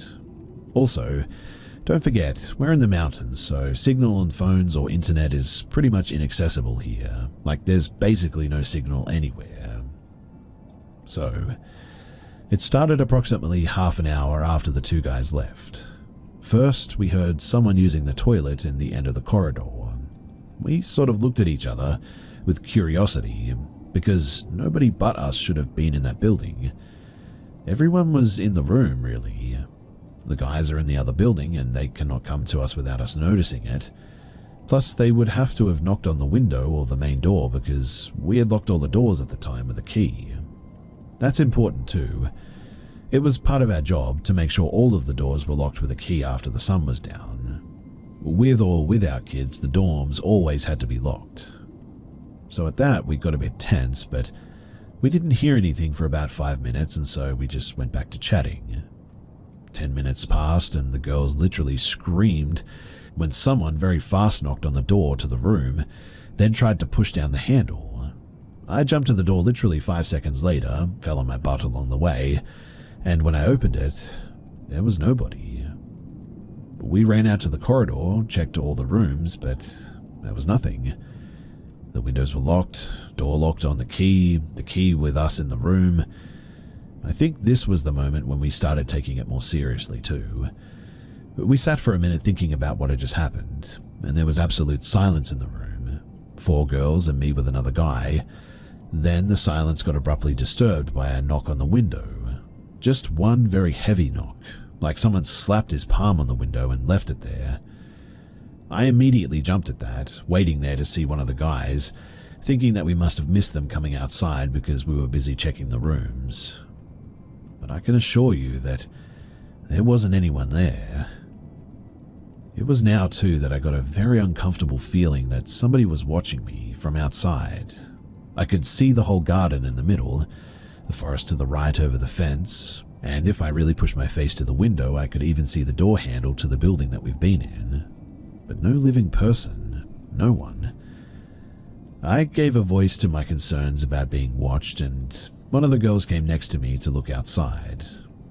That was the moment that I almost went deaf because she started screaming, "Who are those people?" at the top of her lungs. We calmed her down as much as we could and asked her to tell us what she had seen. She said that there were a lot of people standing outside of the building, all of them looking at us, but she couldn't see the faces because it was around midnight at that point and really dark. She said though that she could see their heads turned into our direction and that they were just standing there. I asked her to count them, but every time she reached around 20 to 25, she started crying and having a meltdown from fear. She said that there had to be at least 50 plus of them outside though. While none of us could see anyone, apparently she did. Now, remember how somebody knocked on the door of the room or the window and we couldn't find anything in the building? We checked all the doors and the windows. Well, suddenly, the main entrance door, that was checked 15 minutes ago. I mean, we made sure of it because 6 people had seen it locked with a key, and the key was in the room with us on the counter. It started erratically with crazy aggression opening and closing over and over again. Somebody was opening wide the door that was locked with a key and slamming it with the power that was shaking the whole building. At this point, even I was screaming, and after maybe a minute of suffering from this unexplainable thing, me and the other guy holding each other's shoulders and running to the entrance to see what was happening there, the sound stopped the moment that we opened the door to go there, and as you've probably guessed already, the door was locked with a key and 2 of us couldn't force it open. We were in shock to say the least. This was the moment that we decided to seek some help from outside too. We had 2 more people, and my friend and the other guy were sleeping in the dorm across the garden, obviously. They were maybe 40 meters away at most. But we had signal, very weak, but it was enough to try and call over and over for my friend. In our head, he was the most experienced with this stuff, and we had some hope that he would know what to do. We must have called probably 30 times in an hour, but there was no answer. In the meantime, the people that the girl had seen was still outside according to her, and she was seriously freaking out with the other girls while we tried to reach my friend. We couldn't reach him for whatever reason, but eventually after another 20 minutes, she said that she sees them walking away to the forest, just going through the fence like it wasn't even there. Even for us grown-ups, it was hard to climb that fence. It was really high, and she said though that they just went through it. Now, we were in there for quite some time, and in the morning when the sun was coming up, we finally got brave enough to go outside and to go and get my buddy. And he told us a crazy story of his own, too.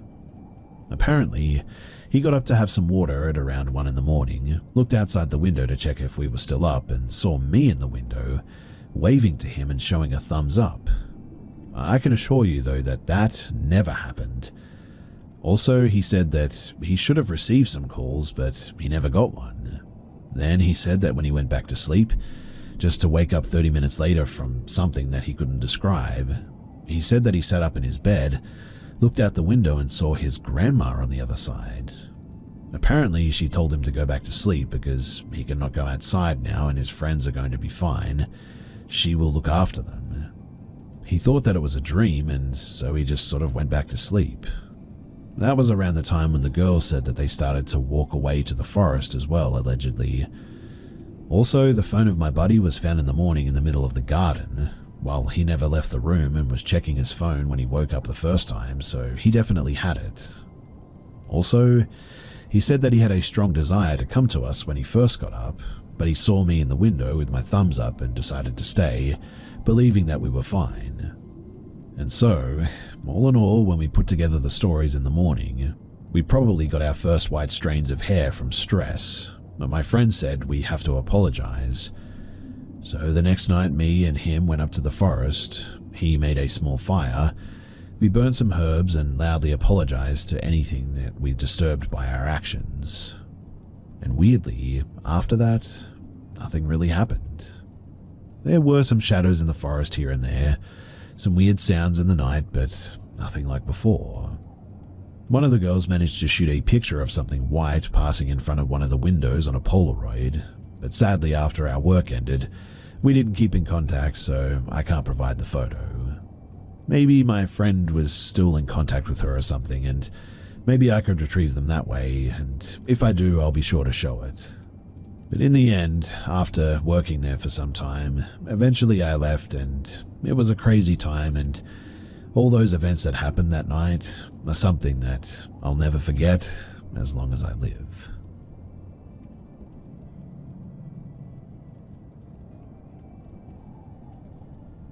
When I, a 38-year-old male, was 18, I lived in a suburb of southeast Melbourne, Australia, Noble Park.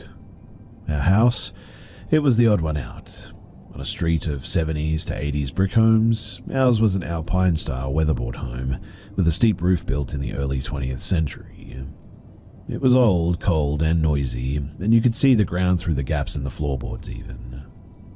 We had a big dog who stayed outside until everyone was home, and then slept outside in a big pen or doghouse at night, mostly in the summer. We also had an indoor cat. The week that this happened, I was home alone and Dad was overseas. Mum and Sis were visiting family. So one night, when walking home from work, I rounded the corner and noticed a figure standing on our carport roof, looking through a window into one of the 3 upstairs bedrooms. The sun was setting, so all I could see was a dark silhouette. I yelled at it from the top of the driveway, and then it was just gone. I remember thinking that was odd, that my dog didn't bark or notice anything. I went inside and checked the house, the dog, the windows, and the doors, etc. Everything seemed to be in place.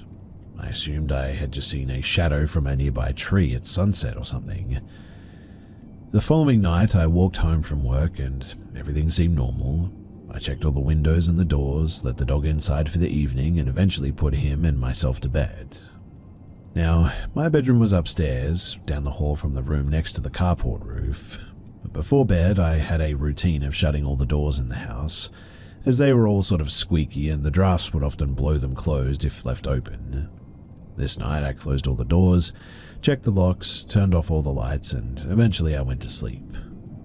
In the middle of the night, though, I was awoken by something. I'm not sure what, but when I came to, I focused my eyes and looked around. I saw the hallway light coming in under my room, and I thought that I had turned that off, but perhaps I had forgotten. Right then, my doorknob started rattling, though, like somebody was struggling to open it. I immediately lay back down on my side, facing the wall opposite my bed, and my heart starts beating hard. I hear the door open, and so I close my eyes. I figured that if someone was breaking in, that my best chance was to pretend that I was asleep and maybe they'll take what they want and just leave. I slowly open one eye, the one against the pillow so it's less obvious. I see the light from the hallway on my wall. My bedroom door is fully open. My heart is beating harder now, and I lay still. I see the digital clock on my CD player, and a little after 2 a.m. Then I hear the door creak again and watch as the light on the wall slowly starts to disappear. The bedroom door is closing, and at this point I'm positive we're being robbed, but I continue to pretend that I'm asleep. Keeping one eye open, everything is heightened. The loudest noise is my heartbeat, but I try to listen through it and I can't hear anything. No breathing, no footsteps, nothing. At this point, I begin to feel pressure around both my feet. The blanket is getting tighter around them, and it was then that I realized that something or someone is now sitting at the end of my bed. I look at the clock again, and it's now a little before 3 a.m. I'm frozen, scared, and have no idea what's happening. At some point, I have the idea to slowly readjust my position in bed and move my feet a little to see if something or someone moves or something happens. So I do this, but as I slowly readjust my feet, I feel one of them hit something solid. Something is definitely sitting on the end of my bed. I don't know what to do at this point, so I just stay still and listen, while looking through one eye at the clock and the bedroom wall. The next thing that I remember, though, is hearing the first bird starting to chirp before sunrise. I look at the clock and it's now a little before 6 a.m., and I notice that the room is a little brighter. The sun is coming up. Shortly after this, I feel the pressure lift from the end of the bed. I hear the bedroom door open. I see the light from the hallway on the wall again, and then the door shuts and the sun starts to rise. I got up shortly after this, freaked out, and checked the whole house. All the doors and the windows were locked. The dog had slept through the night, and nothing from the house was missing. Weirdly, though, my cat was stuck in the bathroom overnight. He must have followed me when I brushed my teeth without me noticing and must have got locked in there or something. To this day, I'm really not sure what happened that night, but I sure as heck will never forget that night in Noble Park.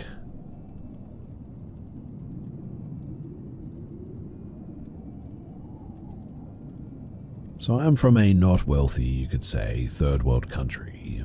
It's not as bad as it seems, but not as developed as it should be, really. Several times a year I visited my grandparents in the countryside.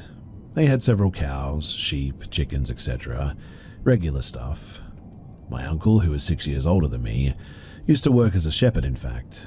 He was about 13 back then, and so he invited me to look after sheep with him sometimes, and I took this opportunity as a bit of an adventure. Now, imagine a green place surrounded by mountains, beautiful scenery. It was almost nighttime, and we put the sheep in circle fencing, made a bonfire, and prepared to eat bread, jerky meat, and yogurt, and we started talking. You know when you are young and in an open space at night you talk about scary stuff? Well, suddenly, another shepherd who was an elderly person joined us out of nowhere. We didn't mind, especially after finding out that he had sausages and many other delicious things with him.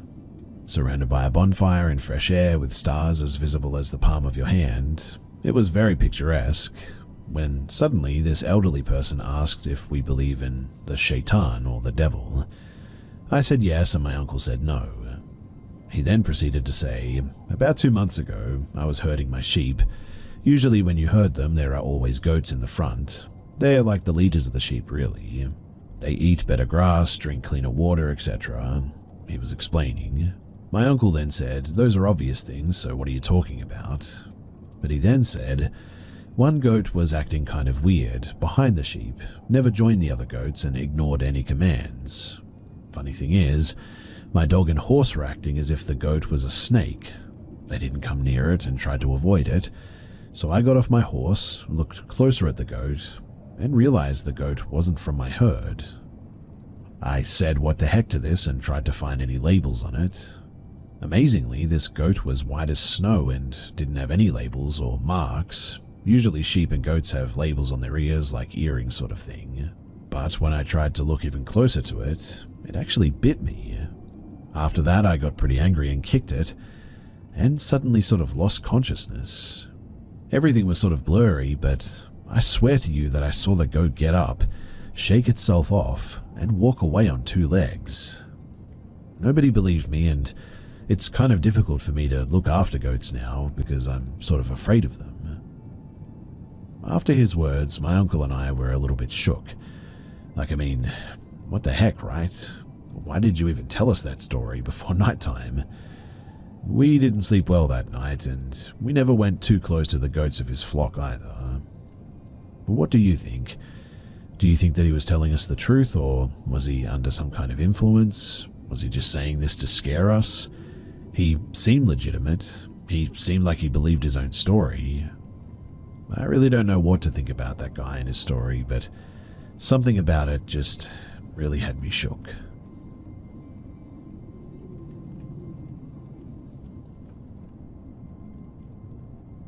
I'm not really sure how else to succinctly describe this experience. I've been sitting on it since the summer of 2012, only having mentioned it to a few people, really. I guess I'm sharing this partly to finally put it out there, and to also see if anyone else has had similar experiences, or even an explanation of what might have happened. So, in 2012, I was living in a coastal area off of northeastern US, working for an agency that mostly monitored and enforced environmental compliance. I'd prefer to keep the state and the agency secret, since I'm not sure the legality of talking about this is all that fine. However, they issued building permits for structures and work being done alongside of protected wetland habitat. Usually these were things like piers, docks, bulkheads, etc. And what my job entailed was visiting these properties with a copy of the blueprint included within the permit application, when taking measurements and sometimes photos, and comparing them to the blueprint to ensure that the applicant did only the work that they said that they were going to do, and nothing more. Now, on this particular day, I had a few sites to visit, and one of them was to check on a dock that was supposedly built in a backyard, extending through a salt marsh and into the bay. This all took place in a fairly well-to-do area, with a lot of old money and a lot of houses that would nauseate me to find out how much they were worth. If you're picturing a neighborhood of a very spaced out, very large houses with immaculate landscaping and waterfront views, well, you've got the right idea. What set this house apart from all the others, though, even though I parked on the street, was how utterly wrong this place looked for where it was located. It was situated at the inside corner of 2 streets, with another house on either side of it, and it looked utterly incomparable to its neighbors, which were both very large, very new-looking houses as I previously described. This one, though, was a derelict-looking two-story building that looked like it was awaiting foreclosure. It had rotted wood siding, a roof that was falling apart, and a lawn that looked like it hadn't been mowed all summer. In fact, the only thing that didn't look ancient and unkempt was the white picket fence, which was pristine, as though it had been painted earlier that week. I double and triple checked the address and the blueprint, finding that while I had the right address, the house looked nothing like it did in the blueprint, appearing to be a different shape even. After confirming that the adjacent houses were also the right addresses, I approached the front door, only to find the storm door wide open and the screen door closed but torn in several places.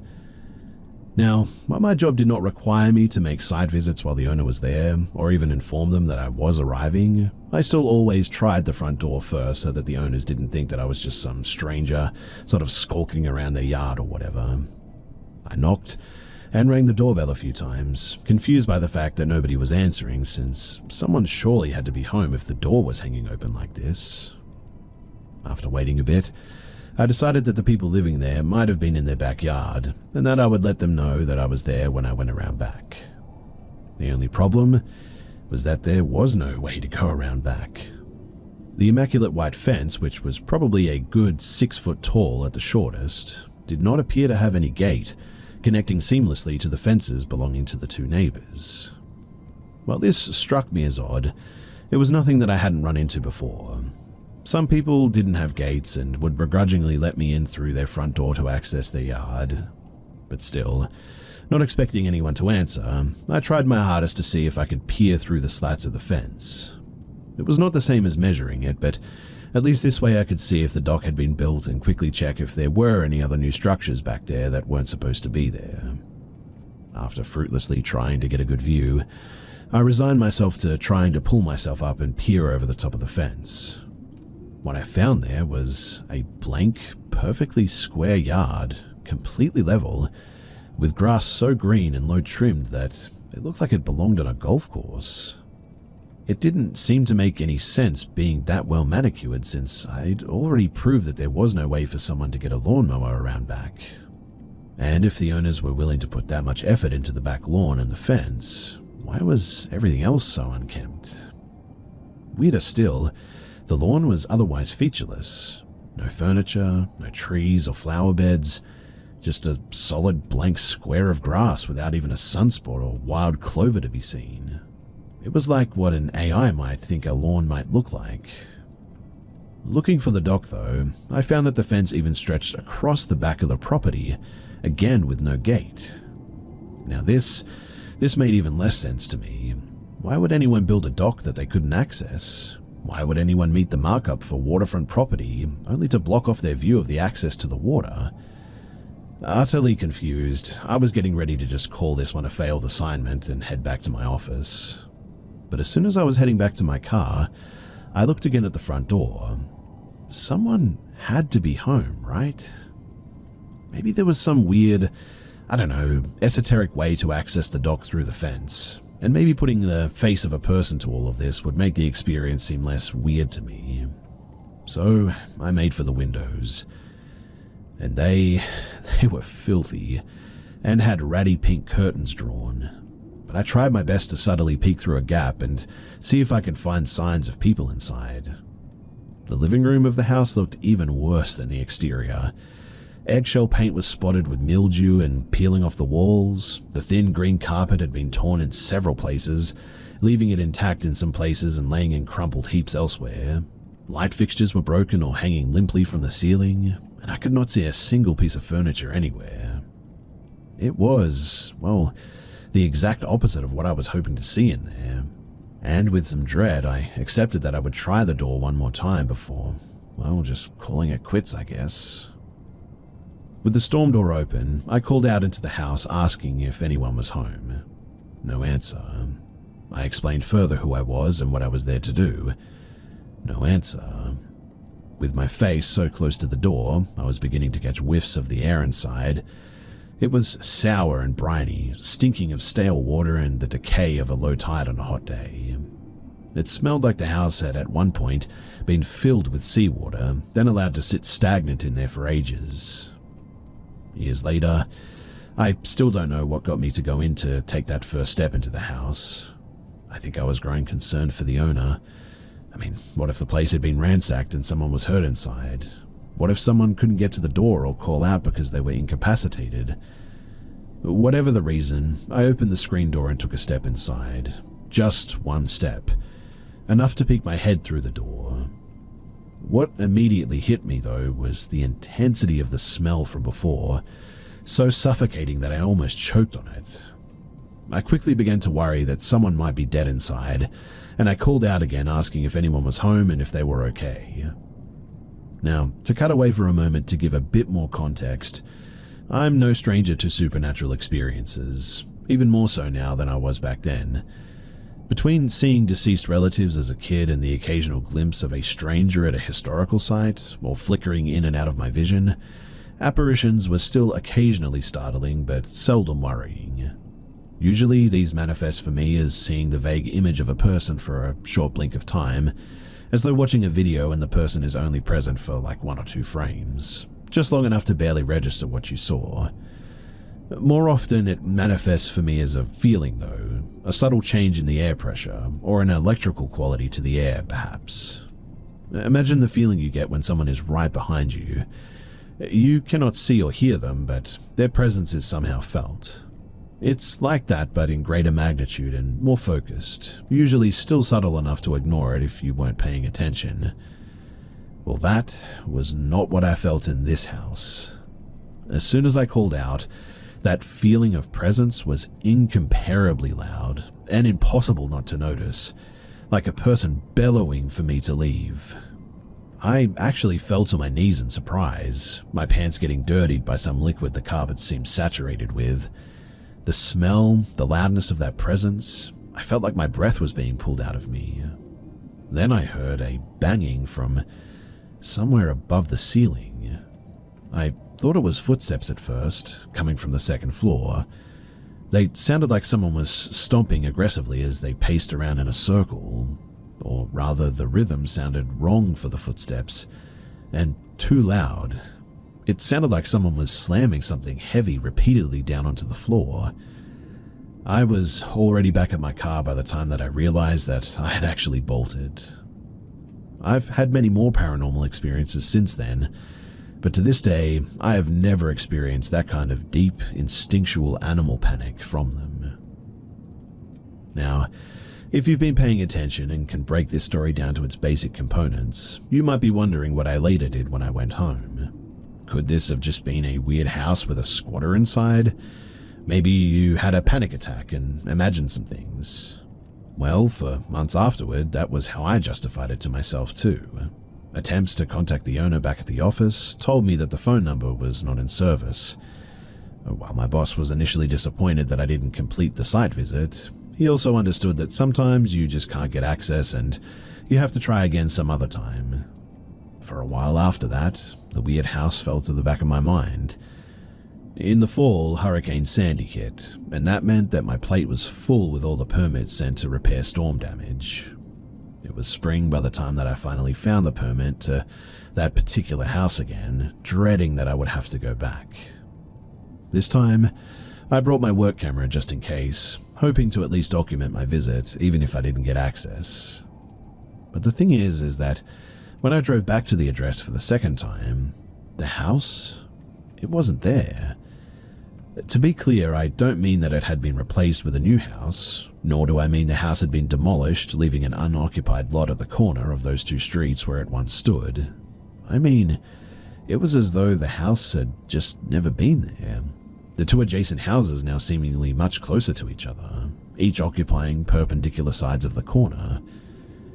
As with the first time, I compared what I saw to the blueprints, and indeed, the 2 houses were the addresses of the houses on either side of my assignment, but the house that I went there to see just wasn't there, and also appeared as though it had never been. Only that blueprint confirmed to me that there had been a house there. I took pictures of the unoccupied corner, returned to my boss with a shrug and the evidence of the house's non-existence, and the matter was eventually dropped while I moved on to other assignments.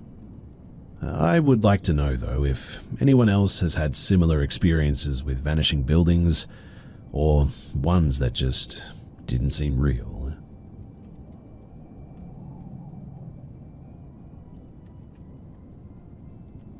I've had many experiences with the paranormal and interactions in my home, and I thought that I would share some here for all of you guys. So my wife is a childhood diabetic, and sometimes at night her sugar levels will drop dangerously, which can put her into a coma. I'm a very light sleeper and have trouble sleeping in general, so one night at about 2 a.m. I got up to go and watch TV, and as I walked past my wife, I looked at her and noticed two orbs above her head. One was bright yellow, and the other one was sort of a whitish, yellowish color. I looked, took a couple of more steps, and then went, "What the heck?"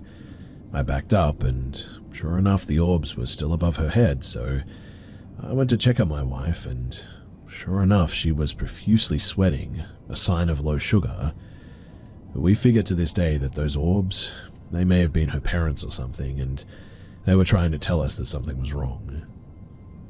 On another night, I came back to bed and noticed an orb on my bed. I sat down on my bed and moved the blankets around, lifting them up and stuff to see if it was a light trick, but the orb just stayed there. I moved around, waved my hands, but the light was never blocked. But then, I heard a thump on the floor, and noticed that the orb was now at the base of our dresser, and about shoulder height of our dear cat, Winston, who passed in 2007. Still miss him a lot, by the way. We have often felt him jump on the bed or jump off like that too, but this seemed to be something else. Again, I was up watching hockey at about 4 a.m. when I noticed a black triangle zip across the screen against the white ice.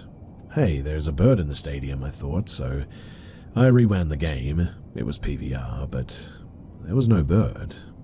Now, this isn't all that odd, I admit, but the next night I just climbed into bed when I felt two tugs on my blanket right by my shoulder.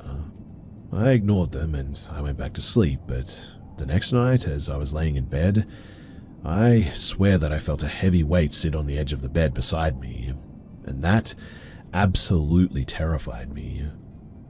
After that, whatever it was didn't return, but my wife has a friend who can interact with spirits, and she apparently said that it was someone named Kevin. Now, this next one I absolutely hate. So I have a fan that has a safety feature, and if you touch the fan shroud, it will stop the fan so kids can't be hurt. But suddenly, every night for months, at 3 a.m.-ish, the fan would stop, and when it stops, it makes a sort of loud electrical sound, a buzzing sound. The fan never stops at any other time except then, and I always felt that there was someone standing in that corner watching me each night, and this freaked me out, so I moved the fan to an empty room, and guess what? It didn't stop. If it did stop at random times, it was on from like 10 p.m. to 9 a.m., I would definitely say electrical problem, but every night at around 3 a.m., pretty much bang on, it would always stop, which was a bit strange. Now, the reason for sharing all of the above is that this next one happened just 2 nights ago. I was awake laying in bed and I could hear someone walking back and forth at the foot of the bed, and it was keeping me awake. Then, I heard a tapping sound from our baseboard heater, then walking, then tapping, and, well, this was too much, so I growled, "Will you get lost? You're keeping me awake." And right after I said this, there was a loud thump on the floor like I startled it, and the air in the room became really much lighter, I guess you could say. I have more experiences, but these are probably the best ones. I guess I'm a bit tuned into spirits or whatever, but for the third one I think I brought it on myself, knowing that I'm a bit sensitive to all this stuff I've been saying in my mind. If any spirit needs help and you are a good spirit, I'll try to help you. And I guess Kevin needed help, and perhaps that's why he approached. But whatever the case, it was still very terrifying, and quite honestly I didn't really expect it, I guess.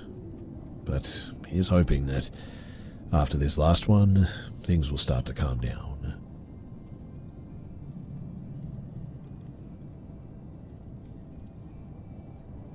In about 1999, I finally saved up enough money to put a down payment on my own fixer-upper. It hadn't been lived in for quite a while, and it actually had been used by a local church as a youth facility.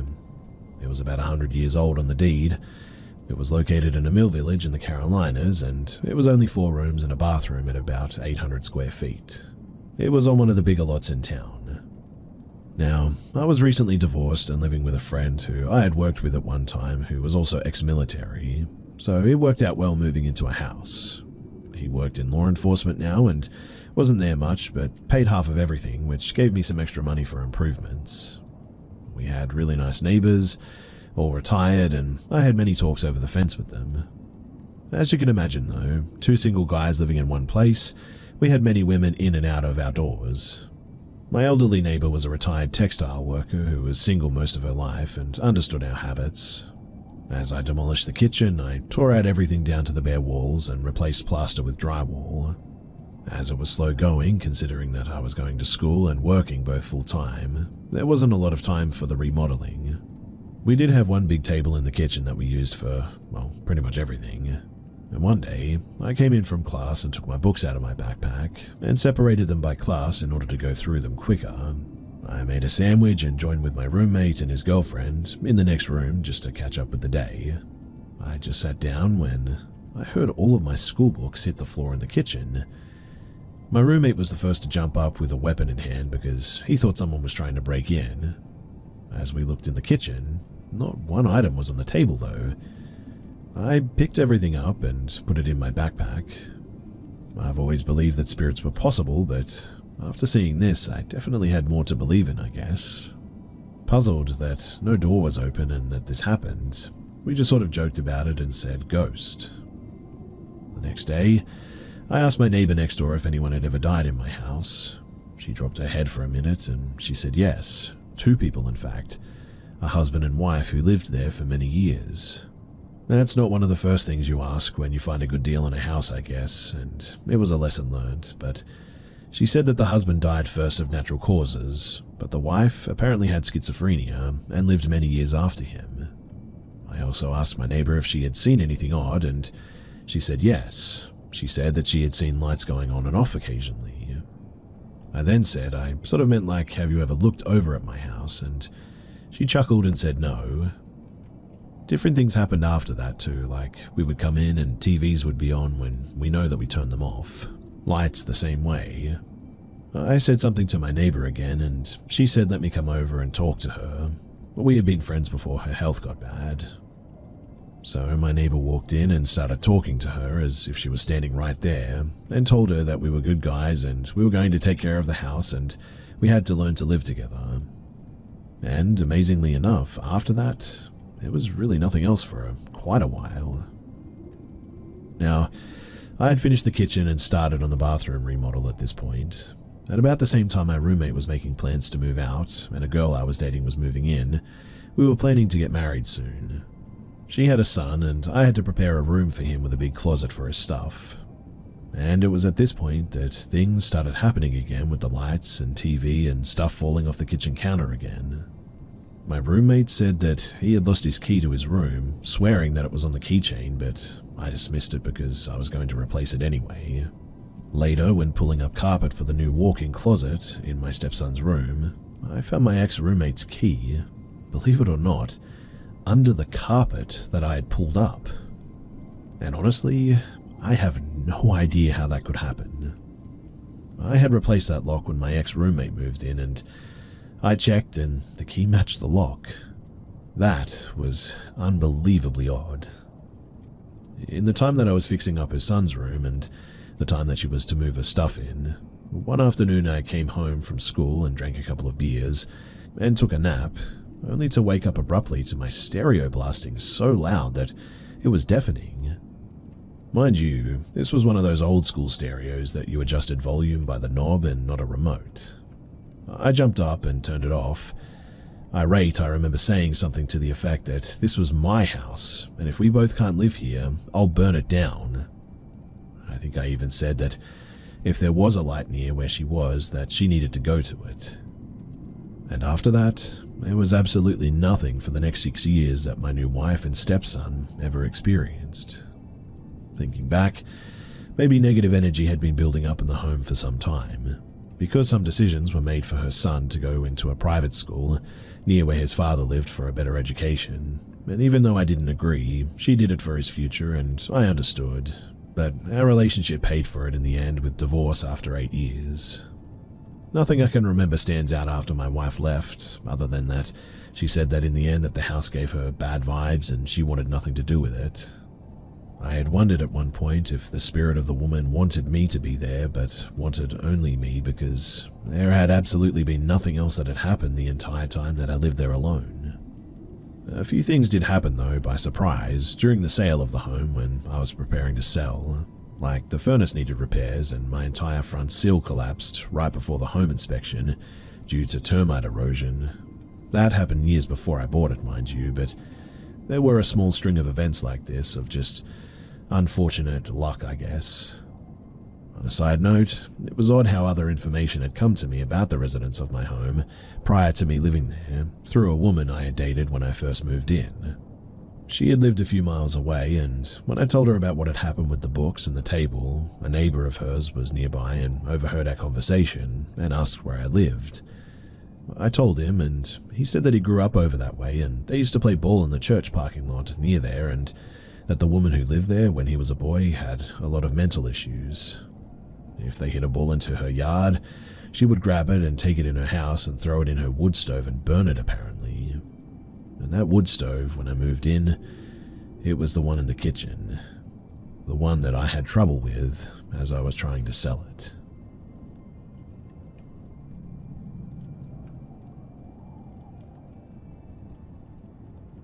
So my name is Mark. I'm in my early 20s and I've always been fascinated by paranormal stuff, but I've never really been a believer, I guess you could say. It was sort of like an atheist studying a Bible type of situation, I guess. But I did actually happen to personally experience some weird stuff in my life, and I do believe that my room was haunted on 2 occasions, maybe. So the first time was when I was 11 and my sister was 9. But when my family was slowly moving to a new house and renovating it, a set of white walls, no furniture, me and my sister, on many occasions, were allowed to explore our new neighborhood. Once when we got back from our exploring trips, we just sat in our empty room and threw ball to each other singing some random nursery rhymes. Well, we were just going at it for something over half an hour when suddenly a ball stopped midway to my sister and went back to my hand. I was freaking, she was too, and we refused to visit for a while after that. Small clarification too, it was like this little heavier dog chewing ball and all the windows were closed, so no wind, and since the room was empty, there was no bouncing from something else. It was as if the ball just defied physics or something. As an adult, I actually spoke about it to my mum, suspecting that it may have just been a false memory or something, but she actually confirmed that me and my sister once really lost our heads over something like that, and even refused to sleep in our rooms for over a week, and it had made her really tired. Now, the next haunting, if you can call it that, happened 4 years later. This time I wasn't present, but it happened in the same room apparently, and I need to explain a bit about our room situation. So, I shared my room with my younger brother, 10-year-old at the time of this haunting or whatever, and my sister, she had her room next door. So, I and my brother went to my cousin's place to have a sleepover. Since our room was bigger and we had a bigger TV and DVD player, my sister decided that she wants to sleep in there. So she goes there, watches a few movies, and goes back to sleep. In the middle of the night, my fitness or stationary bike starts running, literally like someone was just using it. It was electric, but all the electronics were long overcooked and damaged. Besides those were trackers, and they were incapable of moving the bike like it was at this point. So my sister started screaming and she went to our parents' room. When we got back, she was absolutely terrified, and I actually needed to move to her room for a while since she refused to sleep alone at all. This story was also confirmed by our mother. Also, I remember sleeping in a room on my noble exile. There were no pets at that time in the house, and honestly, there was just nothing that should have caused this. Also, my sister still swears by it, and she really isn't someone to make something like this up.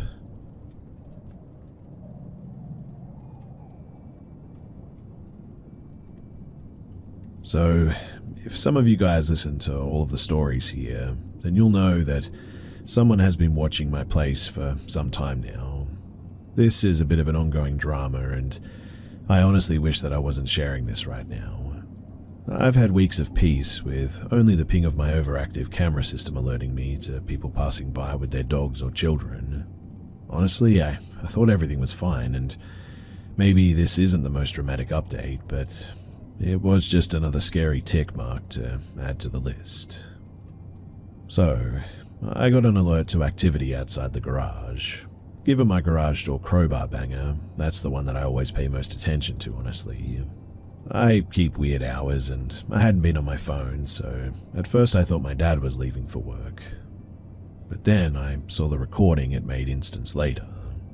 This man walked boldly up to the car in the driveway, my mum's at the moment, and tried the handles of the doors before running off.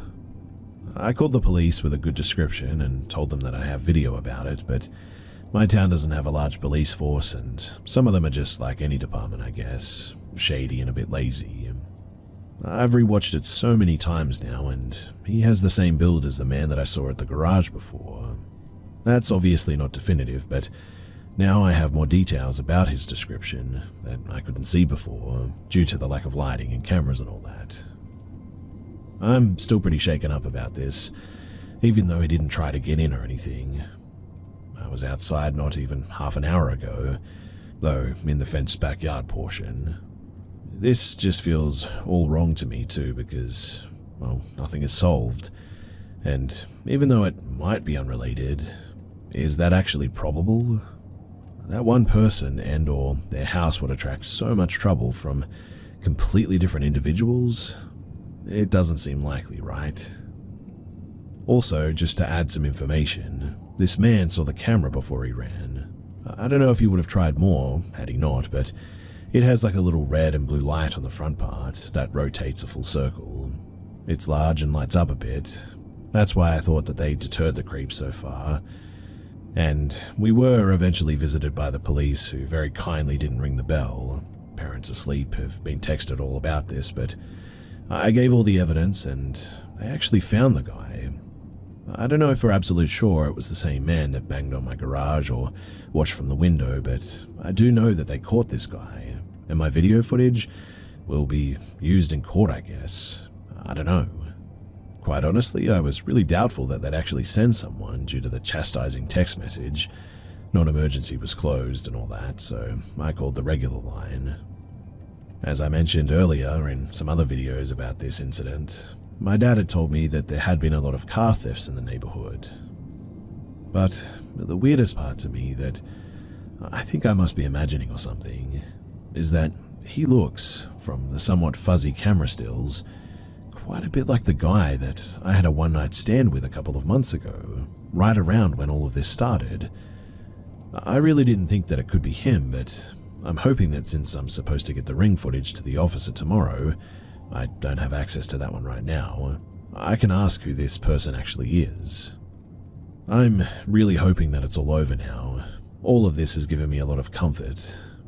And unless I'm wrong and there's a second person, which is pretty unlikely, this should be my last update on, thankfully, a closed chapter.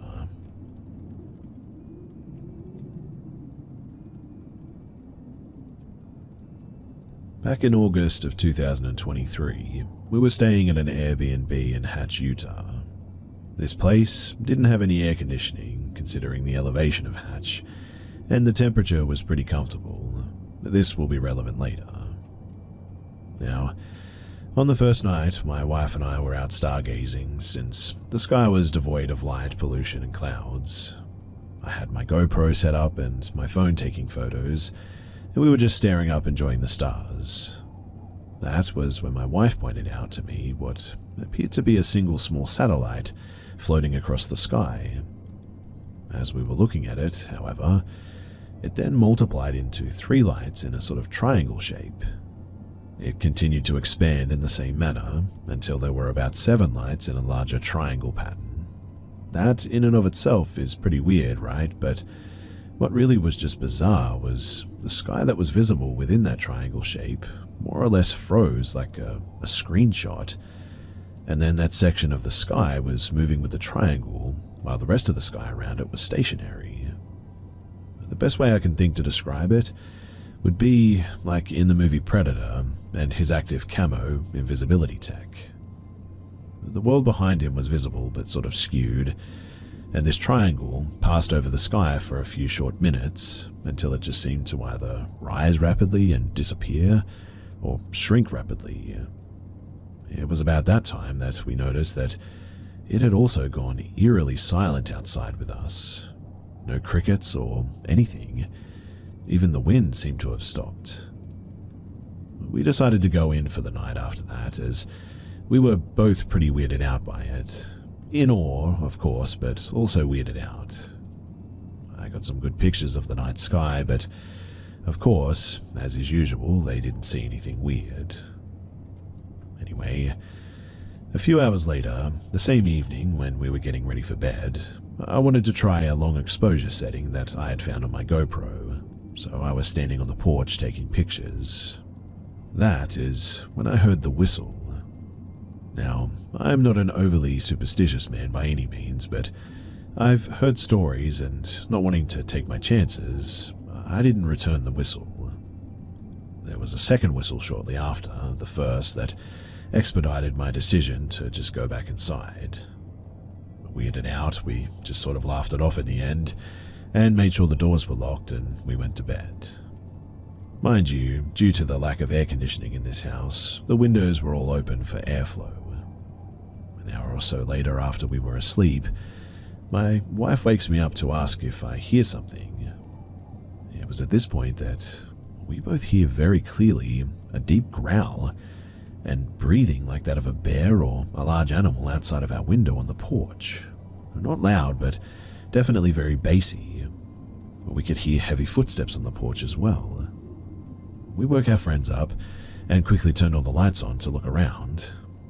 There were no footprints on the dusty porch and none in the soft mud around the porch, so this experience we really just cannot explain. Of course, our friends were asleep in their room and they didn't hear a thing, and they didn't experience the earlier sighting outside either. Nothing else weird happened while we stayed there for the rest of that trip though. But the final thing to have happened, and this is the part that really weirded my wife out, was that a month or so later, when we were back home, we were in the kitchen making dinner when she looked up and there was an owl sitting on the fence just sort of staring into the house at us. I wasn't at that time aware of the correlation between alien sightings and abductions and the sighting of owls, but I definitely am now. To our knowledge, we didn't have any lost time events or anything like that, but it just kind of felt like we saw something that we weren't supposed to see, and maybe they were checking us out to see if we were cool. For my wife, this is all a little bit too much, and it has made her very uneasy to stare at the stars as much anymore. I, on the other hand, am still very much intrigued. We haven't noticed any more owls as of late, so who knows if it was just a coincidence or not. But I'm sharing this because I want to describe my experience and just explain it to someone out there. I would also be interested in hearing if anyone else has experienced, anything like this.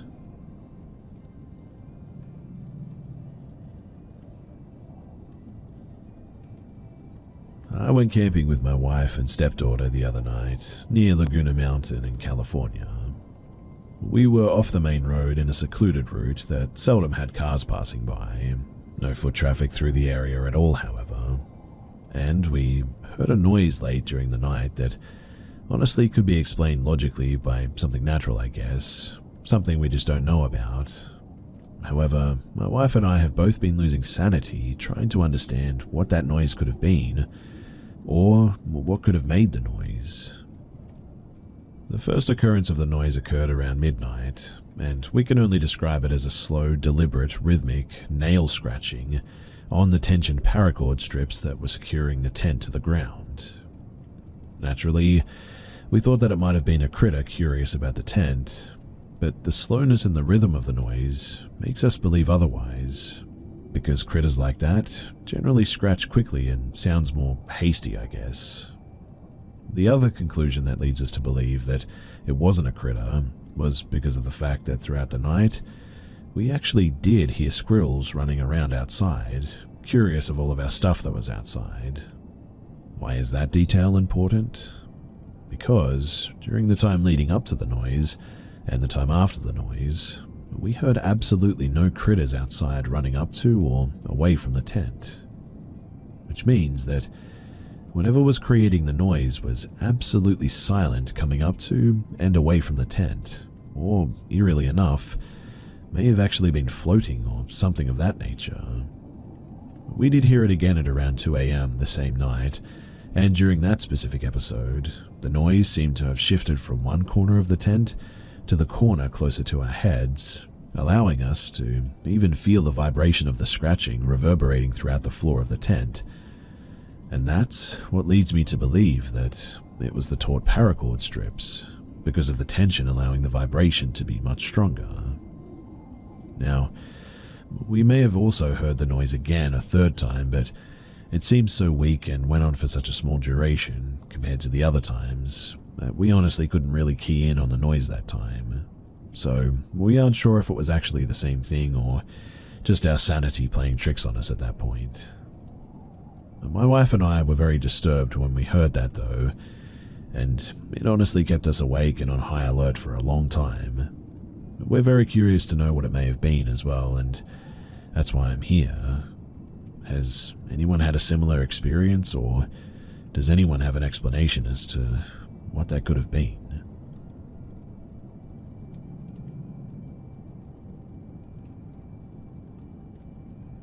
I'm 23, female, and from the UK. From the ages of 9 to 11, I was best friends with this girl that we'll call Sarah. She and I formed a little group at primary school with two other girls. Their names were Lauren and Ellen, but we were each other's best friends first, as we lived so close. Sarah lived one street over from me, so I would always sleep over at her house, but she never came over to my house as we were very, very poor, and honestly I was embarrassed about the state of my house. The sleepovers became a bit of a weekly thing though, and it was just her and her mum who worked every weekend, so we spent a lot of time in the house alone. She would show me her mum's explicit material from like the 80s that all included vampires. As a 9-year-old, I had no idea what was going on, and I'd just sort of sit there blankly. She'd always say, "Doesn't it make you want to do it?" and things like that. She would also get her mum's toys and show them to me and make me hold them, which never really seemed odd to me, I guess, until I got a bit older. But even at the time, I felt uncomfortable. I was a pretty nervous child, and I struggled to make friends, so I'd often go along with whatever she said, just because I felt lucky to have a friend, outside of school that is. But she would often make up scary stories, or do sort of mildly creepy things at night, like sing patty cake in a babyish voice close to my ear while I was sleeping, or pretend her dolls were alive and wanted to punish me for taking her attention away from them, which creeped me out, but never outright concerned me, I guess. Though my mum was worried that I was having constant nightmares at this point. None of this affected me though too much, and so I stayed friends with her. Later that year I got mauled by a dog, Japanese Akita, and had reconstructive surgery on my face. Due to this, I had to take medication at certain times, and would be escorted to and from the school office every day by my other friend, Lauren. Because of this, we became best friends, and I started sleeping over at her house instead of Sarah's. Sarah didn't like that I was getting a lot of attention due to my fresh scar that I had, or that I had replaced her with another friend, so she said that I was pregnant at 10. Complete with tears and plans and everything, including Ellen telling her mum at the end. As kids, we really didn't even question the validity of her claim. At some point, she dropped this, and next she pretended that she had cancer. I called her out on that one, as I knew a lot about cancer because my auntie had it at the time, which she really didn't like. After that, she started calling me names, stealing my school stuff, made up lies about me, and more, making our other two friends pick me or her. It fluctuated a lot, so sometimes they'd be my friends, other times they'd be hers. During this time, though, I slept over at Lauren's a lot, and a lot of my stuff went missing. A pink flip phone that I just got as my first phone ever. This was like 2010. And my DS Lite, which was my prized possession at the time. My mum, she got involved at this point and demanded that they find it, as she knew that I'd taken it to the sleepover. In the end, Lauren supposedly found them both smashed up on a road far from either of us lived, and returned them to me completely broken weeks later. Later on, Sarah and I got invited to swimming baths for Lauren's birthday, and for once we got along like it was having my best friend back. Us kids were basically left alone in the pool to mess around for a few hours. An important note here too is that I really couldn't swim, and I still can't. I had chickenpox during school swimming lessons, and I'm terrified of water now, so I've just never learned since then. Anyway, at one point I was so sick of being stuck in the shallow end, like a baby at the age of 11, when all of my friends were swimming in the deep end. Sarah noticed this and came over to me. She offered to piggyback me and swim me to the deep end so I could play with everyone else. I was really happy to be included. I didn't even think about the fact that she didn't really regularly like me, or that if she left me, I really couldn't swim back. I just hopped right on, and she swam us out. She started mock-tipping me sideways like she was going to drop me, and I cried and begged her to take me back. I was terrified of getting water in my face or going underwater. Still can't go underwater to this day.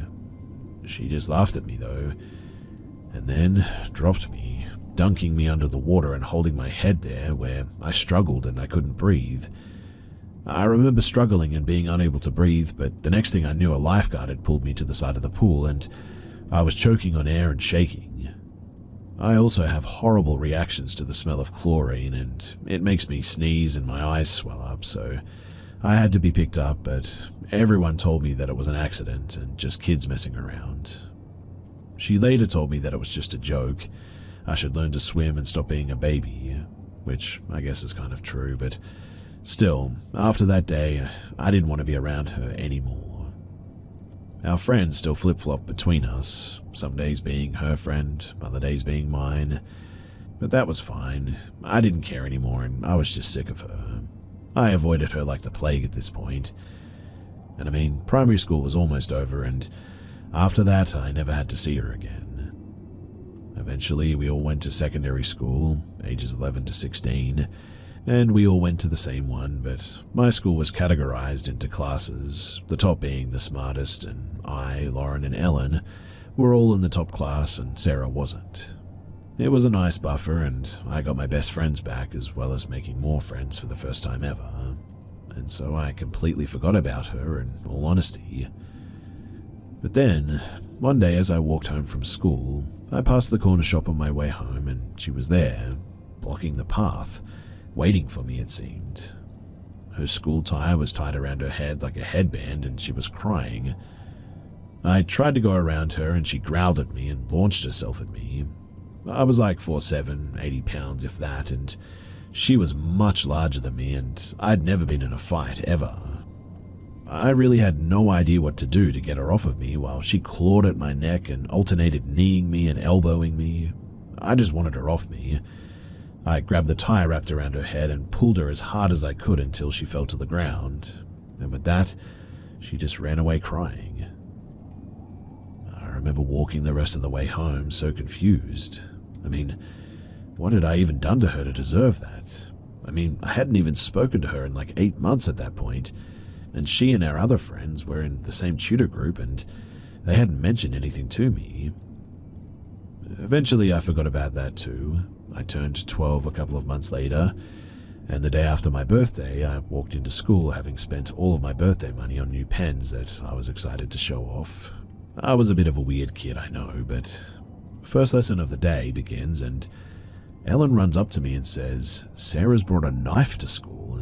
She showed me in tutor and she said that she brought it for you."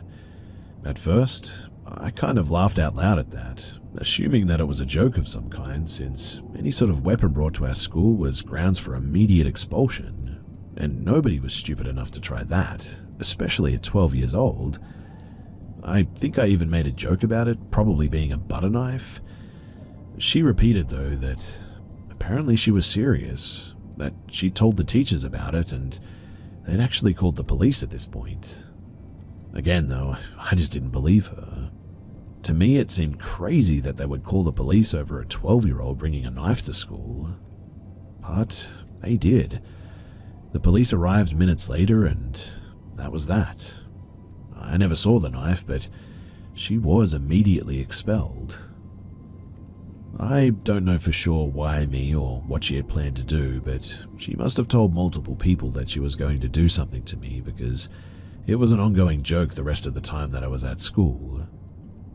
She ended up going to the school my little sister had just started at, and she apparently also told my sister that it had been for me, but it was just a joke. Side note, my little sister is a year younger and is a fighter, and at this stage, I've still never been in a real fight, and my sister has always fought anyone who badmouthed me.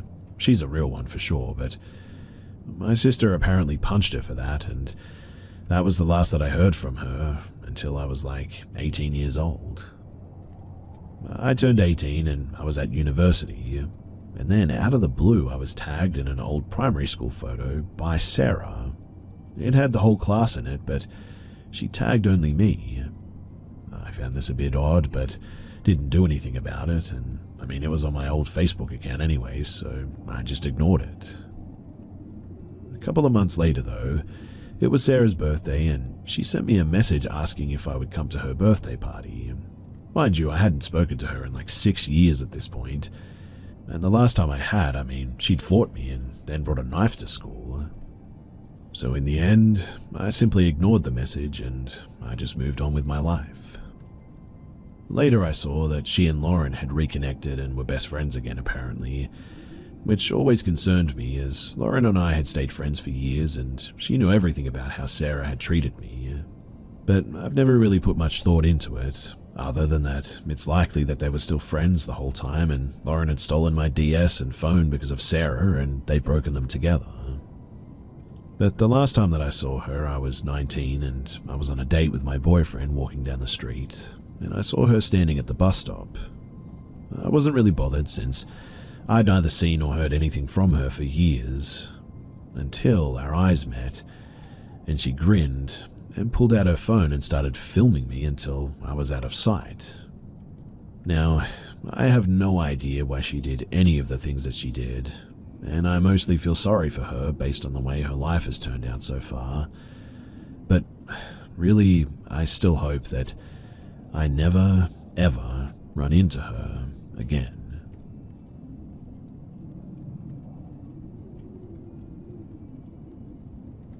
Recently, there was an Amber Alert, and my daughter was asking me what that beeping sound was all about. For those who don't know, an Amber Alert goes out when a child is reported missing. If you receive notifications, you know what I'm talking about. The alert will sometimes give information like the victim's appearance as well as the perpetrator, the location of the abduction, make and model of a vehicle, stuff like this. Anyway, my phone started beeping one evening while helping my daughter clean her room, an Amber Alert. She asked about it. I gave her a small rundown and that was that. However, it triggered a childhood memory that I have where I believe with all of my heart that I was almost kidnapped when I was a kid. To be clear, this isn't a memory that was laying dormant in my subconscious or anything, and this random Amber Alert and talk with my kid caused it to resurface in my mind. This incident is something that I've pondered and thought about off and on for years now. I'm a 41-year-old male, by the way. So, it's been a while since I've considered the factors and details of the experience, and this recent Amber Alert and talk with my daughter really caused me to pause and reflect on the incident itself once again. And so, here I am. As a parent, you worry about these things and you do all you can to protect your children, especially when you personally experience something truly scary just like this. Now, the occurrence happened when I was just a young kid. My guess is around 7 or 8. I can't be sure, but I think that that's a safe estimate based on the fact that much of these early childhood memories aren't really there anymore. I do remember my kindergarten experience, which I would have been 5 or 6, and also later grades as well, but this incident must have happened sometime after or maybe even around the ages of 7 to 8. My parents took me to a neighboring city to do some shopping one day. We lived in a small rural town with not much on offer, so from time to time we would go to this neighboring city, about 45 minutes from where we were located. It just had more to offer, I guess, and they would take me up there for school clothes shopping, out to eat because restaurants were better, and because my mum was a bit of a crafter. She loved to make crafts, it was her thing. There were these different craft stores and a fabric store that she liked going up to there as well. Now, on this specific trip, we went to a fabric store up there, Joanne Fabrics to be exact. This was a pretty big store. As a little kid, I guess most every place seems big, but no kidding, this was actually a pretty sizable place. My dad, he sat out in the car while I went in with my mum. He did that a lot growing up. He would just sit in the car when there was a store that he didn't want to go into, so I really can't blame him there. I can't recall exactly what all my mum was looking for or trying to get in that store that day, but I do remember what section we were in. An area with a bunch of racks with various fabrics hanging. Imagine a clothing store with circular racks with clothes hanging around them, and that's pretty much what it's like at this fabric store, racks of hanging fabrics. I remember this area being sort of slightly toward the beginning or entrance of the store. As my mum was looking through these racks, I sort of began to wander around, not far though, just enough to kind of look around myself. I was probably bored and started wandering around, is my guess, but I could still see my mum just up and over a few racks away, so it wasn't like I was on the other side of the store or anything. Anyway, a random man approached me, and honestly, I can't even remember at what direction he came from. It's just like I was there by myself one minute, and the next I looked up and saw this guy. It was like he came in fast and sort of out of nowhere. But I quickly looked over to where my mum was. She had moved a few racks up and away, but I could still see her. There was a fair bit of distance between my mum and me at this point. And so, here I am, standing behind some rack of fabric with this older guy opposite me on the other side of this rack. Then, he speaks. "Hey little boy, how you doing there?" I remained silent because this took me completely off guard. He asked, "Where's your folks at? Are you alone in here?" I stood still and sort of quiet. "Come here, I got something to show you." At this point, he started advancing toward me, coming around the rack to where I was. I quickly started the other way, but he stopped and started coming around the other way as if to meet me in the middle. I was scared at this moment, and became instantly aware that this man seemed a bit dangerous, and like he was trying to get a hold of me. "Come here," he barked. I jerked fast to the left, but he did the same. And at that point, he had this real wild look in his eyes. Whichever direction I went, he followed, but remember, there's a rack between us.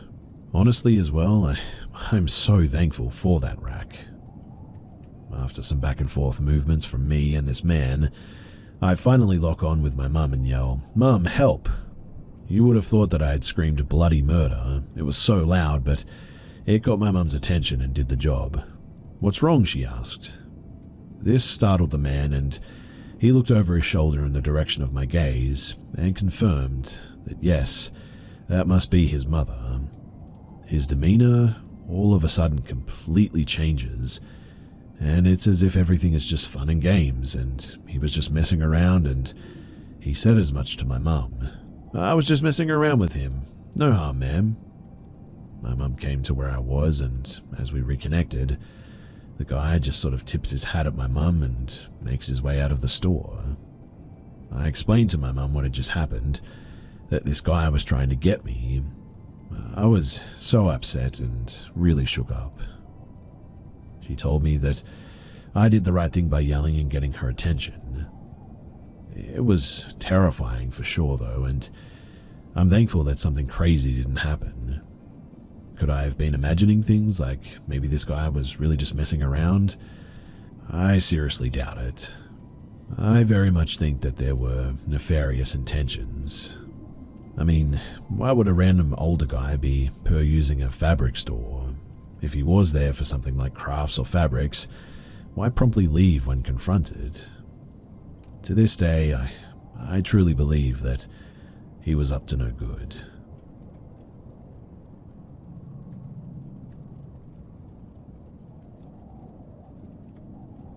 This all happened about 10 years ago.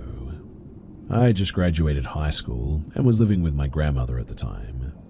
At this time, I had no idea what sleep paralysis even was, nor had I heard of any of these types of experiences. I've never done any drugs other than smoking a bit of weed every now and then, maybe 2 or 3 times a year earlier, but I've never had any problems with anything. Now one night, right before falling asleep, in a spare bedroom with all the lights off and the door closed, I felt an extremely weird and unsettling feeling in my body. My body all of a sudden felt extremely heavy and seemed sort of fuzzy. I'm really not sure how else to describe it, but I thought that I had fallen asleep and sort of woke up, only this time I couldn't move at all. As I said before, at this point in time I had never even heard of sleep paralysis. During this experience, though, I seriously thought that I was dying. I assumed I was having a heart attack or something, and something was seriously wrong. Panic set in, and I began panting and trying as hard as I could to move and get up, with no success, obviously. Next thing I know, a completely black silhouette of a person moved into the room from the door. It was pitch black, like as if a person was wearing a bodysuit of Vanta black. The only thing that was not completely black was its head, which appeared to be sort of black-white film static, like from an old TV.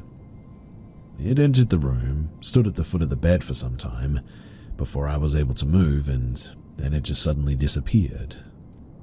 I immediately grabbed my cell phone and punched in what I had experienced in hopes of figuring out what the heck had just happened to me.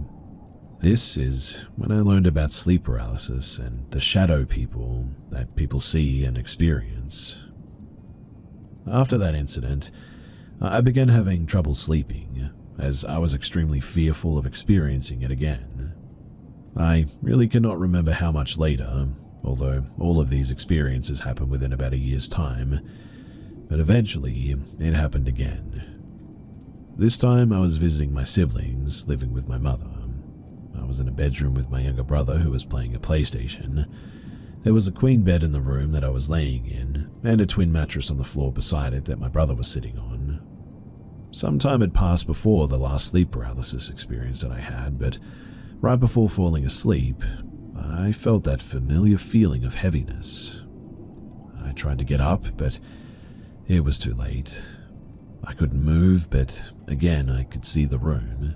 I assume my eyes were open, but I guess I really have no idea. But I could see my brother still sitting on the mattress toward my feet.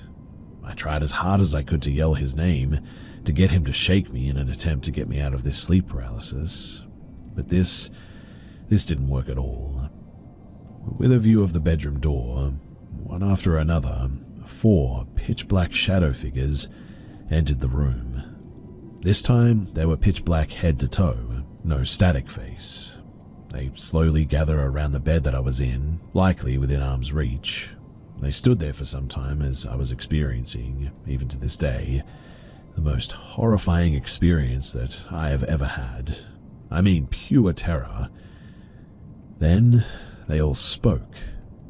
When they did, It was like a booming, omniscient voice that didn't seem to come from them specifically, but just emanated from all around me.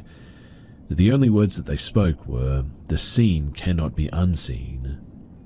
They then disappeared, and I awoke, more terrified than I have ever been.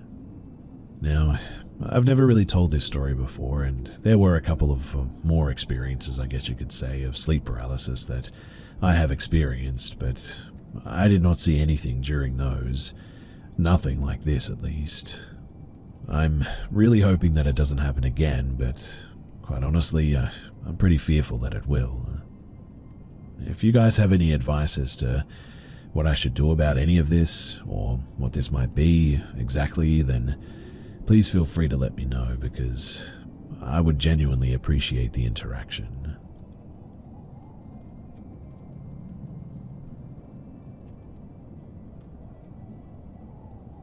I lost my father in 2021. He passed away at the age of 56. He worked at a factory where they made paint. Due to his field, he developed scar tissue in his lungs. He had pulmonary fibrosis. He fought for 5 years, but during COVID he got bronchitis and he passed away. Shortly after his passing, I dreamed of my dad one more time prior to this time, and he was laying on his bed smiling with a thumbs up. When he appeared to me, he didn't say anything, and it was more like a feeling that I knew that it was him. He looked really young though, and he glowed, not in a movie or cartoon way, but in a sort of out-of-this-world kind of way. I ended up crying in my sleep, and my mum woke me up. I was apparently sobbing. After that time, I dreamed of him again about a year later, but this time it was different. I remember that I was in my living room, and my dad had his lazy boy recliner in the corner of the living room. That recliner was honestly his sanctuary. He spent most of his time in that chair, and I can remember seeing my dad rocking in his chair with his oxygen tank right next to him. Because of his pulmonary fibrosis, he has a very distinct cough as well. In my dream, my dad was weak and sick. He was rocking back and forth and coughing. As I got closer, his cough got more exaggerated until it eventually turned into this evil, loud sort of laugh. I also remember saying, "You're not my dad," and trying to wake up. Then I realized that I was sort of stuck. I had sleep paralysis. My mum was laying next to me. It was really hard on her losing my dad, so for the first year I moved in with her and slept with her because she hadn't slept alone in like over 30 years. But it was at this point that my mother apparently felt someone get on the bed, but obviously there was nothing there, so out of fear she actually woke me up. Obviously, neither of us had spoken to each other, so this is weirdly coincidental. When she did wake me up though, she was absolutely terrified, and she said that she felt and saw the imprint of something climbing onto the bed.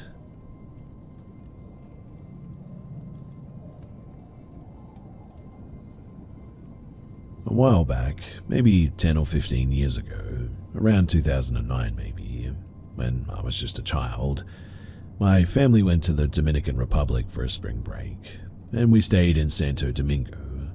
It was an amazing trip, don't get me wrong, but I only really recall a single memory from the whole vacation. I walked into my parents' room in the rental house, which was just beside the indoor balcony, to get a swimsuit to change into. As I was walking out, I distinctly remember a creature of some sort crossed the gap between the double doors, only visible for about a second, and me being so young, decided to run back to my parents instead of chasing it. Neither of them saw it. Now, I recall it even more strongly though, because I drew it multiple times afterwards as a kid. I remember it being 3 to 4 feet tall, white with short hair all over. It had human arms and hands and feet, but a head with a protruding mouth and nose.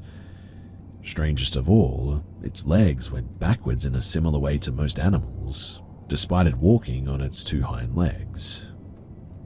I've never heard a similar story to this anywhere, so I am wondering if someone can help me. It's been in the back of my mind for at least a decade now, and I would really like to figure out what this might be.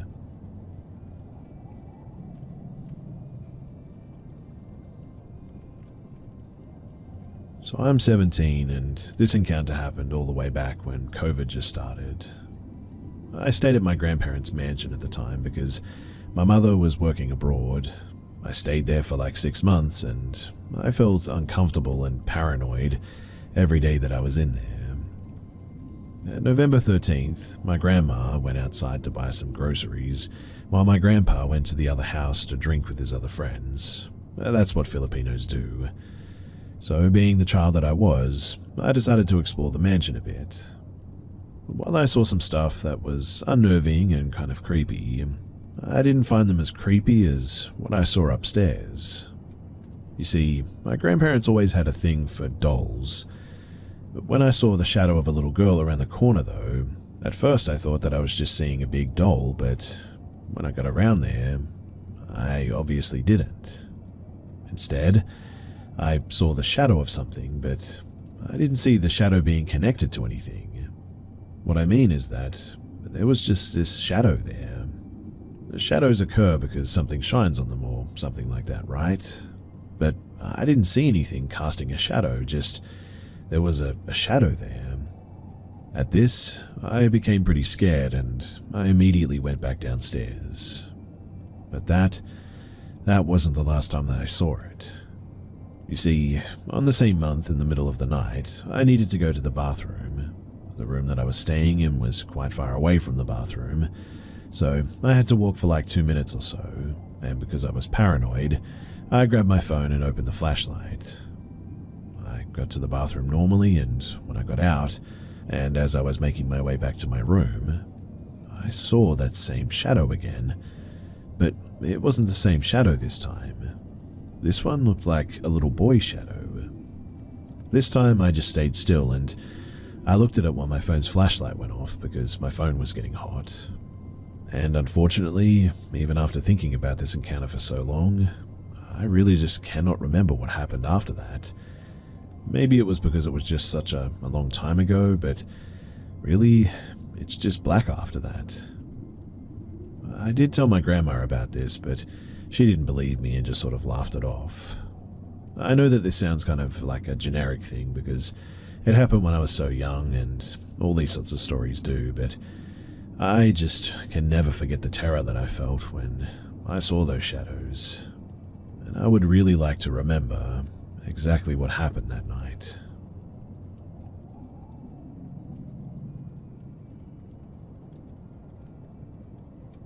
This took place last year, at the beginning of summer. I was with my mum, headed down to my nana's farm to visit for a weekend. For some context too, she lives on a farm way back in the country, right at the foot of a mountain in rural SC. It's a very rural, secluded area, so the roads are badly maintained and barely wide enough for 2 cars to pass one another. The houses are also spread out and set far back into the tree line from the road, so there's very little ambient light besides the headlights of a car. In any case, my mum and I are driving along, her in the driver's seat and me in the passenger.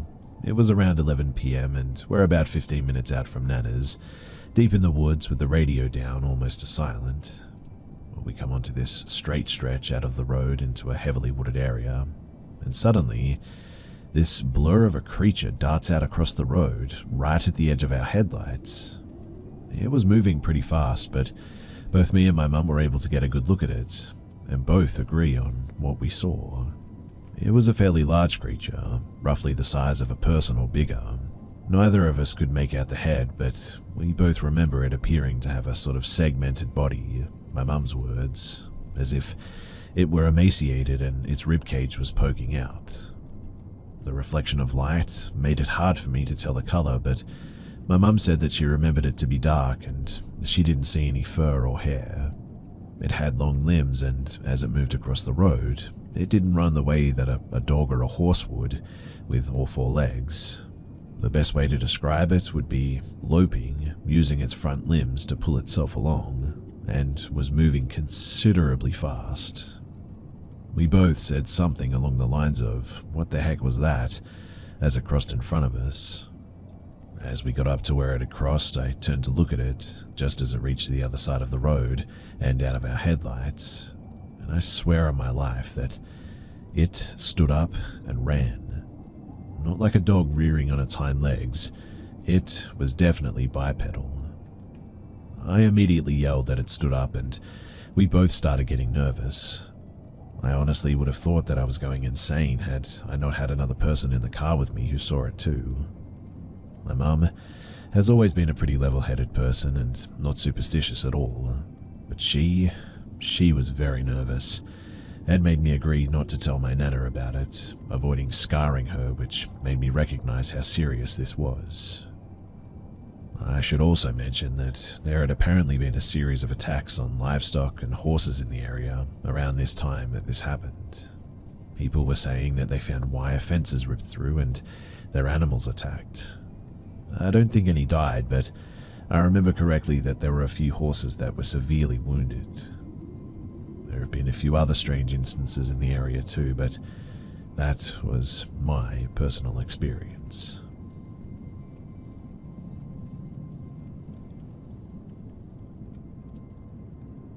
So I've been in my flat for 2 years now.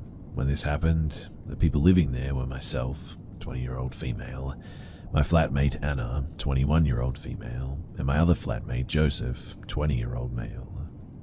Initially, weird stuff happened, like the front door would open when it was locked, or the heating would turn off and on, or the light in the bathroom would turn off and on as well. But one night, it actually scared the living daylights out of me. So I was asleep, then woke up to what I can only describe as a slender man-looking figure over me, pressing down on me, and yelling at me to unlock my phone. Weird, I know.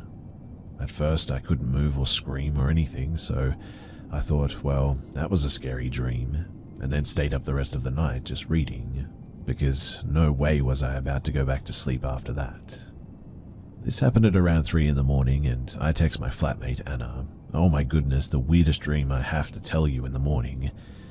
The next morning, Anna comes to my room and was like, "You won't believe this, but last night I came out of my room at around 3:30ish and saw this slender man thing holding your doorknob and looking like it was waiting to get into your room." At that, I gasped as I had not told her what had happened last night yet with that figure, but apparently it was the same guy. Obviously, we're questioning life at this point, so I wake up Joseph and I ask him if anything weird has ever happened to him in the flat, and he casually goes, "Oh yeah, sometimes I see like a large figure crouching on top of my wardrobe." So yeah, my flat, it definitely seems to be haunted by this slender man guy. We have continued living here for another year now. Joseph moved out and another girl, Ava, 20-year-old female, moved in. Sometimes the lights still flicker and the doors open, but otherwise, no slender man so far this year.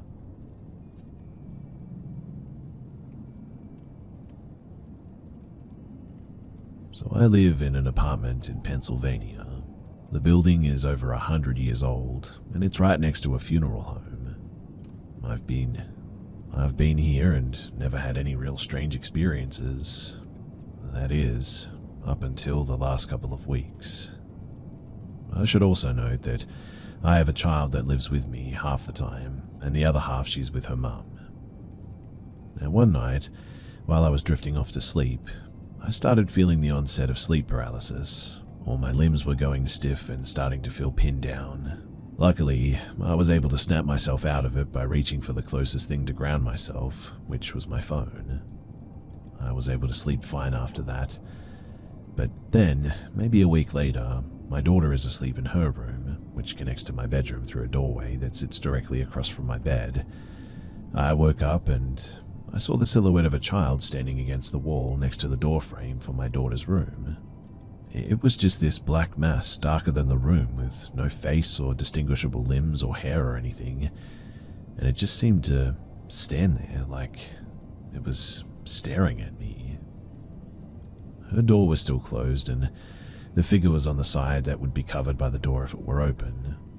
I was definitely freaked out by this, but I chose to try and ignore it, turned my gaze away from it, and went back to sleep. When I woke up again a couple of hours later, it was gone like nothing had ever happened. But fast forward a few days, and my girlfriend and I are at the flea market and run into a medium selling her wares and talking to people. I told her what I was experiencing, and she looked sort of concerned and told me to cleanse my apartment by burning sage. She also gave me a small vial of holy oil to put on my front entrance to keep bad spirits away.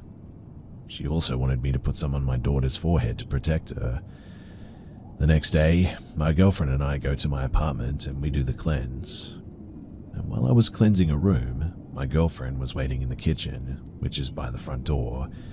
My girlfriend and I suddenly both hear that door slam itself shut. And crazily enough, she actually saw it happen too. But after that, my apartment has felt way more peaceful, and I even no longer get those bad vibes anymore. I do plan on moving out ASAP for different reasons, but this whole situation has me questioning everything.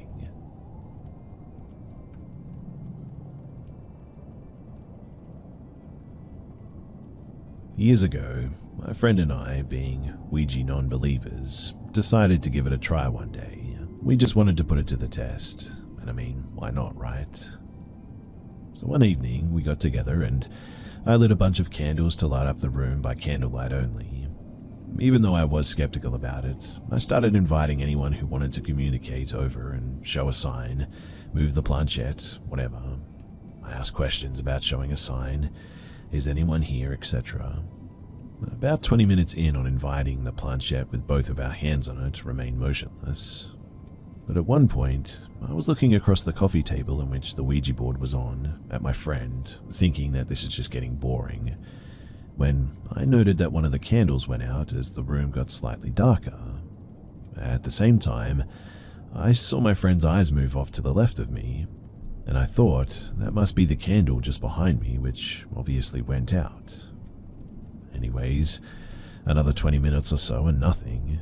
We decided to call it quits and went through the process of closing the portal as per directions. Afterwards, we were talking and considering maybe trying it again as nothing happened, or so we thought. I went to turn on the living room lamp and started blowing out the candles, noticing the candle that I thought went out was actually still lit. Whatever, but this is where it gets weird. My friend then says, don't forget the candle behind the chair. The chair sat in the corner next to the end table where the candle I thought went out was still lit. And I said, what? I didn't put a candle behind the chair, did you?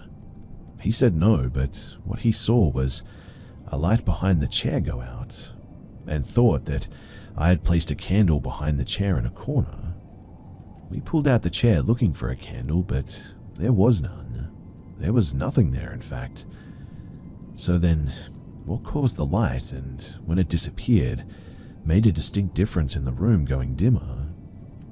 This was enough for us to stop playing around at this point, as it spooked us, since we really couldn't explain what caused the light behind the chair to go out like that. Enough for both of us to notice, even though I was actually facing away from it. Someone or something showed a sign during the time that this portal was open. We never needed nor wanted to communicate again on that board. I think that I actually ended up giving it away not too long after, or tossed it in the bin or something, but after that, never again.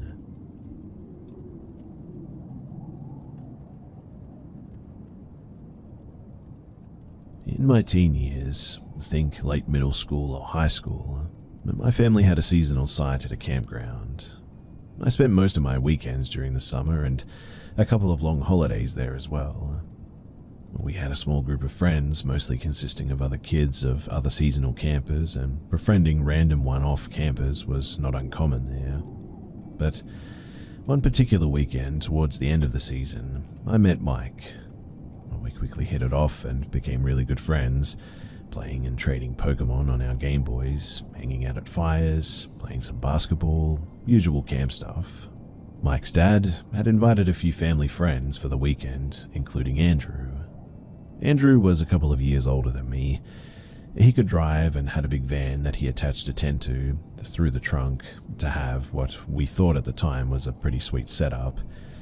For the long weekend, we all hung out too, and we had an awesome time. Come Sunday, Mike, his dad, and most of their party left. But Andrew didn't.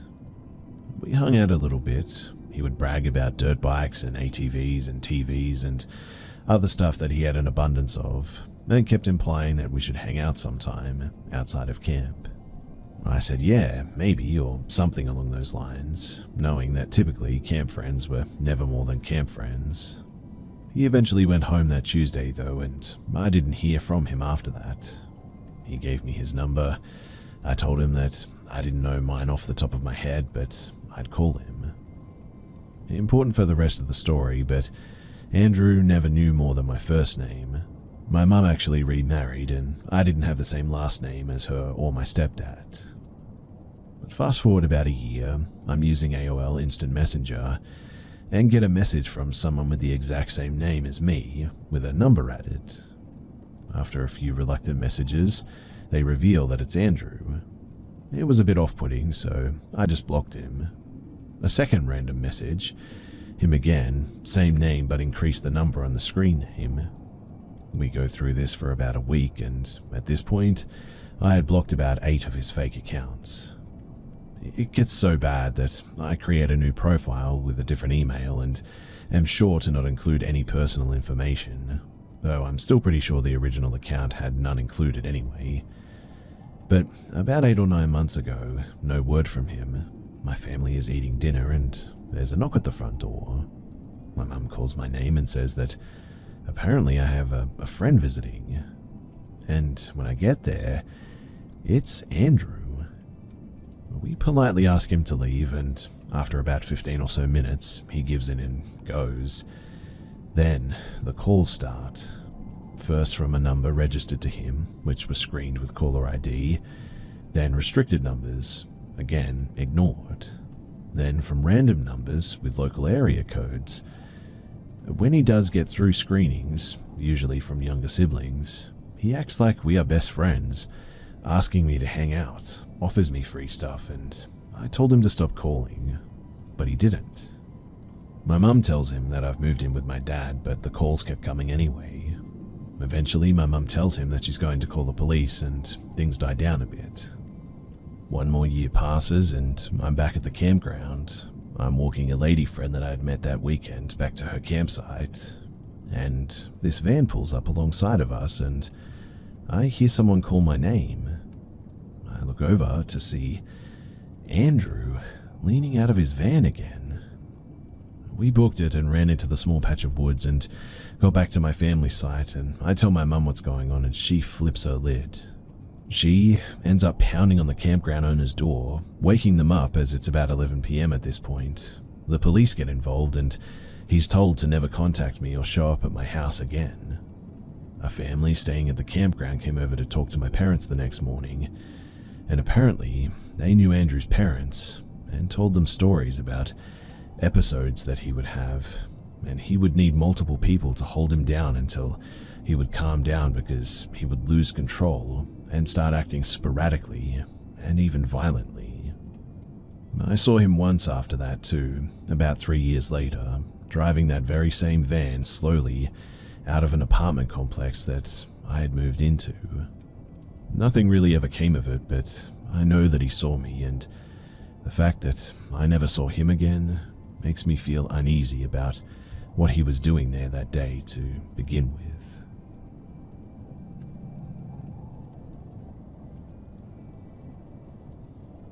I have lived in this same house for a decade now. The old lady who used to live here died, and her best friend still lives next door, and I'm really not sure how long she has left. But this house, it's always been sort of spooky, I guess. It's always cold, it's really old, and I've had weird experiences for years as well. It's very common for me to hear footsteps, doors opening and closing, my cat staring in random corners, My front door once opened and slammed closed by itself, and my mother saw an apparition of a Victorian lady in the front hallway in the middle of the night. I was also once home alone showering downstairs and heard someone aggressively pacing back and forth in my room and opening or slamming closed my drawers as well. However, after a while, I guess you just get used to it and you accept the flow of things. For a while, the activity died down, in fact, and things seemed less scary. Plus, I moved away for university, so I got a huge break from the spooky stuff. But now that I'm back, the activity seems to have spiked a bit. You see, a few nights ago, I was having a particularly hard mental health day, up at about 4 a.m. and facing the wall trying to sleep with my back to the door. My radio is always on at low volume and the music was playing, but I suddenly hear the voice of a woman behind me, almost groaning. It sounded like she was letting out all the air out of her lungs, almost wheezing. Obviously, I freaked out at that, and when I looked, there was no one. Yesterday, I was FaceTiming my boyfriend, and I hear footsteps in my house again, which I haven't heard in months. Distinct paces up the stairs, shuffling on the floorboards. I was genuinely scared and even thought that it was an intruder, but no, there was no one. I am scared that perhaps I'm manifesting some serious mental health issues. I've never heard a woman before in this house, and the wheezing was so clear that it was frightening. I don't want to sound dramatic, but I'm so scared of losing my sanity, and I don't know, perhaps I am, but my house has always been spooky, and this sudden spike has no explanation. I'm going to try and smudge the house with some herbs that I gathered to feel a little safer, so do wish me luck.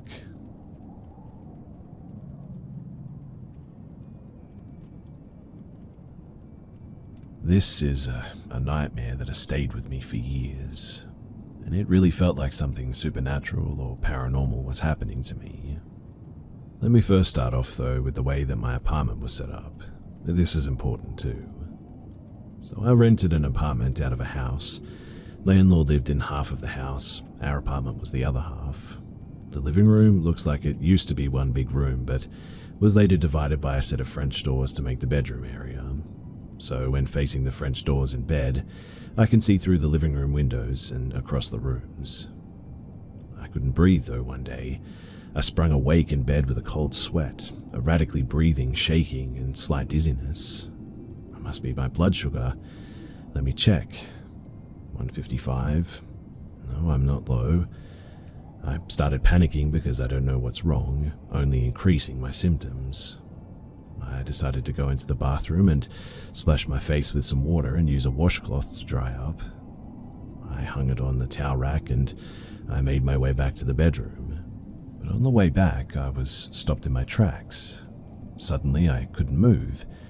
It felt like in a dream when you're trying to walk or run and you feel like your legs are filled with cement. I started going down, desperately trying to drag myself across the floor to reach the foot of my boyfriend to wake him up for help, when all of a sudden I wake up in my bed, fuzzy. What? I guess that was a dream too. I quickly drifted back to sleep. I woke up again shortly after, as I often do in the middle of the night. I roll over to get comfy and I face the living room window. The blinds are mostly closed, but are askew so that you can see out the bottom half of the window. And I see a silhouette standing there. I roll back over to wake up my boyfriend in a panic, but before I can wake him, I woke up again. Another dream. I roll back over to the window again, and now I see a face in the window. The best that I can describe it, it kind of looked a bit like Darth Maul from Star Wars, or that demon from Insidious. I rolled over to my boyfriend in a panic again, and the same thing happened. Before I can wake him up, I wake up from a dream, or so I thought. I rolled over to the window side again, and now it's in the living room. I wake up in bed again thinking, whoa, I've had dreams where I thought that I woke up, but never multiple times like this. I roll over, and now it's right outside the set of French doors. I wake up again, and now it's on the bedroom side of the doors. Again, Now it's standing next to me. Again, now it's at the foot of my bed just staring at me. Again, still standing and staring. I repeat this process at least 10 or 15 more times, and each time an aura of dread filled the air. The feeling of primal fear was just terrible. It never really attacked me, but it did pull on and sharply scratch my legs a few times, it seemed. Every time that I woke up and I see it, it's still there. I start slapping myself, pulling on my hair, scratching myself, screaming at it, and anything that I could think of to try and wake myself up from these nightmares again and again and again. Eventually, I wake up after what seems like hours of this. I look around and the room is empty. No Darth Maul demon anywhere to be seen. And it seems like I'm finally awake for real this time. Tears of fear and relief come into my eyes when I realize that this horrible dream is over. I lay back down and I snuggled up to my boyfriend, being the big spoon, and decided to wake him up for some much-needed comfort. I shake him awake and he slowly rolls over to face me, except it's not him. It's this thing. I go to scream, but before I can, I wake up again. The feeling of dread has completely vanished, and I slap myself a few times just to make sure that I'm awake this time, and it seems that I finally am.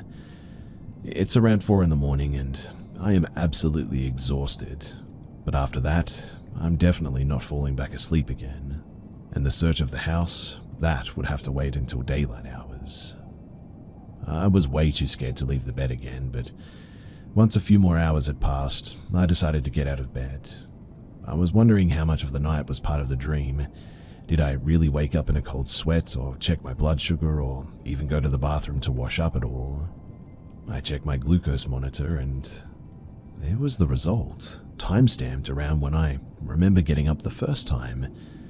Then I checked the bathroom, and the wet washcloth is hanging on the towel rack. So apparently I did wake up in a cold sweat, did test my blood sugar, even went in to go to the bathroom. I have no explanation for what happened after this, but this much seems to have happened. If I did go to the bathroom, and if I did pass out on the floor, how did I wake up in bed that first time? I know that all this sounds nuts, but I think that maybe my body went back to bed after washing my face, but somehow I or my consciousness stayed behind in the bathroom or something. My body was asleep, but my soul was perhaps somewhere else. I've never experienced anything like this prior or after, no matter how many times I've tried to replicate it. But there must be a logical medical explanation for this, or maybe I had a reaction to something, but I don't know. It was unlike any nightmare that I've had before, and I've had them frequently. This one, though, just felt so different. This isn't the first time that I've experienced something paranormal either. I'm fairly convinced that my childhood home was haunted, or some kind of paranormal sensitivity runs on my mother's side of the family. My childhood home is also my mother's childhood home. My grandma lives with us too. We're upstairs and she's downstairs. And her mother, my great-grandmother, lived there as well and slept in my grandmother's current bedroom, but passed on before I was born. Also, before I was born, the house was only one level. My great-grandmother who passed, she was blind and mostly deaf toward the end, and it's not uncommon for patients like this to hallucinate, auditorily, visually, or tactically, and she always saw and heard people coming through the walls, windows, heard scratching and banging, felt people touching her. Again, it's probably nothing, but considering the other experiences, I don't know, there might be some validity, even if it is exaggerated. My grandmother frequently feels someone sitting down on the foot of her bed at night. When my mother and father were first dating and he spent the night, once he woke up to see a woman rocking back and forth in a rocking chair knitting. When he described what she looked like to my mum, it sounded a lot like her grandmother.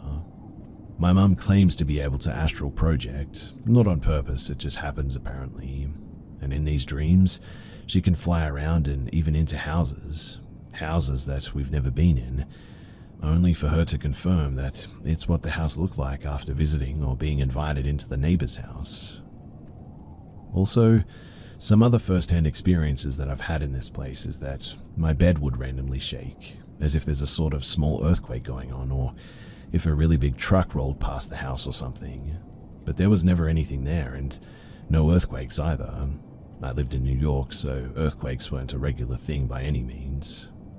I felt taps on my shoulder from behind when alone in my kitchen. Once I woke up in the middle of the night to grab some water from the kitchen and realized that my dog was growling. Then this shadow figure ran right through me. There was also this time that almost every picture in the house of a late relative all fell off the walls at once. And well, I know that this all sounds like complete BS.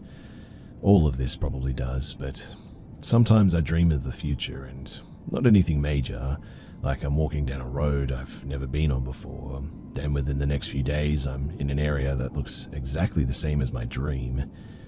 I know that this could be something else like deja vu, but sometimes I wake up with injuries that I'd suffer in a dream, like scratches and bruises. But I'm also super clumsy, so that could be an explanation for that at least. Also, for whatever reason, streetlights frequently go out when I